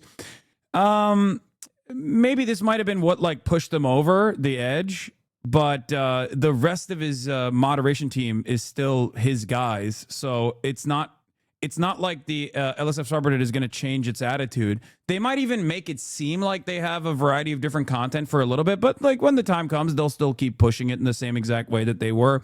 Because I need you to understand something, okay? A guy who is this crazy doesn't just fucking magically go away, and this kind of craziness doesn't happen overnight. This is like a byproduct of being in a fucking sex cult for an extended period of time, okay? So all of the other little loyal soldiers that he has at his disposal that are still operating the subreddit are also just as fucking insane. Like, there's no shot. There's no shot that these guys are going to go, all right, you know what? We're going to turn LSF back into what it was. We're just going to have like a diversity of different content. It's not going to be a fucking hate farm for whoever our favorite content creator Destiny's enemies are. It's not. There's no shot that it will stay the old LSF, even if it turned into like the old LSF for like 1 week. They are already banning any posts about the stale video. Nothing is changing. What? This is a totally separate fucking. Oh, thank you. They're doing a cleanup job for the old mod, even though they said that they were gonna, take a new direction here. Yeah, it's not happening. It's not happening at all. I mean, yeah. It makes sense. Seeing if kind of the whole thing was a scam or not. After seeing this, I brought the concerns to the organizers, and the organizers told me that they were currently in talks with the agents to resolve this. And they told me in no uncertain terms that the show was not canceled and was still going on. So me being somebody who didn't really have a lot of, information into the situation, and me, trusting these high-powered agents who represent these multi-million-dollar kind of celebrities, I trusted that they would kind of get to the bottom of this and kind of resolve these concerns quickly. During this time period, I saw and deleted a lot of unsubstantiated claims about the show and the mod team. There were accusations that I knew to be untrue, such that, the mod team had accepted bribes or, had some sort of financial involvement with the show. And I knew that they were not true because I was the one who had this idea the entire time, from start to finish. This happened a couple days. And what I can tell you, for those who, may not believe that for most moderators, I'm a highly paid software engineer working in San Francisco. I do not need to take a couple $1,000 bribes from, random internet scams, okay? I was doing this because I legitimately, care about the subreddit, and that's why I spend my time on it. I thought it'd be kind of cool events for the sub. I'm talking about this and kind of the deleted comments because this is apparently some. Bro, that makes it more. I don't even know if I believe that. That is the most unbelievable thing he said. This motherfucker has a fucking job in this economy. God damn. It's the most jobless. How do you have a job and just still have the most jobless thing that you're doing on the internet? How is that even possible? Mate Feed Art, thank you for the 100. Double 100 train, send it. Oh shit, double 100 train, thank you. Big no-no in the Reddit TOS or something, or maybe it's like an unspoken rule where if you're involved in some sort of promotion and it ends up not working out or ends up being a scam or something, if you have deleted comments that have accused it of being a scam, well that, shows a cover-up or some way. It shows malice. Or it does. What do you mean? Of course it shows malice. And this is not the only thing he's done this for. He's been doing this for years over Destiny. He's been doing this for fucking years. Anytime you say anything about Destiny that's like negative, if you talk about his like active court case, he would fucking yeet you into existence. Remember, this is r/live stream fail. Okay? Obviously, we don't place a lot of fucking, we don't place a lot of emphasis or importance on random subreddits, but it's not r/Destiny. You know what I mean? It's not like to the average onlooker. They just think it's just a live stream fail subreddit. Yeeted out of existence. Yes. Sorry. Normal people go there and they don't think that the most online person the weirdest person on the planet is operating it for his own like personal sex cult. This is low-key kind of like Falun Gong, you know what I mean? When you watch Shen Yun and you're like, oh, how wonderful, 5,000 years of China. And then slowly but surely you find out, oh my God, it is literally a front for a psychotic cult that has a compound in like upstate New York. You know, this is kind of like that, where you're just scratch the surface a little bit because of some utterly irrelevant, like ridiculous low-level scam that this guy tried to pull off. And then you look at it a little bit more and you're like, what the fuck was this? What is happening here? What have they been doing? Now, obviously, it doesn't really matter because it is, at the end of the day, it is like a low-level scheme to try and fail to disparage the reputation, tarnish the reputation of like, you know, your favorite content creator's like biggest op or something. Like, who gives a shit, right? The reason why I get annoyed with it is because it has like political implications. As I've said over and over again, a lot of random people tune into this fucking subreddit. And if the only thing they're seeing is fuck Hasan and you're a normie, you eventually go, who's another content creator out there that's doing politics? And they arrive at Asmongold. And they slowly but surely become Asmongold pilled and become right-wing fucking demons on the internet. This is precisely what I was talking about for the past couple of years when these dumb fucks were actively coming after me, basically creating a void, creating a market for someone who was like, well, you know, everyone hates this guy. He must be bad. Let me go look for someone else. Okay, well, that someone else is Asmongold, especially because he was filling the need as a top political content creator. You create the market demand for fuck Hasan content, and he was fulfilling that market demand. And because I'm fucking left-wing, of course, the person who is going to fulfill that market demand is going to be a right-winger. What the fuck did you expect? This is part of the reason why Asmongold blew up. Not only because he's obviously a rapacious grifter who has no interest in real politics or policy at all, which gives him almost a superpower, but, you know, also because he was my primary op on Twitch. They kept saying, why is nobody opposing Hasan? And Asmongold was right there opposing me every day. Well, there you have it. You got your guy that's opposing Hasan. Have fun. That's not the first right-wing shithead that you have actually promoted and created, by the way. Nick Fuentes is another one. Remember, Destiny has collaborated with Sam Hyde, collaborated with Nick Fuentes, all these other fucking people, because he's one-directional. He doesn't care about the impact of his commentary. He just only wants to disparage his enemies that he feels have embarrassed him. And they'll go to this length to do insane shit because this is the modus operandi. This is the way that these guys think. Or bad faith or something. So that's why I'm kind of talking about this, is because this was specifically a reason that was brought up regarding why I was kicked out as a mod on a live stream fail. And finally, I want to end this part of the story by I do want to bring up something. A chatter brought this up as well, and it's, I think, really funny. This person filmed this and sent it to the personal email inbox of a fucking CEO, thinking that this was going to convince him that he had made the wrong decision, and I guess like immediately unban him or something. I've never encountered someone with such little self-awareness, and honestly, I respect it. I respect that. This is pretty fire, man. Another resounding DGG victory right here. Please, I urge people that still operate in these fucking weirdo circles. This is what you look like to the outside world. Please, I beg of you. I urge you to go outside. I urge you to fucking try to develop real world relationships and hope that that will snap you out of it, okay? This person is a perfect representation of the fuck Hasan style Redditors out there and all the fuck Hasan style fucking Twitter posters out there. Like, this is the singular human form of all that. About how Moist Critical made a video critical of the situation, and then about 30 minutes after this kind of video got released, I got reached out by the organizers of the events and told that 5 live streamers in the event had dropped out and that therefore the event was canceled and I should take down the post.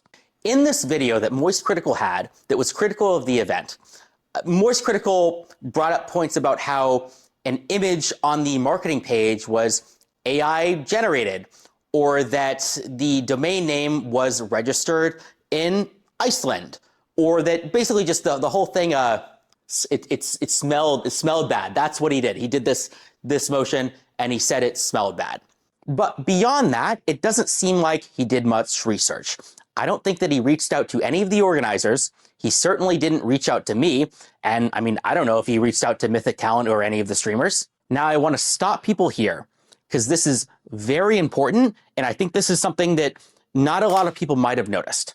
And that important point is that nothing in this situation has yet to be definitively proven as a scam. I repeat, there is no definitive, at least public information yet, that anything fraudulent, malicious, or illegal has happened in the situation. The only confirmed things that we have right now is that I guess there was a website, looked a little weird, there was some bad publicity, everybody called it a scam, and then a bunch of streamers dropped out, and then the event got canceled, and everybody got refunded. None of this is illegal. None of this is proved to be a scam, at least yet. Maybe I'll eat these words. And yes, in retrospect, there are certainly some things which we could call yellow flags or even red flags. But that being said, I don't want people to go into this thinking that there was some proven malfeasance or something when there really is a possibility that a lot of this could have just been kind of bad organization and things just fell through. Just because something's a bad idea, just because something is misorganized, that doesn't mean that anything illegal happened. Was he trying to say malfeasance? Malfeasance? What the fuck was that? Or something. Thinking that there was some proven malfeasance or something when there really is a possibility that a lot of this could have just been kind of bad organization and things just fell through. Just because something's a bad idea, just because something is misorganized, that doesn't mean that anything illegal happened. You know, I still haven't gotten confirmation about kind of the Amazon Prime kind of a thing. I think that is the biggest unknown right now is I don't know about this supposed Amazon Prime deal, if it exists or not, because maybe they were in negotiation with them. Maybe a contract was in the works, but hasn't been signed yet. I'm not really. Brother, why are you still? I mean, I guess he's trying to still make it seem like this was legit. There ain't. What do you mean? Oh, maybe there's still an Amazon play here. Okay, dude. Sure, yeah. We'll have to see.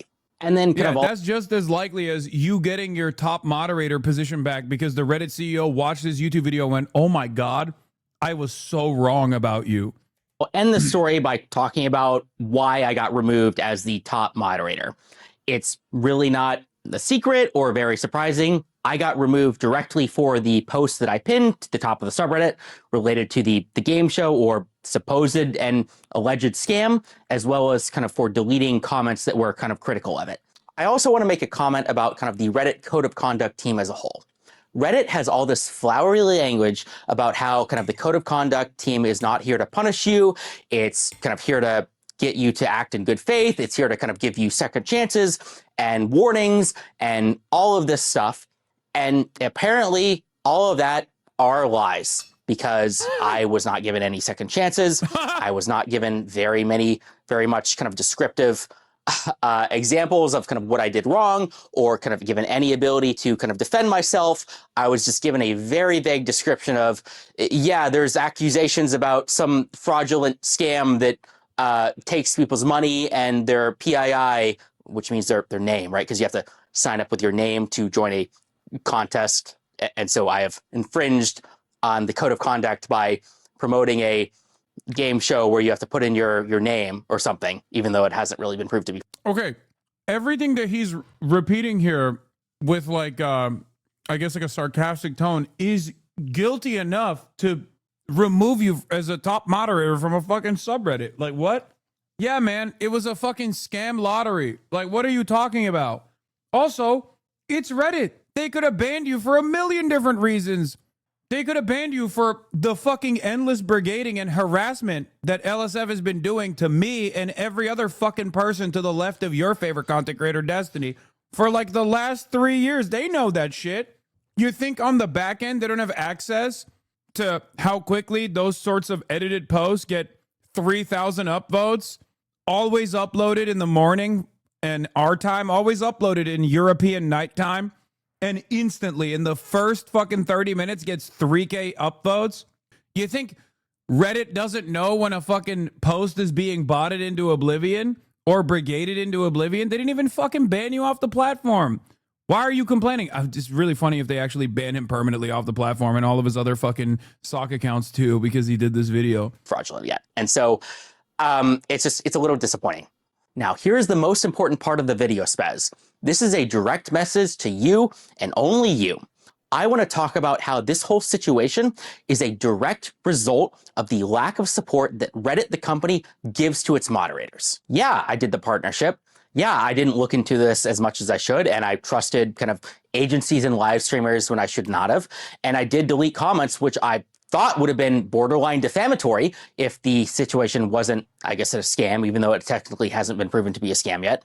But despite all of that, there is still massive kind of like problems at Reddit, the company, due to the lack of support that caused this. But right before this, I think, is one of the best examples of what happens when you're in the Destiny cult too. You think you can like argue yourself out of every situation.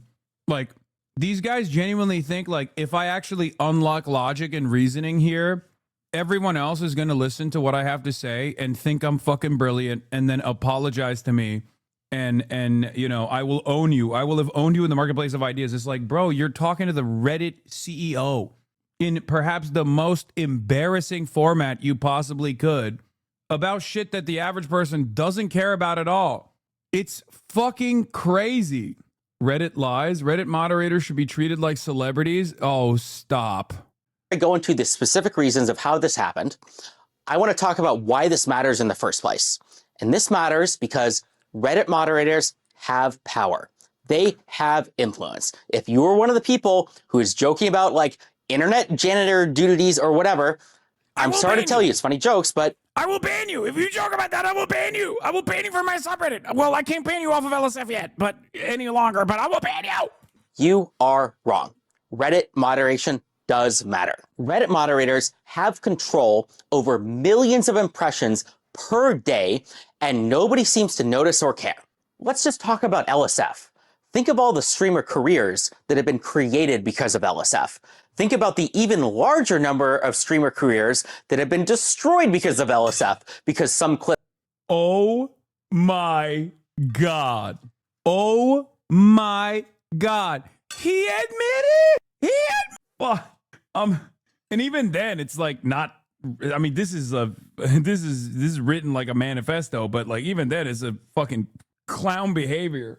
He's like, I've been using my power to destroy careers. It's like, okay, buddy. Went viral about of careers that have been created because of LSF. Think about the even larger number of streamer careers that have been destroyed because of LSF, because some clip went viral about like something bad that they did. I have had major live streamers who are effectively celebrities come to me and beg to kind of remove, negative posts about them. An even crazier story is the time when some Twitch employees found me in person and borderline begged me to make sure LSF is not used to destroy the Bro, you are literally a whole ass freak, dude. Oh my God, he's like nutting off of the fucking minutia of power that he got when he has none, by the way. This example proves why you got removed as the top moderator, dumbass. And the very example of your position being removed by Reddit is proof that you don't actually have power. Your life is meaningless. It's worthless. Why can't you just do this shit for fun? The reason why people clown on moderators and say, oh, you guys are, janitors, you're a fucking idiot, you're a loser, all this shit, is because of this. Because under normal circumstances, the reason why you moderate a community or the reason why you moderate a fucking subreddit is because you actually have interest in the subreddit. Not because you love the power that you have over all the streamers. I can make and break careers. I can destroy an entire fucking platform. You are the last person that should be moderating anything. You should actually not even be on Reddit to begin with. I think they should ban your whole fucking account. It would be the first step towards a better future for you, okay? What the fuck? The whole point of moderation is that you love a certain subject, okay? And you love the fandom surrounding it, and then you engage with it in order to have like better discussions around it. Like that's the reason why this concept started. Okay, that is what is supposed to happen. That's the normal thing that you do. You have a job, and as for fun on the side, you do this thing because you care about the community that you're a part of. You have basically openly admitted that you tried to abuse your position every step of the fucking way. What? Be careful telling a Reddit mod you hope they get banned is like making a death threat to a normie. No, this is the first time someone has ever made a life threat. Okay? This is not a death threat. This is a life threat. I'm threatening him with a better life. If this guy got permanently banned from Reddit, it would be like when, you call up fucking gambling websites or casinos to tell them to not let you in. You know what I mean? It's like that. Yeah, I'm not saying kill yourself. I'm saying live yourself, King. You got only one life. A billion-dollar company, Twitch, partially because at the time, LSF was indeed being used to destroy the multi-billion-dollar company, Twitch. Deservedly so, by the way. Or even just take this literal circumstance. Imagine the whole kind of operation was legit. Well, guess what? One single post on LSF caused all of the streamers to drop out and destroyed a $20 million opportunity. It wasn't real. Sorry, Mythic. My bad. Or imagine it was, a scam through and through. Well, guess what? We were the ones to expose it and destroy it before it had the chance to cause any real harm. I mean, everybody got refunded after all. Bitch, you were deleting people calling it out. Actually. Oh, I claim credit in both cases. I win, you lose. What do you have to say to that? We did it, Reddit. This is literally like those fucking memes about the Redditor who wants to watch his wife get fucked, talking about polyamory. God damn, bro. I forget how much of a loser people can be on the internet. Like, I really do. I think I spent too much time outside, too much time with fucking normies. Even though most of my job is online and on the internet, I really do shelter you from a lot of this kind of behavior on the internet, chat. You don't even understand. You think I'm doing too much when I fucking watch Asmongold because he's like literally spewing toxic bile to like 40,000 of the worst incels you've ever fucking seen. And really shitting up the place, but the well gets deeper, okay? The well of depravity is so much deeper than you think. And the reason why I don't fucking do it is because I do it, Chinese style censorship. I put a fucking Chinese firewall up in this bitch and rarely ever covered this side of the internet. Even if this side of the internet is covering me on a daily fucking basis, like nonstop. And you only hear about it when they actually reach the normie sphere somehow, when they strike gold, and you're like, why are people saying this about you? This motherfucker is one of the people as to why they're saying that thing, whatever insert new drama that they manufactured at LSF. That is it. That's the motherfucker. Things ended up okay. Right or wrong, you can think I'm a good moderator or a bad moderator. You can think that LSF helps streamers or is the bane of their existence in the entire industry. But please don't for a single second pretend like it doesn't matter. And that's just one subreddit. Now back to me. I was one of your most passionate users. I was in the Reddit partnership program from the start. I took advantage of every opportunity that I could. I had meetings with kind of the Reddit community managers. I begged them for help and kind of partnership opportunities at every chance that I could. And I was blown off every single time. I got nothing out of it. The community managers never helped me. As, nice as the guy was, I think he had basically no power to help me. I was one of the only moderators out there who tried to grow my community, who had any ambition, who tried to work with the company or help other subreddits or help the company that a whole, and it didn't matter. I failed, and it failed because of how mismanaged and how little support Reddit, the company, gives to moderators. So let's circle back. Let's go back to the moderation situation. This is a very key important point, so please pay attention. None of this would have happened. I saw one comment in here that I need to highlight. Someone went, my God, what has Reddit done? Yep. That's the takeaway that he thought we would be having right now. How could Reddit let go of such a valuable unpaid moderator of the mass harassment and cyber stalking and fuck women subreddit? What? That's been used like a fleshlight for kick.com for like the last 2 years. How could this have happened? We must bring him back right now. if I had gotten support from Reddit. Do you think that I want to be the guy like going out, like messaging random people in Discords and LinkedIn's and trying to figure out kind of these partnerships? I don't. This is not my job. I am not qualified to do any of this. I am not a lawyer. I cannot read contracts to know what I should do or I should not do. I just want to like grow my subreddit, have a big vision, and I don't want to deal with this. At the end of the day, I'm a random nobody who got lucky. Wait, what got edited? What got edited? Was that in the original? What's that skip cut there? Did he get embarrassed that he deleted one of the parts of the fucking... He started crying. This feller has beautiful lips. I can't get over how moist his lips are. Everything about this is so bad. He started crying. Bro, Reddit pulled a Maduro style operation on him, dude. They fucking they came in with the special forces and just kidnapped his ass. And just like with Maduro, Delcy Rodriguez is still running the fucking show. His guys are still in command, but he's mad that he lost the power. Took over one of your largest gaming subreddits on the platform because I won a stupid game of like Reddit mod politics. But apparently, I'm the only person out there who understands the potential that Reddit has. If Reddit had offered me partnerships, if Reddit had pipelines to connect with kind of major companies, if Reddit had lawyers. By the way, this is why I say like, sometimes people think I'm being harsh when I say like, oh, dude, without like the hatred that you have for me motivating you to continue living, like you probably would have killed yourself. Like, I'm talking about a guy like this. I want you to visualize this creature every time someone comes in and goes, Hasan, you are so stupid. Your argument is puerile. You have made 0 arguments. Asmongold mugs you. Asmongold. D was on stream raging at Charlie defending this mod. No, this is not this mod. This is his mod.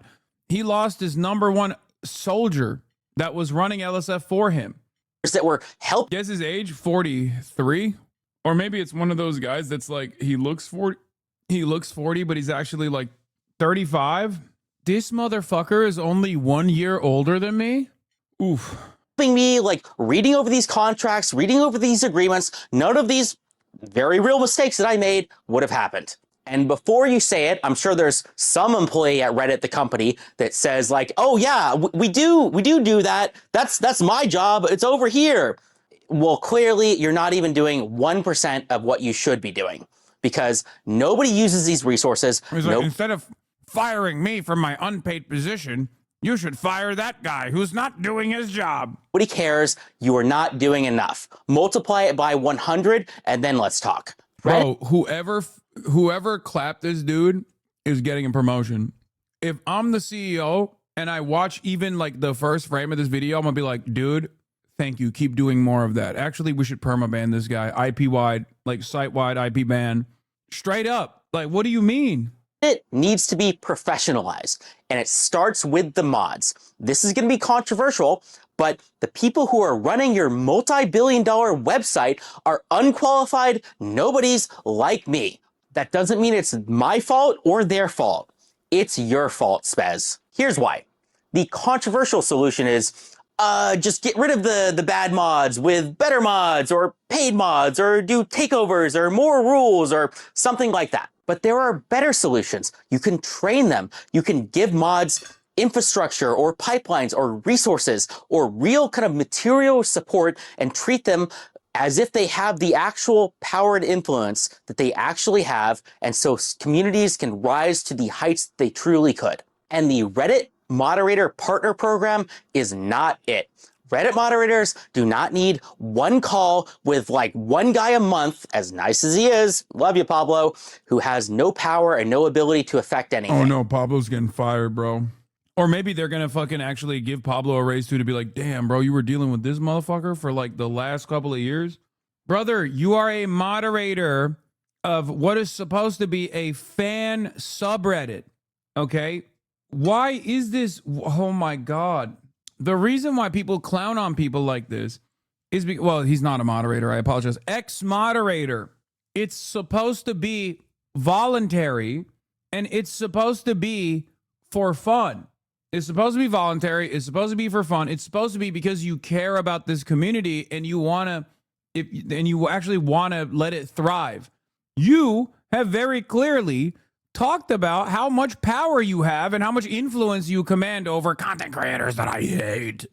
I can make or break people. It's like, well, first of all, you can't, because let's be fucking real, okay? Maybe it's not the same for other content creators. I'm sure there have been people who've cut their careers short because of like the negative attention they got from like LSF or other places. But these motherfuckers have been trying to get me killed, deplatformed, or at the very least prosecuted, okay, in that order. Because being deplatformed is worse than being prosecuted by the federal government. Anyway, for the last like fucking 4 years.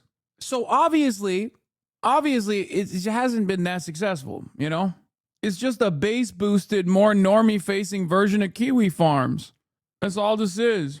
Reddit moderators don't need Christmas celebrations or special badges or community or events or team building exercises. No, even the Reddit event budget is barely useful. No, they need real material support. That means access to anything that like a talent manager would give an actual celebrity. So an access to a bounty board or ad deals or lawyers or event organizers or professionals or anything that actually matters.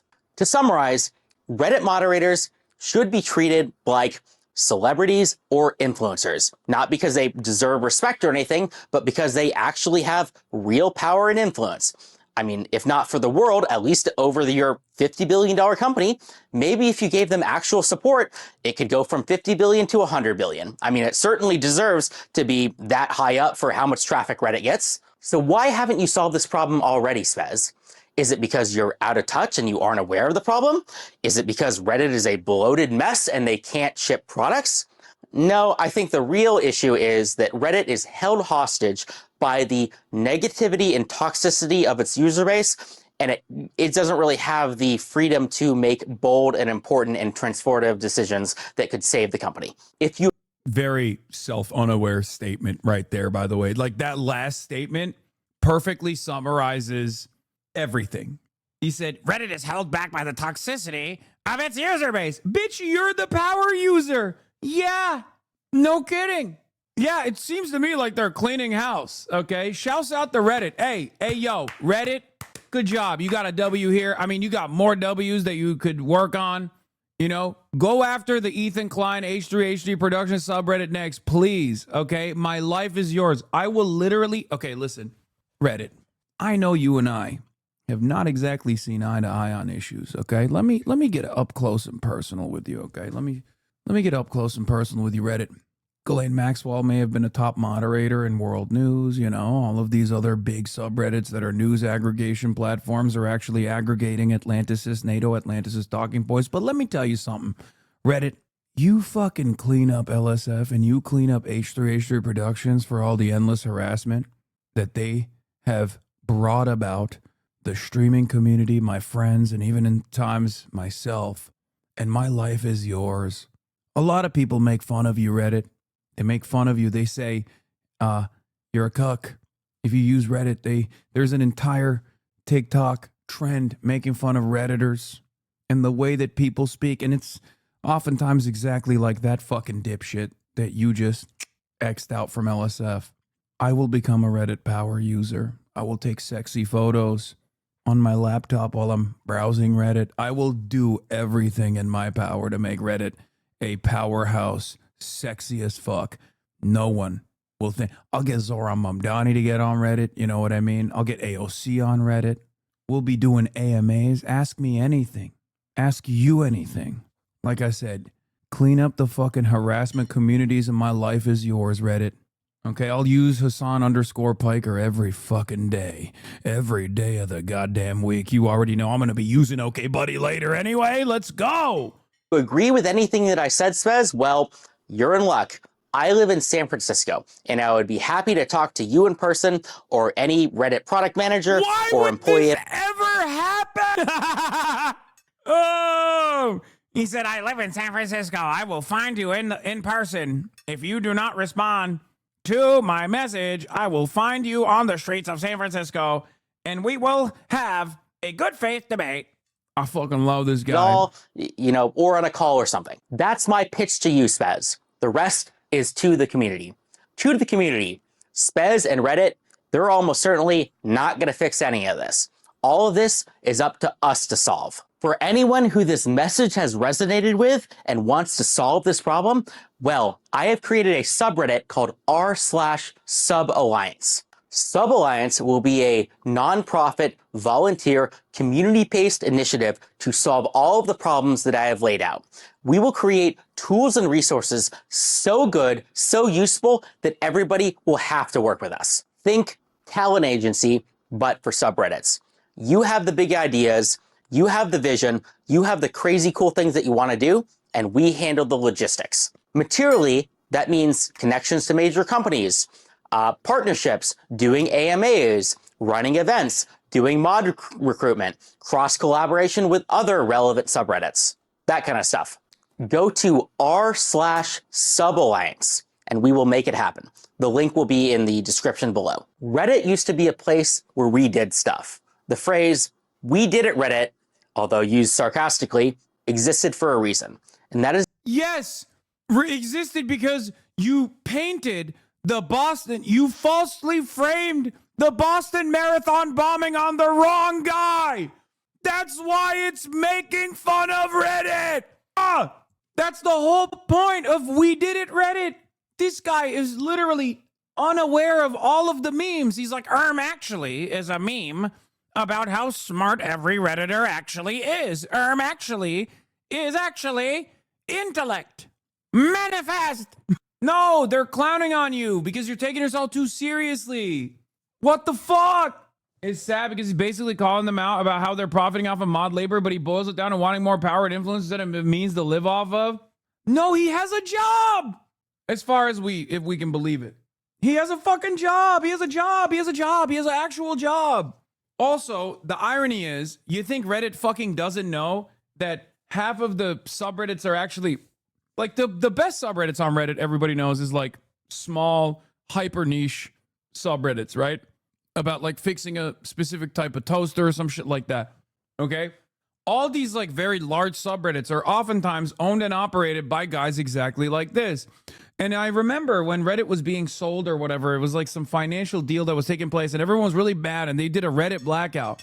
And you want to know how they fixed the Reddit blackout? They just banned all the fucking subredditors that were demanding, or subreddit moderators that were demanding anything but just being on top of a fucking powerful subreddit where they have power. That's it.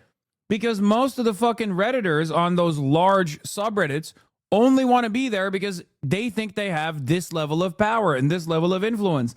And if anything, the reason why Reddit reacted the way that it did for this guy is because they wanted to show you that you don't have any power. Yeah, buddy, I'm sure Reddit will be reaching out soon. Looks exactly what a Reddit moderator is supposed to look like. Oh my God, this is the most embarrassing shit I've ever seen. Blood that comb over is fooling nobody. I cannot believe that he just went through all of this. I don't understand what Boston bombing. Explain, please. When the Boston Marathon bombing happened many, many years ago, Redditors thought that they found who was actually responsible for it. It turns out it was just a totally random guy that they decided was the terrorist associated with the Boston Marathon bombing. His life was fucking ruined. For most people, this guy's also a fucking neo-Nazi shithead now, by the way. So I don't know. I'm pretty sure. Maybe he's gotten normal as of late. But yeah, Wavy Web Surf or whatever. All these like fucking... pedophile neo-Nazi Sam Hyde fans. You got to see this. Oh my God, he has a sub-alliance. That was possibly one of the most embarrassing videos I've ever watched in my entire life. I don't know why you thought it was a good idea to share that shit. Second coming of the r/anti-work Fox News interview, but without a hostile interviewer. Redditors assemble. Lol. Do anyone here unemployed? Oh God. Big respect. I definitely respect a top-tier internet janitor moving on from losing his drop of power and trying to create a new avenue for it like he so desperately needs. That was awesome, okay? That was fucking awesome. This guy's actively tried to ruin my fucking life for the last 3 or 4 years at the direction of his favorite sex cult streamer, Sex Pestiny. So the entire internet getting together to fucking dunk on him is awesome. Those don't exist. Sorry. Last time Hasan had any contact with any mod was years ago. Leaked the Hasan Discord messages crying to get posts removed. No, nothing changes. If anything, you were right, DGG. I was protecting Hasan, but it wasn't because I care about Hasan. It was being the political drama was getting boring and I wanted new content. Welp, not going to be stopping that stuff anymore. Pepe laugh. I love that he's still in DGG talking about this. And instead of all of the fucking weirdos in that community being like, dog, what the hell are you doing? You are like, this is embarrassing. If people find out that we're associated with this shit, like we're fucking cooked. They're all on it. They all think the video was good. There's no shot they think the video is good. Oh my God, this is no different than like when I see an Asmongold fan in my chat who's like, that woman actually wanted to kill the ICE agent. Like there's no shot. You can't be that big of a fucking loser. They blaming you saying it was Hasan fans at Reddit who banned him.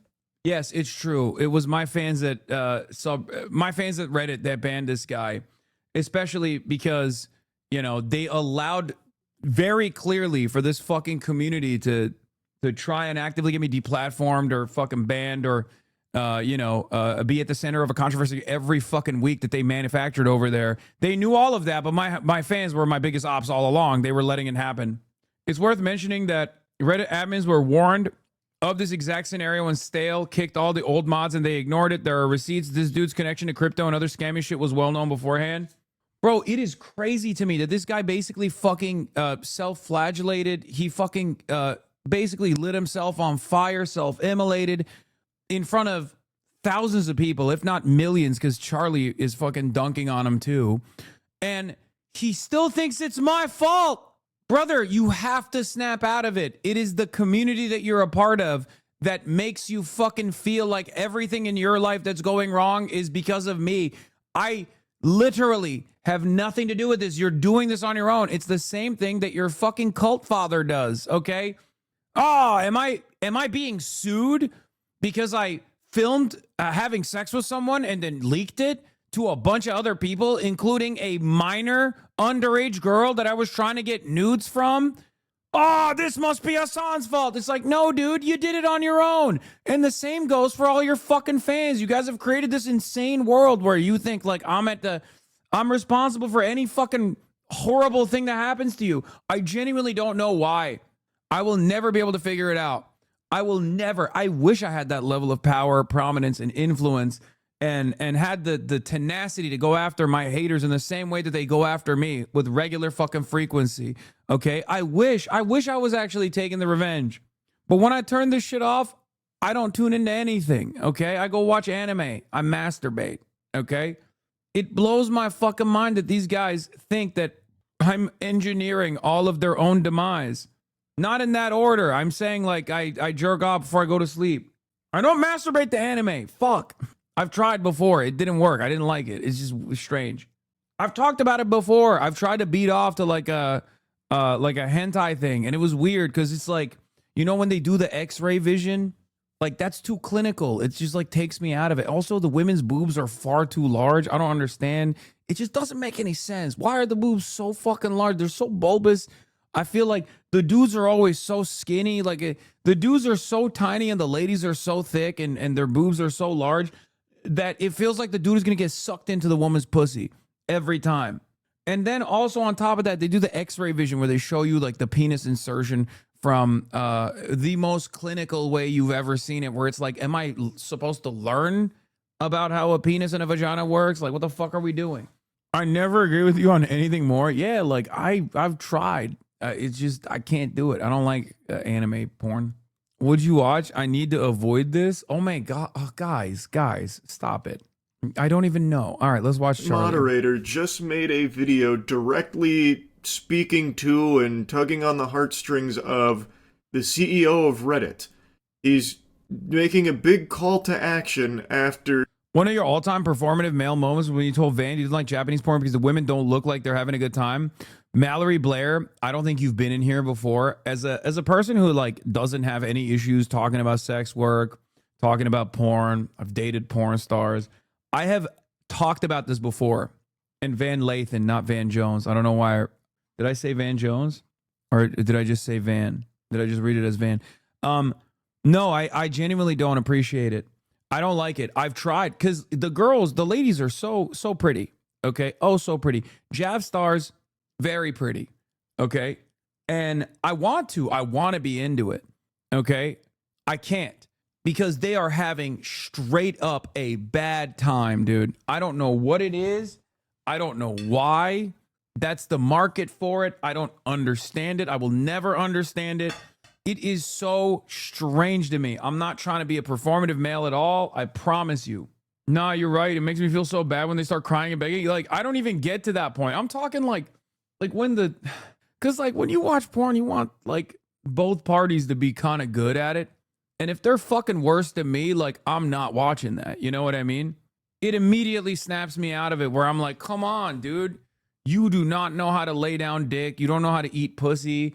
There's way too much focus on licking nipples. It's like too weird. It's too like, you know, it just feels like you're trying to like hurt this person. You're not trying to like make them come. I don't like it.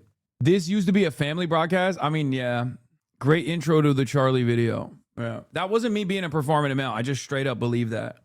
He had been stripped of his position as top mod on r/livestream fail.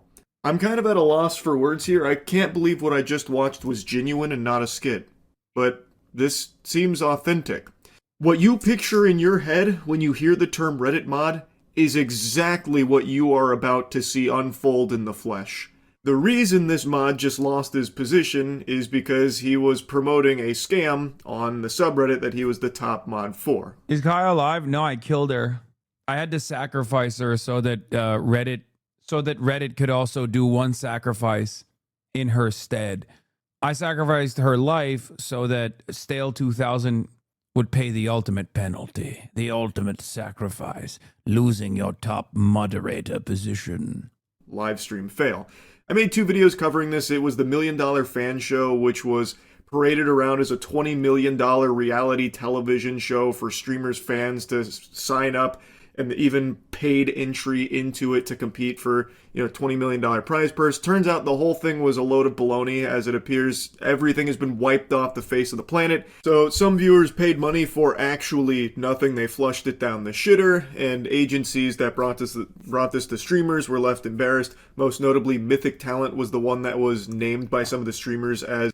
I can't believe I'm the one who's saying this because my background is so busy, but I think Charlie might have too many action figures. Is this sacrilegious? Because they're all so cool, but it's getting a little busy. Clearly didn't listen to Trump on the $3 rule. Maybe 1, maybe 2, at most 3. No more than $3 per family this Christmas. As their agency that took them this deal, where seemingly no due diligence was done on behalf of Mythic to confirm whether or not this was even legitimate in the first place as a paid promotion. It was supposed to be an Amazon production, but clearly it was not an Amazon production. Yeah, the only reason why I say that is because Saitama Sensei is on the ground right there, and I feel like this one is fine to be on the ground because it's so tall, but like this deserves to be up top somewhere. You know what I mean? It took 2 seconds of going to the website to deduce that this was fraudulent, but they took this deal before the website even existed. It's a whole mess. I've already covered all this, but Livestream Fail gets roped in because there was this inexplicable partnership that no one fully understood, where $1 Million Fan was in bed with Livestream Fail, and the top mod of Livestream Fail made a post on the subreddit pinning it to try and get more suckers into it. And now this is his response after being fundamentally fired from his free position of Reddit janitor. Hello, Spez, Mr. CEO of Reddit. I hope you have received this public video that I have created and sent to you via your email. If not, I hope anybody who cares about the topic in this video can get this to him in any way that you can. This video is about a topic of deadly seriousness, and that is of Reddit moderation and the state of your platform. Oh my god. This is Reddit's Manhattan Project right now. The moderators are rising up against the CEO of Reddit. I'm actually at a loss for words. This couldn't be a more lame start to this video. The topic he's about to cover is how he believes Reddit mods don't have enough, elbow grease from the Reddit upper echelon like Spez here, the CEO, he believes they should be entitled to like brand deals, talent managers, lawyers and stuff so that way they can better be utilized as Reddit moderators. I'm not even kidding, by the way. I'm not exaggerating. Like, these are points he was making in this video, and that's what he's talking about with deadly seriousness here. As this story goes more viral, LSF is going to get much more desperate to lose the heat, so they'll turn around and try to boost some fake story about you. The same way they do whenever their chosen streamers gets negative coverage and they make up stories or edit clips of you to take the heat off said streamers. I'm curious to see what they'll come up with. If they do, I'll keep cooking their asses, because there is so much more to the story than what like Charlie knows. Can you imagine the coverage that I just did on this guy and his background and like his connection to Destiny and all the things that he said privately in DGG, talking about how much power he holds other people, trying to prop up another content creator exclusively through LSF, so that there's another new orbiter that they can create that will be a Destiny defender, cooking Dan Saltman in the process as well, because they're also connected in this thing. And then the person, the content creator that they tried to fucking create as like a new content creator that will defend Destiny without like being directly associated with Destiny, turns out to be a pedophile, drama champion in the way that Stale 2000 presented it. So obviously all of that stuff, I mean, good luck. Charlie's video is 36 minutes long and he doesn't even mention Destiny despite knowing damn well, no, Charlie has no fucking idea that this guy's a Destiny orbiter. What are you, crazy? Half of this chat doesn't know that. I barely even talk about this shit until today. There is a 0% chance he knows. Brother, you shouldn't even know that this guy is a Destiny orbiter and did this LSF shit just for Destiny. The thing that I described to you guys in terms of like mass harassment and manufactured outrage operations that they're doing at the behest of a fucking sex cult leader is so extremely online that even someone like Charlie, who is extremely online, or even someone who's extremely online on Twitch that goes on LSF all the fucking time, they don't know. This is beyond deep lore. Most other content creators understand harassment. Most other content creators understand cyber harassment, cyber stalking, right? They do not understand how deep the level of cyber stalking and influence peddling operations goes. They don't get it, okay? They don't understand it. Like, it's not even content creators who understand harassment, understand stalkers, understand swatting, which are not all of these content creators, let's be real. Some of them don't even know about that shit. But even the content creators who do know that don't understand the level of oh my God. The level of sophistication in this smear operation. I barely scratched the surface. I'm going to keep it $150. There are some journalists who are aware of it. And let me tell you, okay? Let me tell you.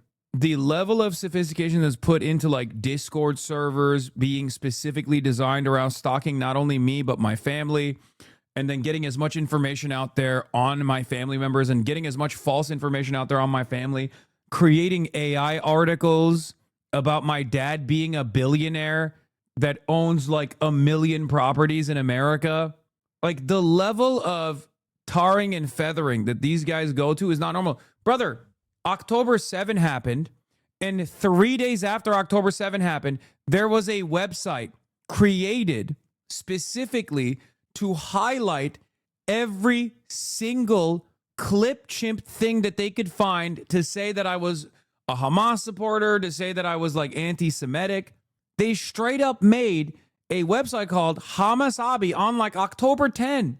Do you understand the level of insane you need to be? They made a video, they made a game that fucking prominent streamers played called Twitcher Terrorist, where myself, Frogan, and a bunch of other Muslim content creators, Arab content creators, and anti-Israel content creators were matched up against terrorists, okay? Prominent terrorists. And Asmongold played it on this website, didn't get fucking banned. I don't think you understand the level of depravity here, okay? Yeah, like imagine if you're pro-Israel or if you have family members. XQC did all of it too. Okay, XQ will react to all this and not even know that it was a clip chimp, but that's why he calls you a terrorist. Yeah, XQC fucking literally leaned into all this shit as well. There was a website that they created that looked professional that logged every single chatter. They used something in the Twitch API to basically log every single chatter in here to try to make it seem like chatters were being anti-Semitic, to try to make it seem like moderators were anti-Semitic in their moderation. They thought they could bring this in front of Congress. I don't present a lot of this stuff to you on a daily basis because if I did, one, I would probably come across as insane to the average person, okay? And two, I would do nothing but cover this shit every single day. And honestly, I think I have more important things to do than do that, right? They edited screenshots. They worked alongside the Apartheid Defense League, Anti-Defamation League, which is his former name, to get Twitch to ban myself and other anti-Israel content creators, calling them anti-Semitic. They got success. They got Morgan banned. They got Rafi banned. They got a bunch of people banned. They worked alongside Canary Mission and ADL to literally harass anti-Zionist content creators. They tried to create an adpocalypse on Twitch. They sent thousands and thousands of emails to every single college that I've ever appeared at before I appear at those colleges. Emails that have complete nonsense in them. They sent every advertiser thousands of emails. Every advertiser that has ever advertised on Twitch has received tens of thousands of emails from exactly the guy that we were looking at before, okay? This guy and other people that look exactly like this guy and sound exactly like this guy. They send thousands of fucking emails to every marketing agency that has clients, that have companies, that have bought advertisement slots on fucking Twitch with an email that was full of fake nonsense, complete fabricated information that claimed that like Twitch was actually banning Jews off the platform or whatever the fuck, right? AT&T is one of those companies that actually ate that bait and blacklisted me for a while. Not sure if they still have me blacklisted. This is all the stuff that was going on in the fucking background. Meanwhile, every fucking brain dead, stupid ass fucking content creator that was like, oh, maybe Hasan shouldn't be talking about politics, didn't realize that this was happening because of a position that you now also openly say you believe in as well. When you say free Palestine, now that it's comfortable to say, those motherfuckers on the background were eating my ass every fucking day trying to get me to stop saying it when it wasn't as fashionable to say it. There's no way the guy from LSF wasn't in contact with the Apartheid Defense League. No, not him directly. It's Dan Saltman. That was Dan Stalkman, also known as Dan Saltman, Destiny's second in command, the 60-year-old fucking loser. Yeah, look, they made this like fucking insane website. The scale of anti-Semitism. Each glowing dot represents 100 anti-Semitic messages sent in Assange chat. This visualization reveals staggering volume of hate speech that persists in the community. Click any dot to examine a sample of these messages. Holocaust relativizing piece of fucking scum. I spit on your face for every victim. Motherfucker, Israel isn't a fucking tornado. They chose to kill those children. What a tool. I want to beat the shit out of this fucking Zionist nerd. Let's fucking shit. Go fuck yourself, Israel. Let's fucking shit. Go fuck yourself, Israel. Let's fucking shit. Go to hell, Israel, you Nazi fucking parasites. These are the anti-Semitic message sets. Dumb fuck Nazis, suck my 10-inch Jew cock. These Jewish anti-Zionists clearly being anti-Semitic. That's from October 21st, 2022, by the way. It's not even about Israel. They just key searched Jew and decided everyone that has ever actually said anything against Nazis while revealing that they're Jewish was clocked on the fucking website. These are before October 7. KEGW, it's fucking ridiculous. They have no fucking shame at all as we see news every few months of fucking bombing campaigns that Israel's doing and killing Palestinian citizens. Again, July 10th, 2023, before October 7. They are so fucking gross using the Jew suffering during the Holocaust to murder. Fuck this genocide. Fuck this Holocaust. Fuck the IDF. God, please save the Palestinians. Israel exit polls are out. Bibi is poised to come back. Fuck, fuck, fuck, fuck, fuck. Wow. Such anti-Semitism. Ethan Klein promoted this website. That's why it's fucking ridiculous that these guys now have to turn around and be like, we were always anti-Israel. Come on now, Ethan Klein. That's why nobody believes you, Ethan Klein, when you say, oh, I'm always pro-Palestine, except for, I don't know, your fucking remaining fans. This is one of the few very large, very well-moderated spaces on the internet where you can actually be openly anti-Zionist without being without being fucking hunted down by Nazis for being Jewish. Okay?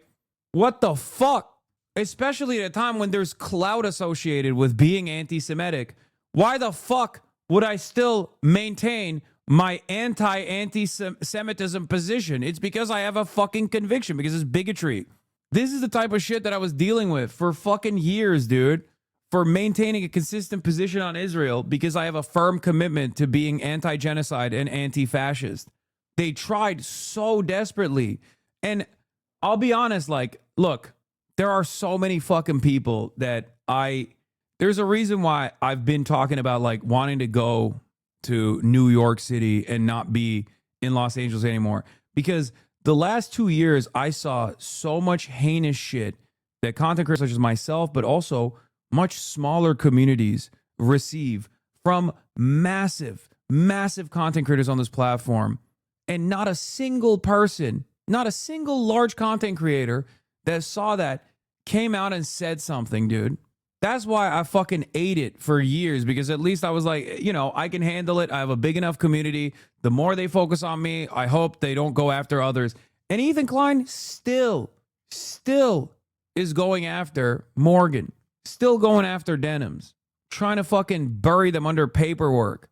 This kind of like this right here, this was never once fucking mentioned. And I know like all this stuff is deep cuts, and maybe it didn't actually reach the level of impact. Yes, I don't rate people because of that. I know, because there's a fucking 1,000 psychos in here at any given moment that, dude, I took off people from my promotional streams. It's only Ugopnik now because he asked for it. People were worried that they would get fucking hate, because these guys don't just go after me. They go after my friends. They went after my friends for years. They went after basically everyone's ad revenue, not just myself. Because, I mean, I don't give a shit, obviously. I'm sponsored by my fucking viewers. I'm sponsored by my subscribers, you know? And that is the reason why they went after the entire fucking political commentary section, cutting a bunch of Twitch streamers' careers short for that reason. Because I don't have any visible advertisers or any big advertisers that I work with, they couldn't go after them. So they went after the entire platform, and it didn't work. Yeah, they went after my friend Cutie Cinderella and my coworker Ludwig. They went after so many fucking people. Yeah, this, by the way, the Israel exit polls are out. Bibi is poised to come back. Fuck, is from November 1st, 2022. This community has been anti-Zionist since I started on this platform. I've been an anti-Zionist, an outspoken anti-Zionist for many, many years, for a decade prior. Even before Nick Fuentes knew what fucking Israel was, I was actually an anti-Zionist, unlike him, who is just an anti-Semite. That's why I laugh when motherfuckers are trying to test me on you know, whether or not I have a true position that's anti-Zionist on Israel. Like, shut the fuck up. KW is fucking ridiculous. They have no fucking shame at all. All we see news every fucking few months of bombing campaigns that Israel's doing and killing Palestinian citizens. IDF literally tweets fucking memes of killing Palestinians and leveling their homes, being used as an example of gross anti-Semitism on this website. In any case, you know, I don't make a bigger deal out of this shit, because otherwise I'd go crazy talking about it all the time, but this is half the stuff that I'm dealing with on the background, okay? Talks about Reddit moderators like they're fucking G.I. Joe commandos. Man. And it's fucking losers like this stale guy that's like, you know, playing a formative role in this. Please come back to reality. Like, I don't want anyone to harass this guy, so I'm not going to be like showing you his channel or anything like that, because honestly, I kind of feel bad for him that he's put so much weight on his personal life into this position, which is just a thankless job. And it's not really a job, at least it should never be considered a job, because all he is doing is moderating a fucking subreddit as a volunteer janitor. I really thought this was a skit, and I'm still, a small part of me, you know, on the copium here, is hoping that this is, like, satirical and not real, but I don't know, it feels genuine. I was the top moderator of your #1 gaming subreddit, r/livestreamfail, before I was recently removed from that position by the Reddit Code of Conduct team. I became a Reddit moderator for one reason, and that is because I think that Reddit communities and correspondingly its moderators have massive power and influence, and for some reason, nobody seems to notice, care, or take this seriously. Least of all, its moderators or the company. You know, that's not really a good look to say the sole reason you pursued this path of heroism as a Reddit moderator is because you believed that it held so much power. So you're basically just saying that you were power hungry and wanted to take this spot so that way you could feel powerful. He believes that Reddit communities and specifically Reddit moderators hold a strong level of sway and power, and that's why he became one himself. That, I don't think, is a good look, man. It's not even coming from like a place of passion or something for communities. He is literally saying he did it because he wanted to be strong. Come on! I understand that Reddit communities, like Reddit as a whole, is a platform that does hold like legitimate influence over like conversations and topics and stuff like that. So by extension, moderators have a lot of ability to control narratives by hiding things or boosting things, and that is something that I've talked about in the past, and a lot of people have made mentions of many times. It's been a pretty big yapping point for a while. This is the quintessential Reddit mod mentality. You know the stereotype that exists of power tripping Reddit mods. He is in the first minute of this video confirming that is exactly what drives him, is power. Like this small modicum of power that he was bestowed for the live stream fail subreddit. And it's the level of self-importance is sickening. In this video, I will go over why I believe this, and I will also talk about a code of conduct moderation action that was taken against me due to good faith mistakes that I believe were caused by a clear lack of direct material support that the company gives its moderators. I will end the video by talking about what you, Spez, can do to fix this problem, as well as what I and other communities can do in case Reddit does not solve this very serious mismanagement problem regarding the lack of support that is given to moderators. So here's the spoiler alert. He is going to be playing a sad song in the world's smallest violin about how he has been removed now as top mod of livestream fail because he was promoting a scam through that subreddit, which did ultimately result in people losing money. There were actual victims of the scam, so he has been removed of his position at the top of the food chain on livestream fail, and he is now putting a decent chunk of that blame on Reddit itself for not giving him the tools to avoid this from happening. Like he, at a certain point, there's like a brief moment of self-awareness, like this lightning bolt of self-awareness where he's like, yeah, you know, it was a little fishy. But then he like immediately pushes it onto Reddit, like, but if Reddit had given me access to brand deals and lawyers, this probably wouldn't have happened. It's like, what the fuck are you talking about? You're a Reddit mod. Why would Reddit be giving you access to lawyers and brand deals and shit? That doesn't make sense. First, I will go over the code of conduct action and why I was removed as the top moderator of r/livestreamfail. This sounds like stupid internet drama, I know, but I'm going to talk about how this is a very clear example about how Reddit's mistakes causes very serious problems to Reddit's community and the company as a whole. It was your mistake, buddy! Fucking Spez wasn't behind you massaging your shoulders as you signed the deal with $1 Million Fan Show, which turned out to be a scam. He wasn't like the Sith Lord projecting into you, trying to convince you to go to the dark side to, you know, sell out livestream fail. I'm sorry, I didn't know it was that bad. Just know that your commentary about Israel have helped inform my view for someone who works in politics and government. No, of course, that's why I fucking do it. That's why there's a lot of fucking there's you know, unserious people in here, and then there's also serious people in here as well. And the reason why I do it, in spite of all of this shit, is because one, I believe in it, and two, you never know who you are going to influence. Okay, and listen, I'm gonna keep doing what I'm doing regardless. I just wanted you guys to understand like how fucking insane things have been. On the background, it doesn't necessarily impact me all that much, and I know that like even when I mention this kind of thing, what is this? Love how you leave the seat to react. Not sure how taking a shit plus reacting to video. Yeah, you got me. I was putting my dishes away. But the reason, what I was gonna say is like these guys have also like collaborated with congresspersons. You know, like this does have political impact to a certain degree. I mean, the impact is softened at this point, but like, you know, there is definitely. It is a political operation at the end of the day, because I am a political content creator at the end of the day, right? So there's that. And also, from what I understand, like this guy Stale basically already like brought in a bunch of Destiny orbiters into the frame, and they're still controlling the LSF subreddit, which is why they deleted the video from the LSF subreddit when it was posted, and people were clowning on them. And I believe like Dan has already talked about in DGG chats how they still control the subreddit. To get more people hooked on $1 Million Fan Show. It was not the CEO of... What large creators did you want to speak out in your defense? Not even in my defense, but in defense of like Morgan and all these other content creators that have been fucking banned. I wish that there were larger content creators like fucking Charlie, Ludwig, like so many fucking people at least like one of the different instances where they were like actively going after people like Morgan and them, and myself as well, to be like, hey guys, this is getting a little fucking racist. Like, can we calm down? You're playing a game called Twitcher Terrorist. Like, what the fuck? You know, it's crazy. Ethan was basically flexing what remains of his power as like a somewhat sizable content creator to destroy the lives and livelihood of so many smaller content creators because he felt hurt that I made him feel bad because I knew that people were eventually going to see the truth about Israel, and I was trying to warn him not to come across like a fucking asshole. That's why I always stress the importance of like how much power you have with your voice when we are united, right? Because a lot of people saw the truth, but they were so fucking scared. A lot of people saw the truth, but they were genuinely terrified of speaking out. And they were terrified of speaking out because they saw what happened to people that did speak out. Okay? Unfortunately, everyone just thinks you're a rage baiter. No, brother. You and the communities that you come from think that. Adults don't think that. People in politics don't think that. It's just this hyper fucking insular community of people that have a lot of clout in like specific spaces online. That's the point. That's actually what I'm trying to explain here. Like, this is what you come across as when you don't realize that your worldview is not represented by anyone other than the people in the cult that you're in. You know what I mean? Like, this is a moment. This is where someone who has personally invested a lot into being in a community, right, meets, what is this? If you're going to go for the king, go for the head. This is when someone, what is this? The high levels of thinking. What the fuck is this video that you, Math Pogrestein? I have a lot of normie friends who think you're a crazy anarchist who hates his dog just because of Twitter clips out of context. You thought you were going to be some great man, some speedrun savior. Oh, he was adding XQC. Hey, man, I'm guilty of coming in here to rage bait. My bad. I'm sorry. It's all good. Cop out, Andy. You're the same as Asman, but for the left.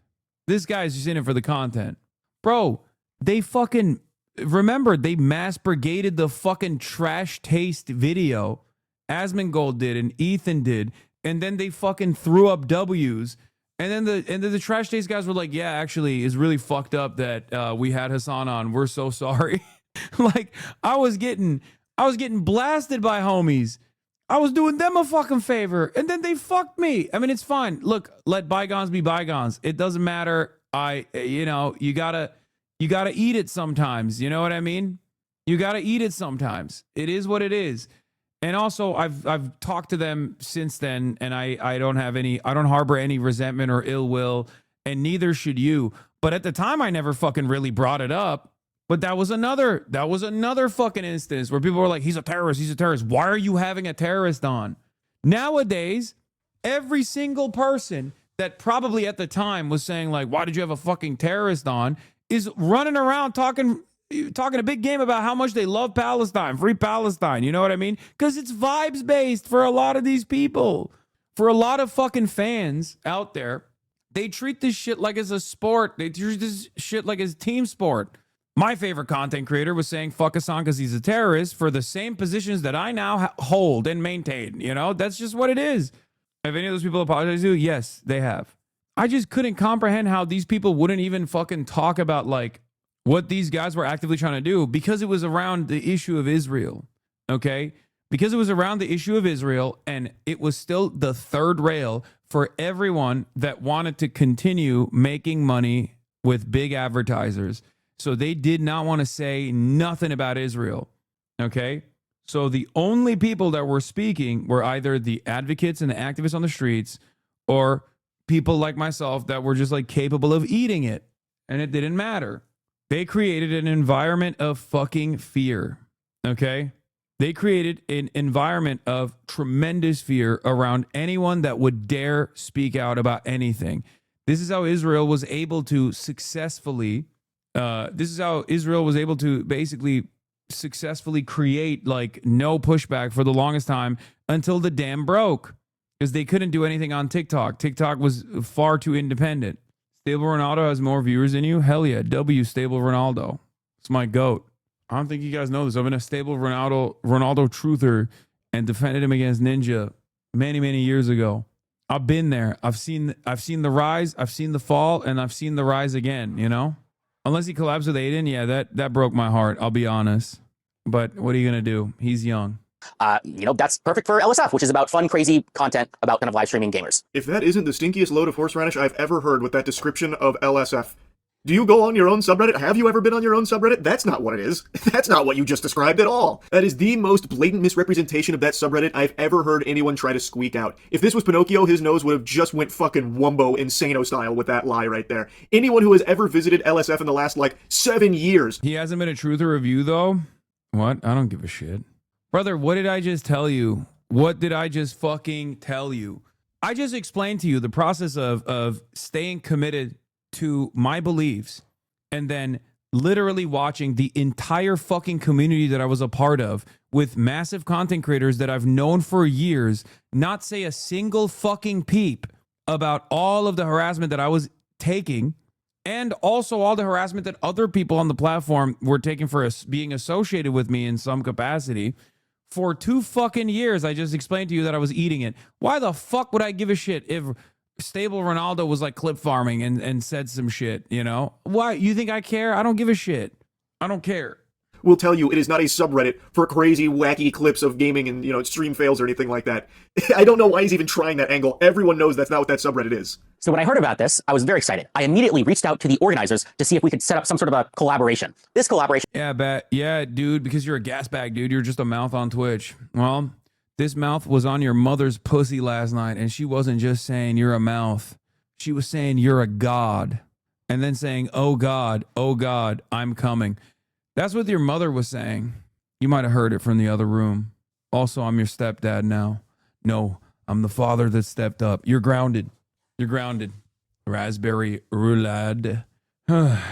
would just be to get cool content on the subreddit. No, financial incentives, no moderators being paid, basically none of anything like that, just fun, cool stuff for the community in the subreddit. For collaborations, the first obvious thing that came to mind was, how do we get their content on the subreddit? Either some superfans or some editors could clip some cool hype moment from the show and then post it to the subreddit. What? That's what happens already organically on every other stream. Why would this, a potential $20 million reality TV show, be any different? Obviously, things would already be being clipped and posted on the LSF subreddit. Why would you be reaching out about a collaboration to ensure that happens when you know for a fact it already would if this fucking show ever actually existed in the first place? That doesn't make any sense to me at all. Like, trying to be extremely charitable here, maybe he was under the impression that this would be exclusive to Amazon Prime, thus they wouldn't have the rights to post it on LSF. But on the flip side of that coin, he said he heard about this from streamers, thus he would have known that it was going to be streamed on Twitch in the first place, thus it would still be clippable for LSF. That's just business as usual. I don't know why he would reach out about a collaboration to do what was already no doubt going to be done already.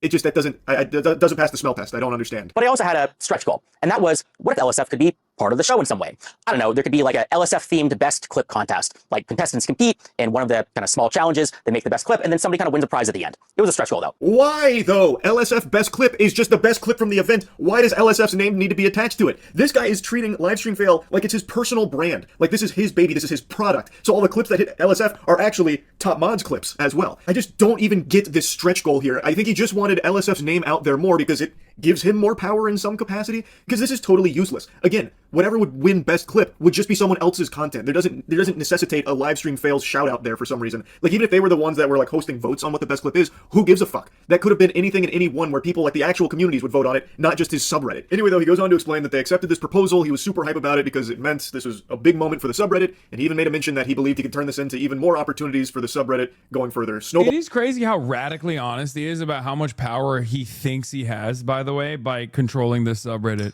Respect for him to be respect for Stale 1000 for being such an unfuckable loser and so transparent about it. Calling it into even more LSF prominence. So we quickly worked to make an announcement together, and I posted it the next day. When I posted it, everybody in the comment section immediately yelled, scam, scam, scam, scam, scam. I mean, think about it. Amazon Prime has spent lots of money on tons of shows, and, I didn't necessarily think that the show was worth $20 million, but, that doesn't mean that Amazon Prime wouldn't fund it. And, if LSF was involved, maybe it would actually succeed. Maybe my involvement alone could make the $20 million kind of investment worth it. Who knows? At least that's what I thought. It sounds like you weren't thinking at all, though. Why would Amazon be spending $20 million on, like, 8 streamers and their fans on Twitch, and only a $5 million grand prize for Mr. fucking Beast? What sense does that make, man? That isn't really checking out either. Also, he's making kind of like a joke about, maybe my involvement alone would make it worth the investment. But that's how he actually feels, by the way. Like, that's his tone throughout this whole video. He truly believes that he is like God's gift to streaming because he was the top mod of Livestream Fail. It is a very, scary mentality to have, and I do genuinely feel bad for him that he has, poisoned his own brain to this level, deluded himself into thinking that him being a top mod on a subreddit was, something of significance and, something of, brand importance. I'm a highly paid software engineer working in San Francisco. I do not need to take a couple $1,000 bribes from, random internet scams, okay? I was doing this because I legitimately, care about the subreddit, and that's why I spend my time on it. So he debunks rumors that he was paid to promote $1 Million Show from the organizers, saying that he doesn't need to be taking bribes, he's financially well off. He then goes on to say that he was addressing like some of the deleted comments because that was a specific mention in why Reddit canned him, because it potentially showed malice because he was involved in this promotion that ended up being a scam, and so he wanted to address like the deleted comments. He then has a section dedicated to me where I talked about the scam, and then the organizers were talking to him like, well, since Charlie talked about the scam, 5 streamers dropped out, so we're no longer doing this anymore. Pack your bags, take down the post. And then he says I didn't do enough research on it because I didn't reach out to him or the organizers. But beyond that, it doesn't seem like he did much research. I don't think that he reached out to any of the organizers. He certainly didn't reach out to me. And I mean, I don't know if he reached out to Mythic Talent or any of the streamers. Oh my God, this guy is someone's coworker, bro. There's a separate group chat where they talk exclusively about him. Oh my God, that separate group chat is going to see this video. Oh my God, because Charlie is the coworker champion, right? Oh my God. If he actually does work, I assume he must be working from home. There's 0% chance that he's like this looks like he hasn't been socialized properly. This is gonna make it to the Slack channel though, for sure. Coworkers are going crazy mode about the weird guy that they knew was exactly like this. And that important point is that nothing in this situation has yet to be definitively proven as a scam. I repeat, there is no definitive, at least public information yet, that anything fraudulent, malicious, or illegal has happened in the situation. Brother, your level of research was cold calling the organization dick in hand, begging to be associated with them, and then that was the extent of it, because apparently you heard one of the streamers promote it. And yet he's going to be causing a hubbub because I didn't reach out to him for his perspective. Brother, I didn't even really talk about you in my video, just that you were associated with this shit, roped into the same scam that they were.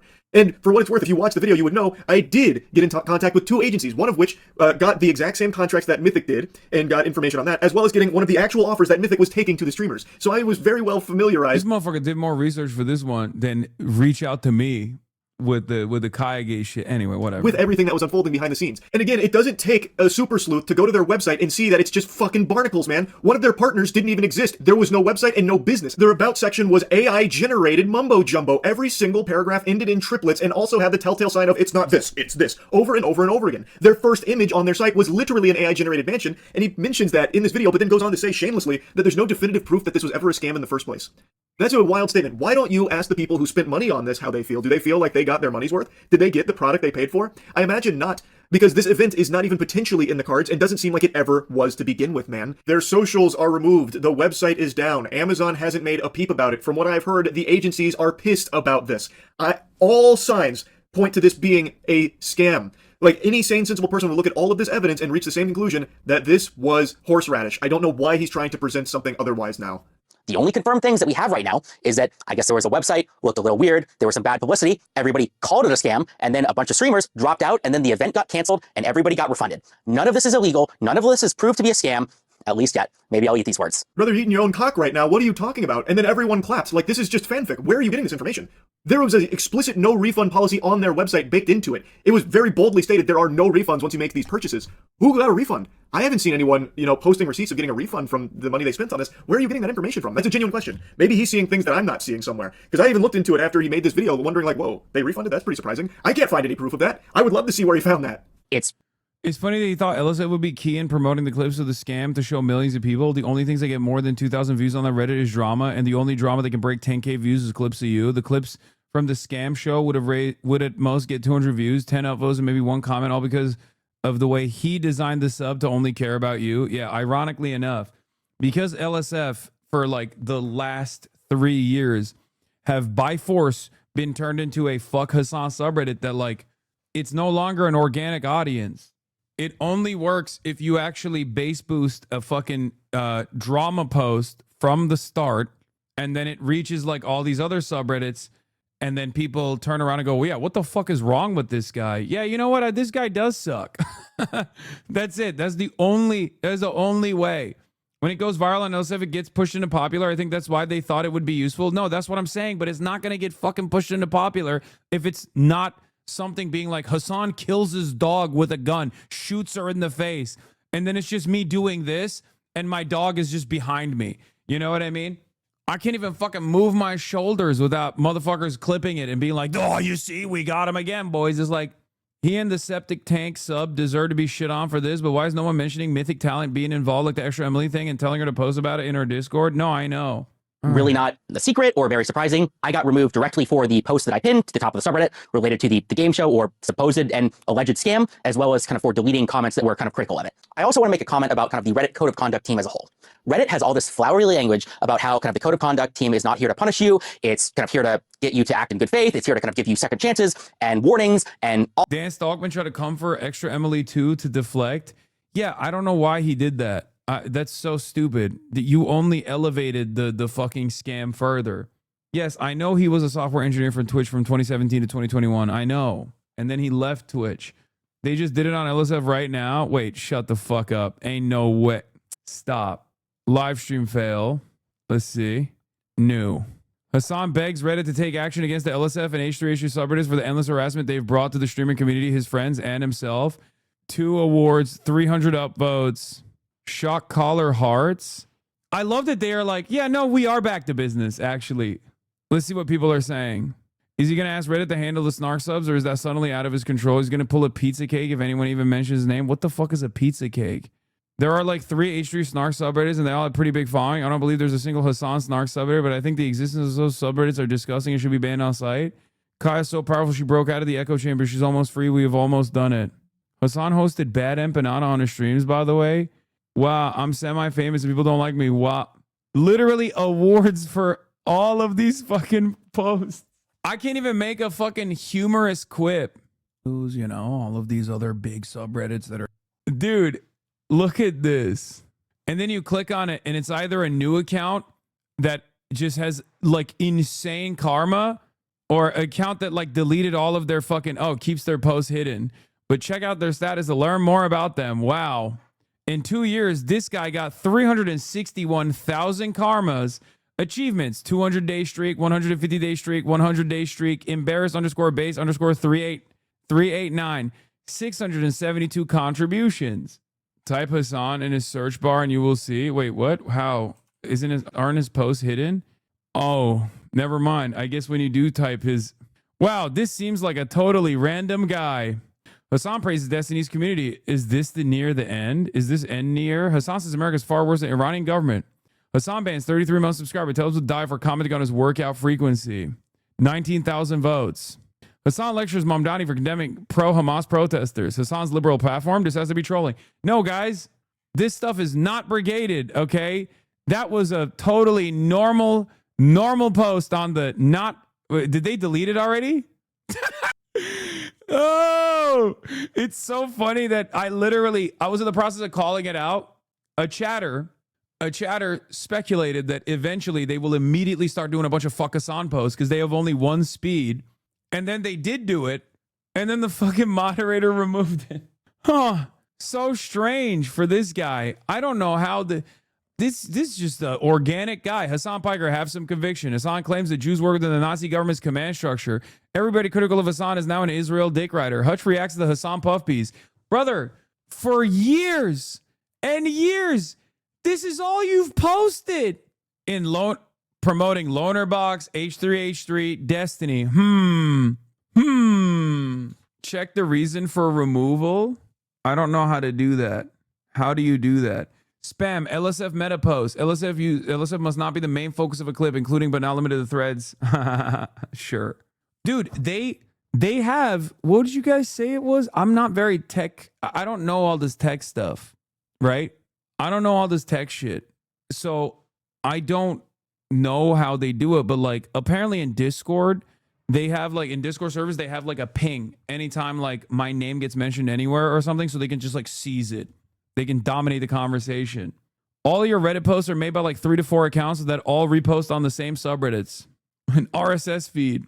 RSS feeds are ancient if you're talking about that. Okay, well, regardless, they have doors open. They have RSS feeds in Discords. They watch every day. They wait for the most like opportune moment to clip something, and they will instantly like take it and frame it in the most negative way they possibly can, put it on LSF, instantly fucking pepper it with awards, and like all this shit that nobody understands anything about. Hasan's audience has harassed every single streamer. He has the single worst audience in terms of this shit. That's saying something. He intentionally brigades posts and has people post hate on every sub for Ethan, Asman, and others. Also, the harassment he's talking about is him shocking his dog and people talking about it. Lastly, the really fun thing is he actually thinks he's being funny and cool in this clip when he just really sounds like a fucking boomer. Isn't bro on like Monox and finasteride? He stops either, mostly Monox, and that hair goes bye-bye. It's like, brother, you're a top 1% commenter on this. And you're a Seer fan. Why are you like this? Your favorite content creators are friends of mine. Has that not stopped you at all? Like, have you never considered that maybe, you know, this kind of stuff is not worth it? Maybe you might have the wrong opinion of me. Nope. I found another account. Might be why they hate you so much. I just don't get it. Is it time to brigade this shit for real and get banned again? No, they will never ban me, even if I brigade it every day, and I'm not going to do that. Search processing image, by the way, the bots are throwing a fit. What does that mean? That poster also agrees with you on a number of things, but just dislikes you in particular, lol. That's what I mean. I never understand how the fuck these guys turn into this. You know, I don't know. I don't know how the fuck they turn into this guy. Like, yeah, no, Ron is a dick for hanging out with a Trump dick rider. Andrew Tate fanboy asshole, but Hasan is trying to act morally superior when he hung out with and promotes terrorists, when he tries to talk for Iranians who died and insists they all believe the same way he does. I never did that. More importantly, he's accusing Ronaldo of hanging out with Ed in a clout chase when Hasan is a huge clout chasing freak. That wasn't what Ronaldo was doing. Him being friends with actual assholes is an issue, but it's still not clout chasing. You're really winning the judge me by my enemies war? I mean, dude, I don't know, man. There is something going on with, like, it's my fault. It has to be my fault, but I bring a very strange vibe to the party that people really fucking, like, once it hits their frequency, it breaks their brains a little bit, and they spend it causes them to spend every waking moment anywhere they are hating on me. And I don't know what it is. I don't know what it is at all, but it's like the most obsessive. Like, I often joke and I say, like, I'm the first victim, the first male victim of being objectified. I mean, it's happened a bunch of times. It's happened with, like, a bunch of content creators. It's happened with, you know, I guess I'm not the best judge of character. That's probably part of it. Cause, like, it's not with Ethan, it's not specific to just me. He does it with, like, his other former podcast co-host, Trisha Paytas, as well. And he has, like, a familial relationship with him or her, sorry. And he still does it. By the way, I told you about the Twitter clip page botting likes early on your clips last time. They're doing it again. 1K likes instantly while the Twitter views stay the same. Which Twitter clip page is doing that? I literally think it's just because you're the biggest socialist content creator and the manufactured outrage was originally created for that reason. Whether or not most people hate you for that reason today. FD had a great point. I got a relevant FD clip for you today. Hasan's problem. Hasan should have never had a show with Ethan Klein. Ever. Okay, facts. It's true. That's true. It's because they think you're a woke scold of their favorite content creators from Clip Chimps. Oh, that's probably it. It's ironic because I'm the least woke scold motherfucker in the entire left orbit. And that's ironic because everybody yells at me all the fucking time because they think I don't woke scold enough. And I think it's fucking smarmy and annoying. Okay, but you still woke scold? Not really. The most I do is when someone is spewing toxic fucking bile. Like, think about it this way. Like, even with Asmongold, like, it took me a fucking while for me to, like, start dealing with Asmongold's shit. Woke scolding is when you get mad at someone for, like, a minor inconvenience or something that's, like, not a major problem, and refuse to assume that someone has the capabilities of changing, right?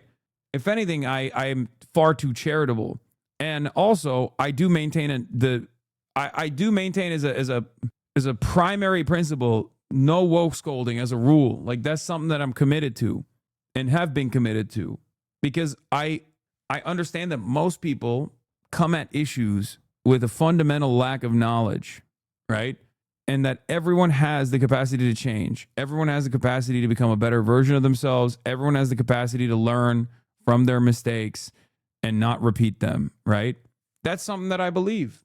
I have changed. You know, there's things that I used to believe that I no longer believe, right? Like, you know, I use that as motivation. I use it as proof that you too can change. And plenty of people in this community have changed over time.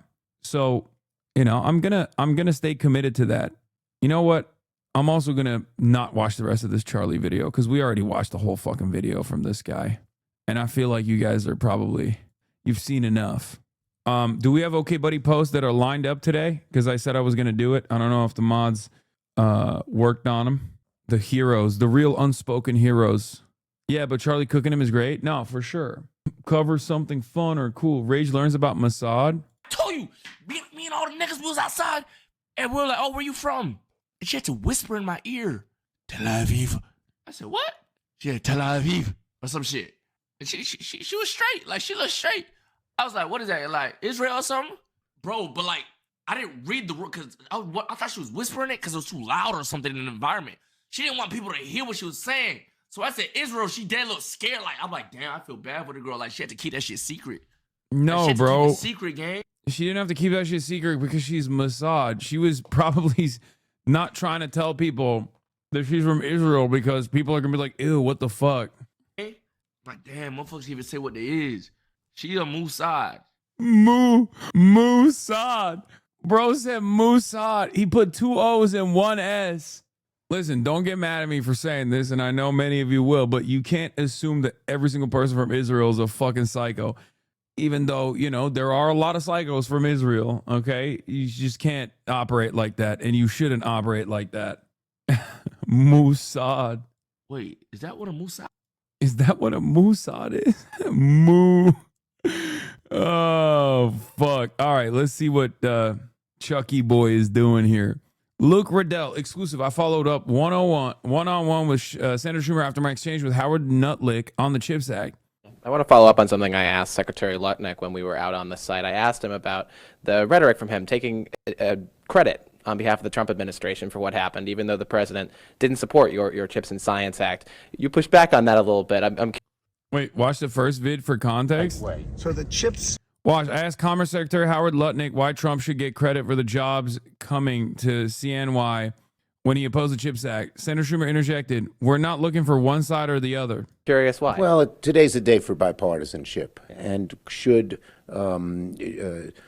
certainly without the work we did, it wouldn't have happened. But, you know, there was always a worry when Trump came in because he didn't support the bill that they would not continue the work we were doing. But they are, and I'm glad. You give him credit for that? Well, I'm glad they haven't cut it off. Yeah. He also said that the tariffs are going to be helpful in terms of getting business. Today's a day for bipartisanship. Thanks, man. That's awesome. Thank you. Every day's a day for bipartisanship, really. Honestly, it's bipartisanship or bust. If I don't buy my partisanship, I'm not busting. Okay. For Micron, do you agree with that strategy? I think tariffs are a very mixed bag, and I don't agree with him. I think the tariffs have raised costs for the American people, raised costs for small business, and Micron will be doing great here in America because of the incentives we gave them. They wouldn't have gotten the money if they were building chip fabs in Korea or China or somewhere else. The CHIPS Act was full of this DEI crap, right? And when you're trying to build semiconductor manufacturing, yeah, they were trying to do it the gay way. Yeah. They were like, you have to make sure that it's gay people making the fucking chips. Otherwise, we're not giving you the funds. you can't make diversity rules of engineers. You either want it in America and you want it to be successful and you want to win. Like, what is DEI in engineering? Making sure that you hire one white man instead? Like what? Like actually, because I feel like DEI in chip manufacturing is gonna be Chinese and Indian. Okay, so if you want to do DEI, you're probably trying to get white guys in there. Okay, you're like, please, can we have one white guy, one quirked up white boy in the building, please? Like, what do you mean? Yeah, they were like, we need to hire a neurotypical person. Or you don't. But if you start to put in, you know, what's your environmental, you know, output of this factory, then you're going to end up with people not wanting to build here. So which is it? Do you want to build for the fundamental national security of the United States of America? They said at least hire a Asian. Or you don't, right? And we cut out the bullshit, all right?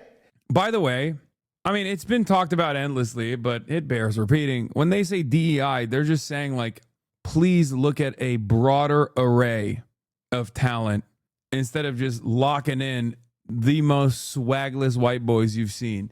Like, it doesn't mean that you're gonna get the nuisance creators went from harassing Somali Americans to harassing Jews. Wait, what? All the Zionists who spent a week shrieking about Somali daycares instantly become the wokest of woke schools when the focus switches to a certain other identity group. Wait, what? What is this? Oh!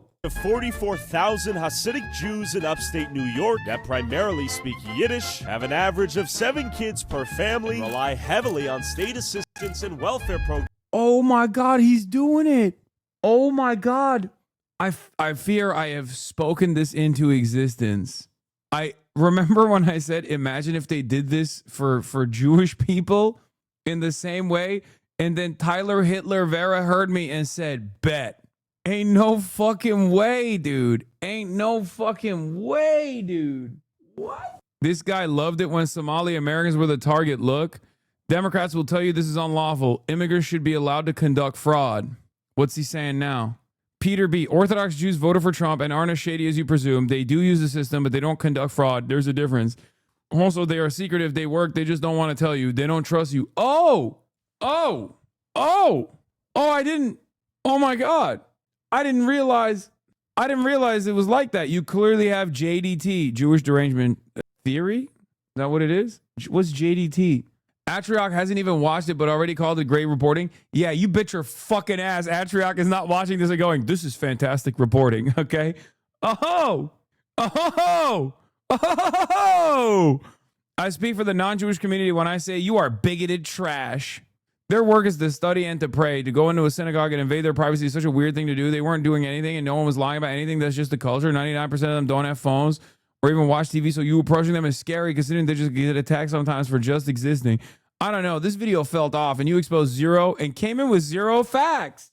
For the record, there have been extensive investigations conducted into fraud and also a mismanagement of funds going into the Orthodox community, specifically in New York, except that was done by the fucking New York Times, okay? So, yeah, I'm going to assume that Tyler Oliveira did none of that shit, okay?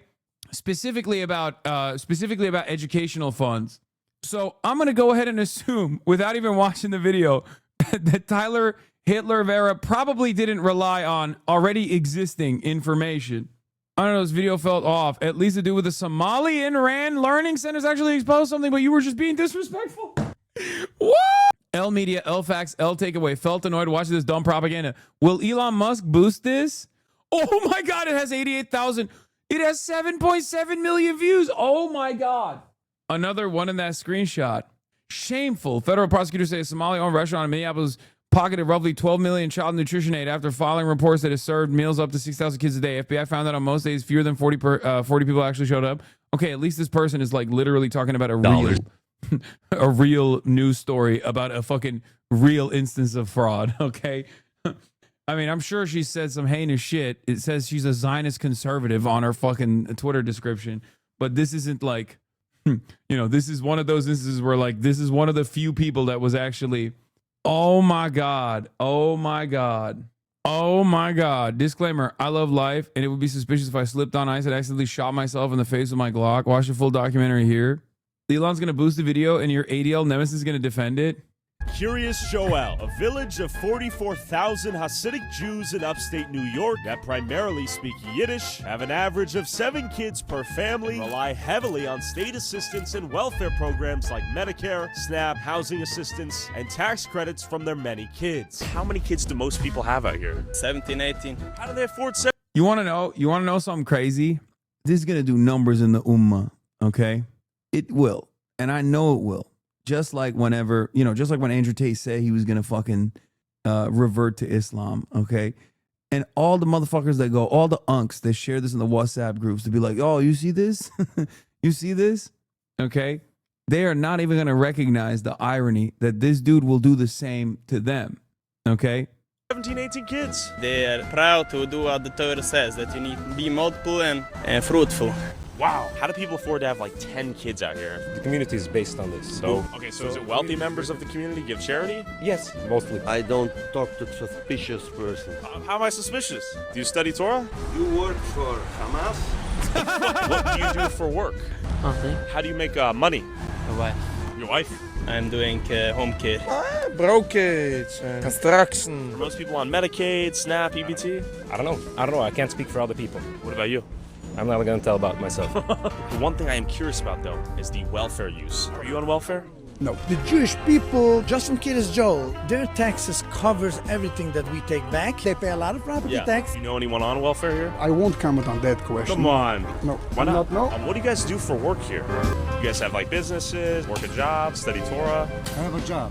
What do you do? I'm in sales. What do you sell? Food.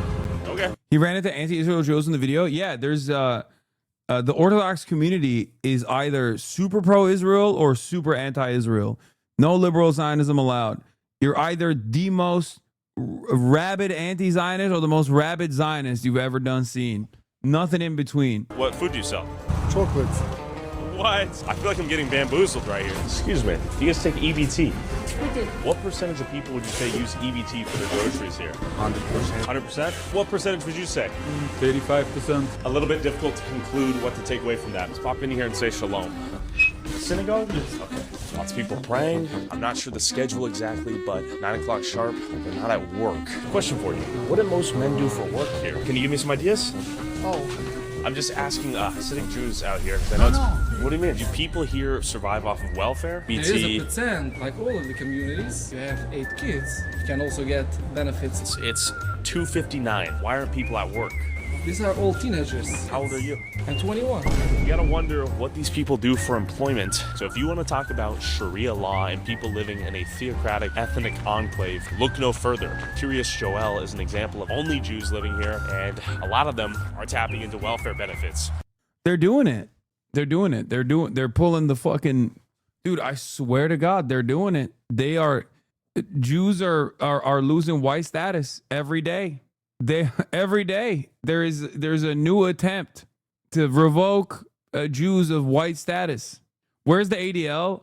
Oh no, the ADL will definitely say something about this. Are you fucking kidding me? There's 100%. Ben Shapiro is gonna be so mad until he sees the anti-Israel Jews. Yeah, he compared this to the all-white community. How is this allowed, but not white-only communities? No kidding. Hasn't Tyler Oliveira called you an anti-Semite multiple times? Has he? Probably. Yeah, these guys, they can say whatever the fuck they want. They're right wing. You know what I mean? We trust Tyler Oliveira's reporting was simply misguided. I mean, this, for the record, this is like a common thing in every fundy community. I mean, it's like Mormons have it. The Orthodox community has a similar thing. Like there are definitely, different fundy Christian communities that do the same shit too. Somalis are committing mass fraud. Source: some guy said so on Twitter, and I believed it with no evidence. But Orthodox Jews are not committing mass fraud, even though some guy said so on Twitter with no evidence. Yeah, that's a really interesting position. That's a really interesting position for people to maintain here. Because just as I've said, there is evidence to fraud that took place in Minneapolis. Okay, there is also evidence that fraud is taking place here as well. It's just none of these guys are actually covering it. They're just going up to random Jews. Before they went up to random Somalis, and now they're going up to random Jews and being like, "What's up? What's up? Tell me everything. Tell me everything that's going on." Is this really a cool place to be at? Is this what we're doing? But like I said, this stuff has been reported on before in the New York Times. Obviously, it hasn't been investigated as thoroughly as like the Minneapolis fraud. And Donald Trump is not going to be like, the Jews, they're parasitic, they're doing fraud. They're creating ethnic enclaves and doing fraud on our neighborhoods in the same way that he was sauced up to fucking say all Somalis need to be purged from the American boundary. Oh, this is the anti-Zionist Jews? He's very proud. Okay, shout out God. Yes. Okay. We are very against the state of Israel. It's a very big problem for us. Yeah, so you guys don't approve of a state of Israel before the Messiah comes, right? Yes. Zionism is not Jewish. This guy, dude, Tyler Oliveira is exactly the type of dude that suspiciously knows too much. Okay? like he is, because he doesn't know a lot about a lot. Okay? So when he knows this specific delineation, you're like, damn, bro, how do you fucking know that? Okay? You're not exactly You're not exactly that smart of a guy. You're not very well read. How do you know that? How do you know the different sects between in the Orthodox communities? You're doing the Dokes meme. What's that? Judaism. It's a very other thing. Question for you, sir. What do you do for work out here? Are you on the phone or are you listening to the radio? Okay. Damn, it's tough to get some answers out of folks. What do you do for work?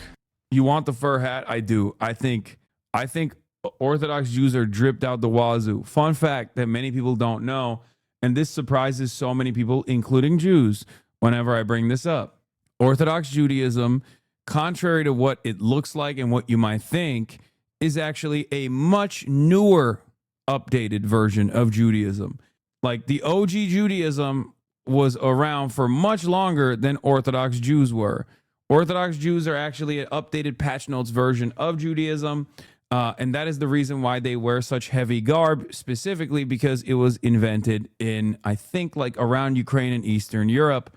And when you think about like the garb that they wear, you'd be like, this doesn't make any sense. Because like, you know, Jews were in and around the MENA region for quite a while. How would this garb make sense in that regard? It doesn't.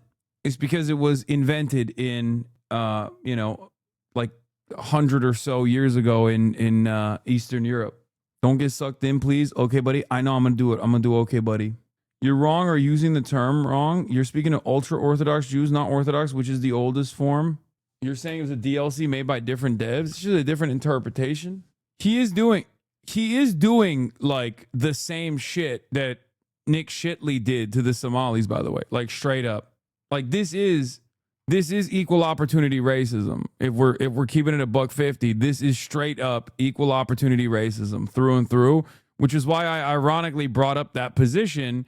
And it turns out someone heard it. I put that out in the ether and someone said, bet. Okay, buddy, 3-year hiatus coming. No, chatter, I did it already. I did it once this year.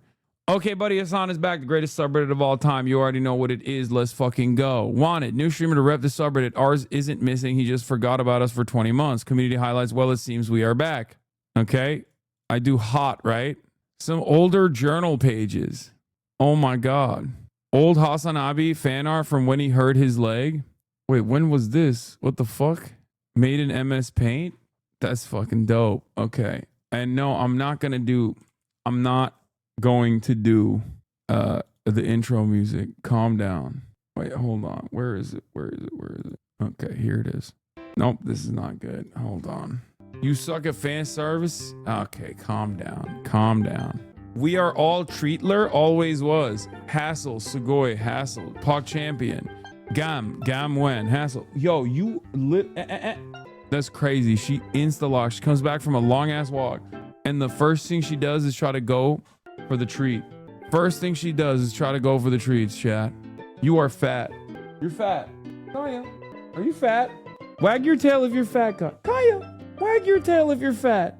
She wagged it.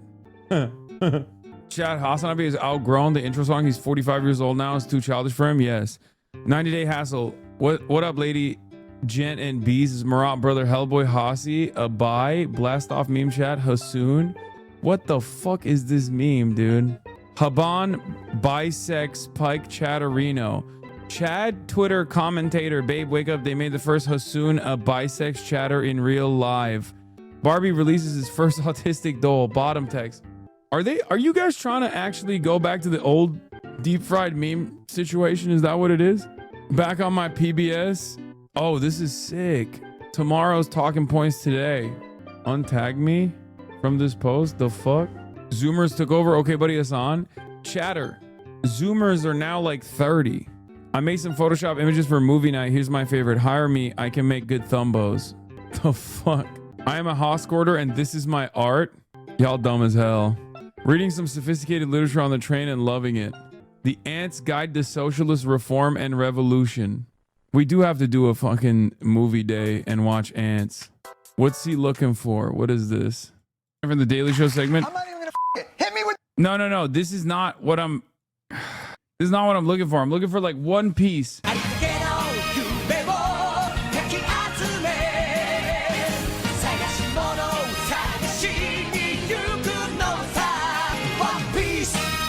at least HasanAbi's back to fucking doing. At least he's back to doing some work. Bugs Life, not ants. God, One Piece is so goated, dude. It makes me so happy. It just makes me feel cozy, you know?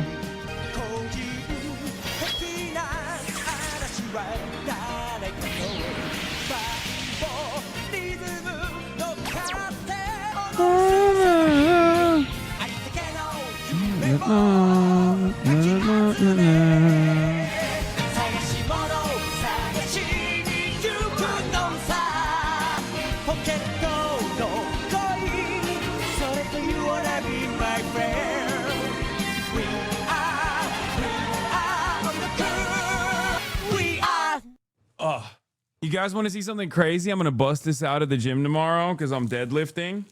Speaking of One Piece, every year, my manager gets me the craziest fucking Christmas gift. Spoilers, what the fuck? I didn't know he became a pirate. Sorry. And this year, I got one of the best fucking gifts of all time again. We all know you ain't deadlifting tomorrow? No, I am. It's a One Piece deadlifting belt. Spoilers, he's going to be the king of the pirates. Dude, the spoiler alert, he's going to find One Piece. Where's Sanji? He's right here. You know I'm slated for a PR in this shit, dude. Best believe I'm hitting a fucking PR. Maybe not tomorrow, but inevitably, you know? Unk is going to injure himself going for the PR? No. My goat row is on it too. So when I weightlift, I think about how he weightlifts, you know? Oh my God, it has my name on it and everything. Look at this. Wow. And it's perfect because it also covers Usopp's face. Like that even makes it better. I mean, Frankie got a little cooked in the process too, but you know what I mean? I've never seen a deadlifting belt locking contraption like this. Yeah, it's a bit of an L to not have Sniper King on it, which is a different character, but what is the purpose of it? What do you mean? It's you wrap it around your waist and it makes sure that you're compact. Like it basically is additional support. Normally, if you don't have enough, like most people don't have enough core power to brace, especially when they get up to a certain amount of weight. So it keeps your insides tucked in and it braces you so you don't blow out your back. I'm sorry, did you just slander Go D Usopp? Bro has Conqueror's hockey? Okay, dude. Everybody always says, I know exactly what I needed to know about you because of your take on Usopp. But it's just like, can I just not like corny characters? Is that not allowed? Also, I'm sorry, but I'm not alone in this because clearly Goda has not been paying enough attention to Usopp's backstory that's supposed to be coming in one of these fucking arcs. When is it coming? He doesn't know. I don't know. I haven't seen it. I haven't read the manga, so I don't know. Maybe Elbaf. Elbaf will be Usopp's arc. Maybe. All right. Never not pertinent. Don't make me tap the sign. HasanAbi Doctrine. Portrait I just finished. Wow, this is fucking fire. Hey, yo, where are my Sanji haters at except for Barate and the whole cake when he was actually good? No, Sanji is fucking awesome. How dare you? Anyway, let's get started. Important video that Azerbaijan missed 3 years ago. The presidential field spent this weekend in Iowa. They're trying to win over voters in the first caucus state.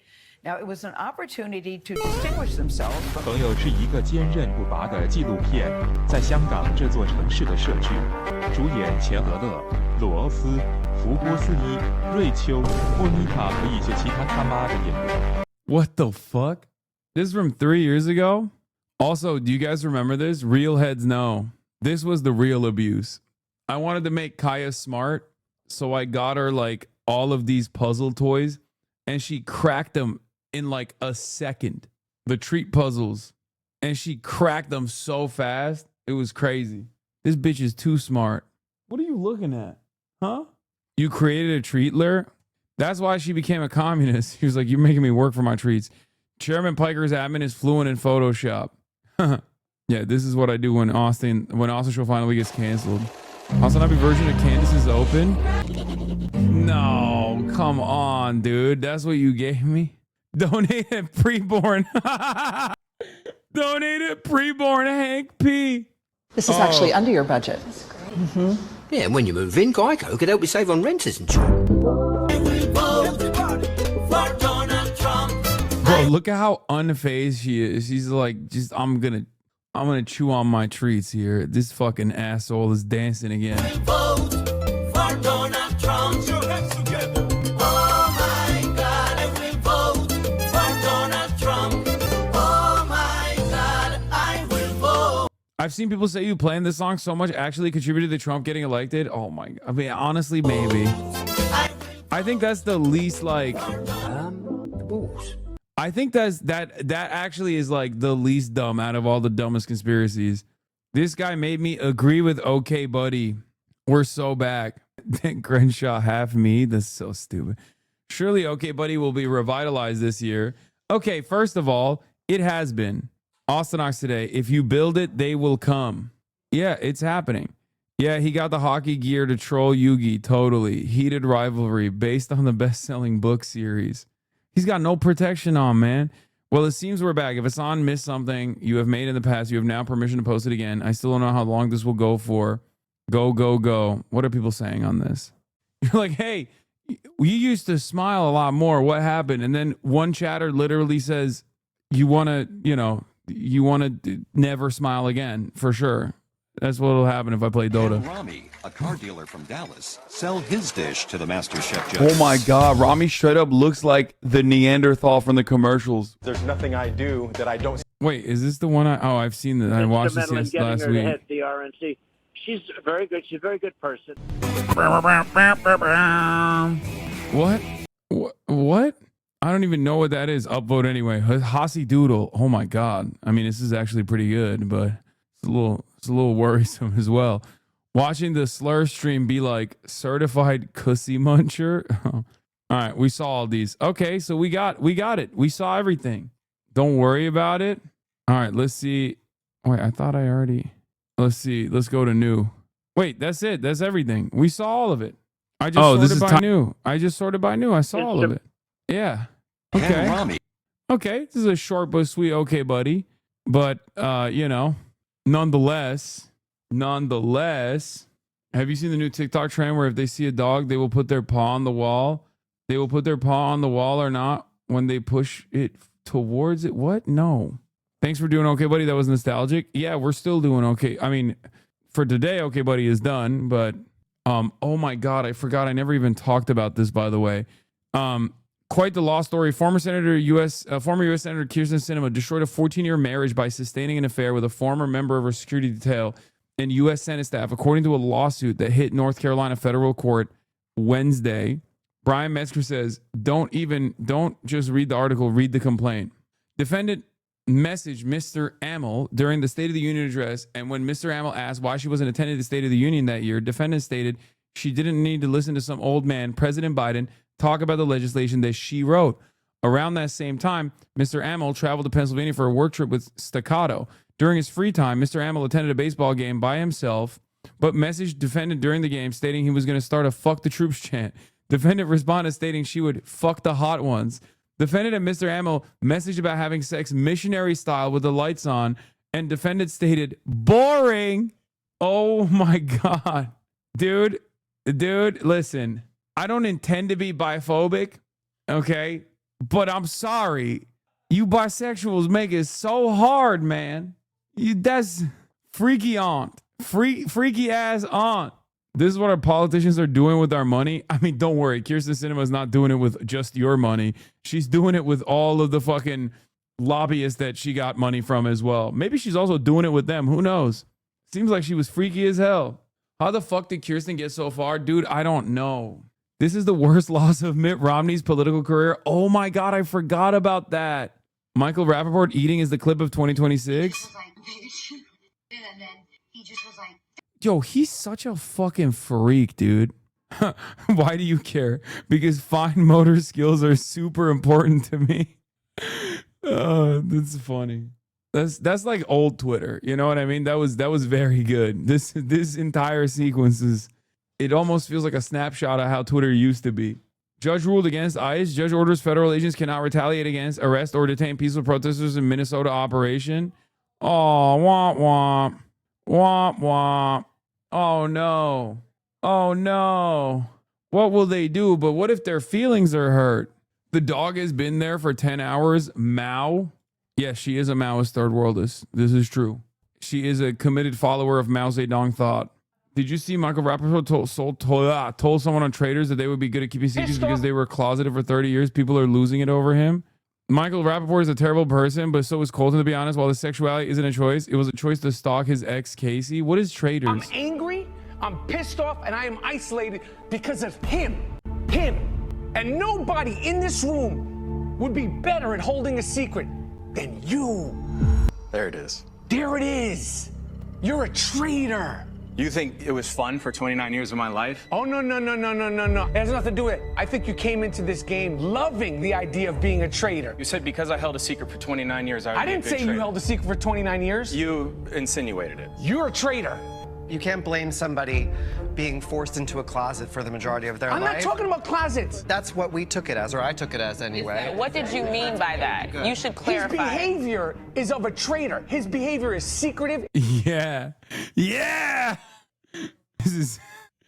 why the fuck did they let Michael Rappaport on the television, on a TV screen at all?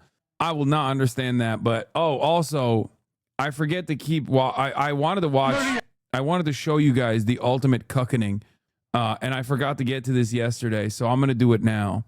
Maria Corina Machado, on her meeting with Trump, I presented the President of the United States with the Nobel Peace Prize. Did you offer to President Trump your Nobel Peace Prize? I presented the President of the United States the medal of the Nobel Peace Prize, and I told him this. Listen to this. 200 years ago, General Lafayette gave Simón Bolívar a medal with George Washington's face on it.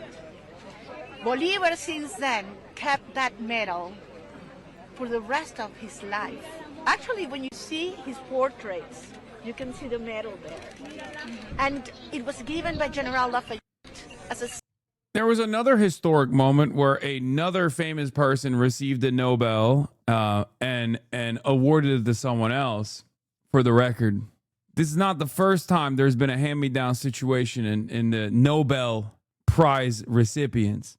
And that was in 1943 when 1920 literature laureate Knut Hamsun, a Nazi sympathizer, gifted Joseph Goebbels, Nazi propaganda minister, his 1920 literature prize that he got. Okay, so history doesn't often repeat, but it certainly rhymes, and it kind of feels like nothing has changed.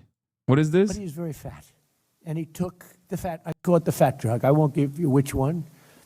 It was Ozempic.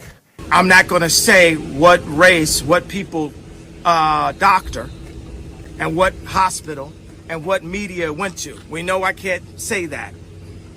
It was a Jewish doctor.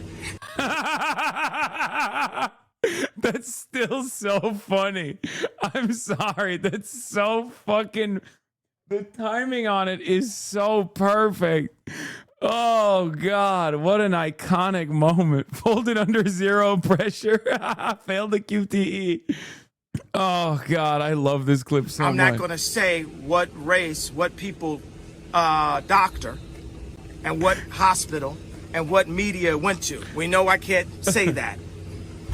It was a Jewish doctor. Every time, dude. It's just, I'm not going to say it. It still hits. It still hits. With that 1 second pause, too. Like he's going to actually stop himself. Oh, Jesus Christ. Anyway, what is this? Last sentence reminder? What? A medal can change owners with the title of a Nobel Peace Prize laureate? Cannot. Who gives a fuck, dude? What do you mean? It's not like the person who received it deserved it either. It's fucking, it's ridiculous. All of it is ridiculous. You might as well give it to Trump directly. No, this is actually the perfect thing that could have happened to that fucking bitch ass prize, honestly.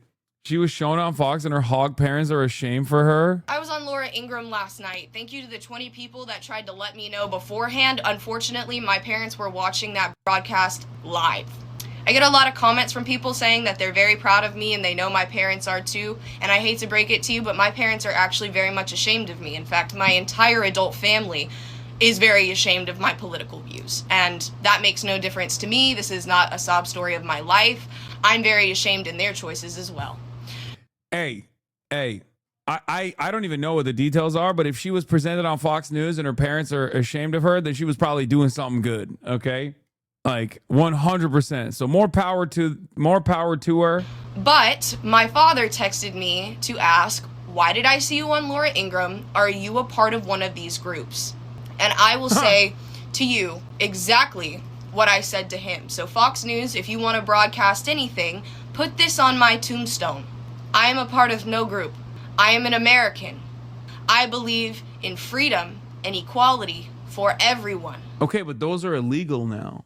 That sounds like, man, that sounds like Antifa talk to me. Kind of sounds like you're part of Tortuga Island. That's right. That's the Mexican style of being a Native American. Yeah, I learned it. I learned it from the people that I was working with.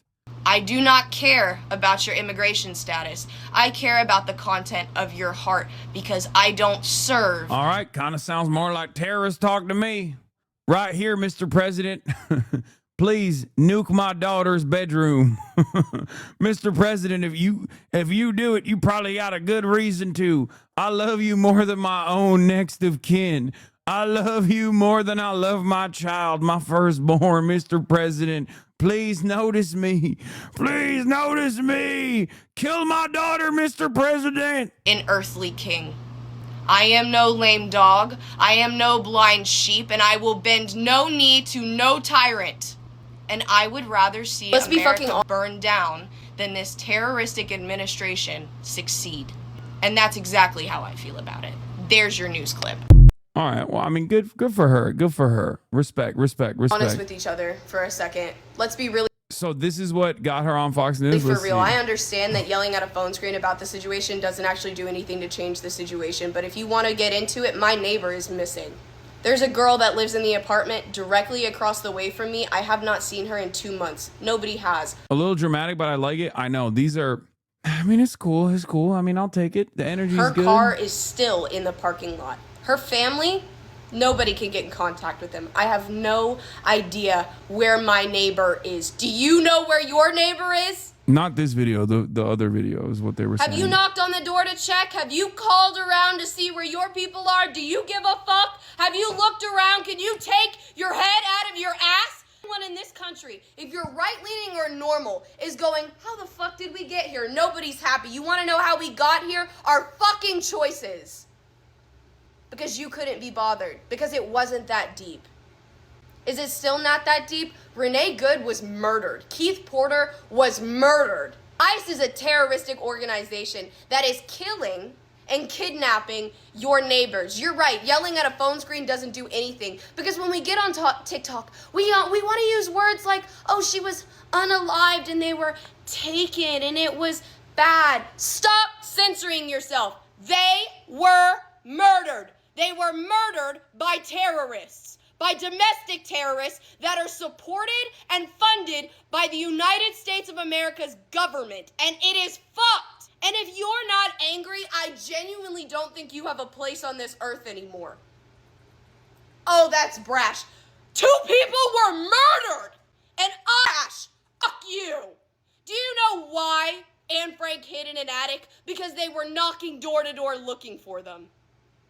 Now they're saying that ICE is gonna get to come to your door and knock. Are you fucking serious? Dude, woke is so back. Oh my God, it's over. It's done. Woke is so back. 1.6 million likes, dude. Woke is so fucking back. Oh, thank God. Oh my God. Oh my God, it was gone for a little bit. Oh my fucking Lord, it was gone for a little bit. Holy shit. Like, down to the straight to camera, deadpan, like, shit is fucked up. Oh, DG. Oh my God, this is... We're defending the actions of Hitler in modern day times. I mean, she's this from America America who supposedly pulled everybody out of World War II, if we make it out of this, America never should have the grasp that it has on the world stage. And honestly, we don't deserve a global pot to piss in. I love this country, but I would rather see it burn to the ground than function through oligarchy and fascism. Ooh, goddamn. That's pretty tight. I grew up Christian conservative pastor's kid, and my little Navy vest sister liked the video I posted making fun of ICE. Dude that fell. I never thought I'd see the day.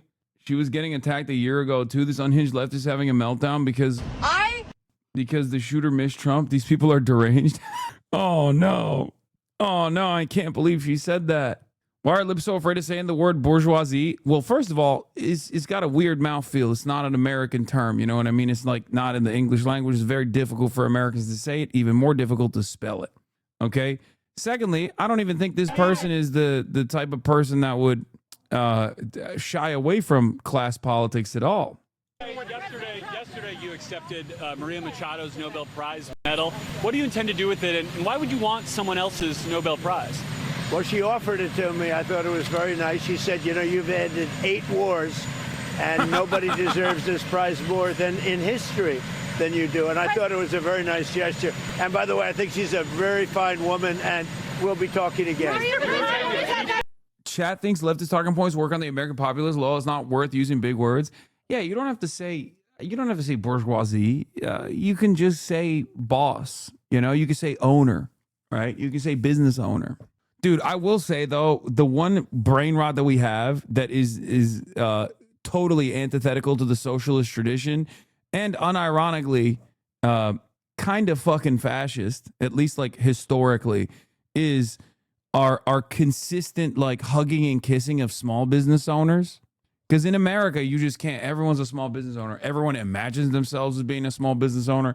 I happen to believe that if like your small business is mostly owned and operated by you and your family members, you're not in the same categorization as a petite bourgeoisie.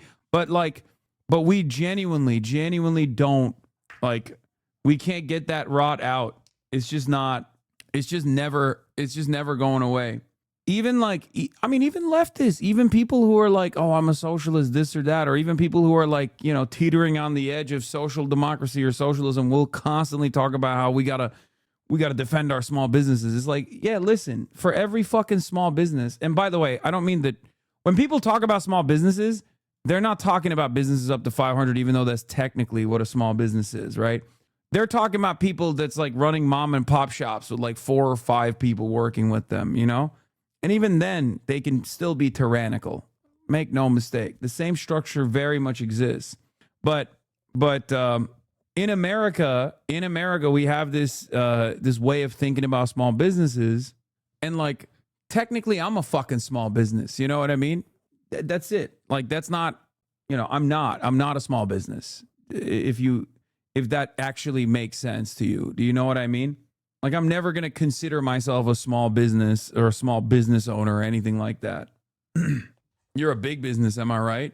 No, a lot of people are basically like self-employed, or a lot of people own and operate their own businesses and maybe like hire one extra person or something like that. And small business ranges from that all the way to 500 employees, right? And that's an insane range. And most people, when you say small business, are thinking about the owned and operated mom and pop shops. They're not thinking about a company with 500 employees, right? So even if that was the case, for the record, even if you were thinking about small businesses like businesses with 3 employees, 5 employees, 6 employees, okay? For every small business, there's 5 people that are still hired by said small business. So the reality of the matter is, you should still focus on the workers, okay? You should still center working class people in your commentary. That's what I think. My company has like 200 to 300 people and makes up over 100 million in revenue. Yep, that's another small business right there. Just a tiny business, the smallest. Anyway, the idea of making your living off the exploitation of others' labor dispersed into the economy, the worst aspect of capitalism spread among the population. Yeah. Also, petite bourgeoisie, small business owners, also known as small business tyrants, were the backbone of fascist movements, both in in Mussolini's Italy as the fascist movement was gaining steam, and also in Hitler's Nazi Germany. So that is why I feel like, I mean, I don't want to be the guy. I don't want to be the guy that's like, this is not real socialism, but like that is something that irks me a little bit. Okay? Department of Education investigating schools for letting trans kids in co-ed groups. Oh my God. Anyway, that's all I got for today, folks. I'm tired, but I'll be back tomorrow. We'll be doing some fun stuff too. Don't you worry about that. But maybe I'll do TARIFFS tomorrow and some more fun reaction stuff. I got a bunch in the docket. I got a bunch lined up, but we did some news, we did some drama. We had some diversity on Freaky Friday. It got freaky. We even did OKBUDDY. All right.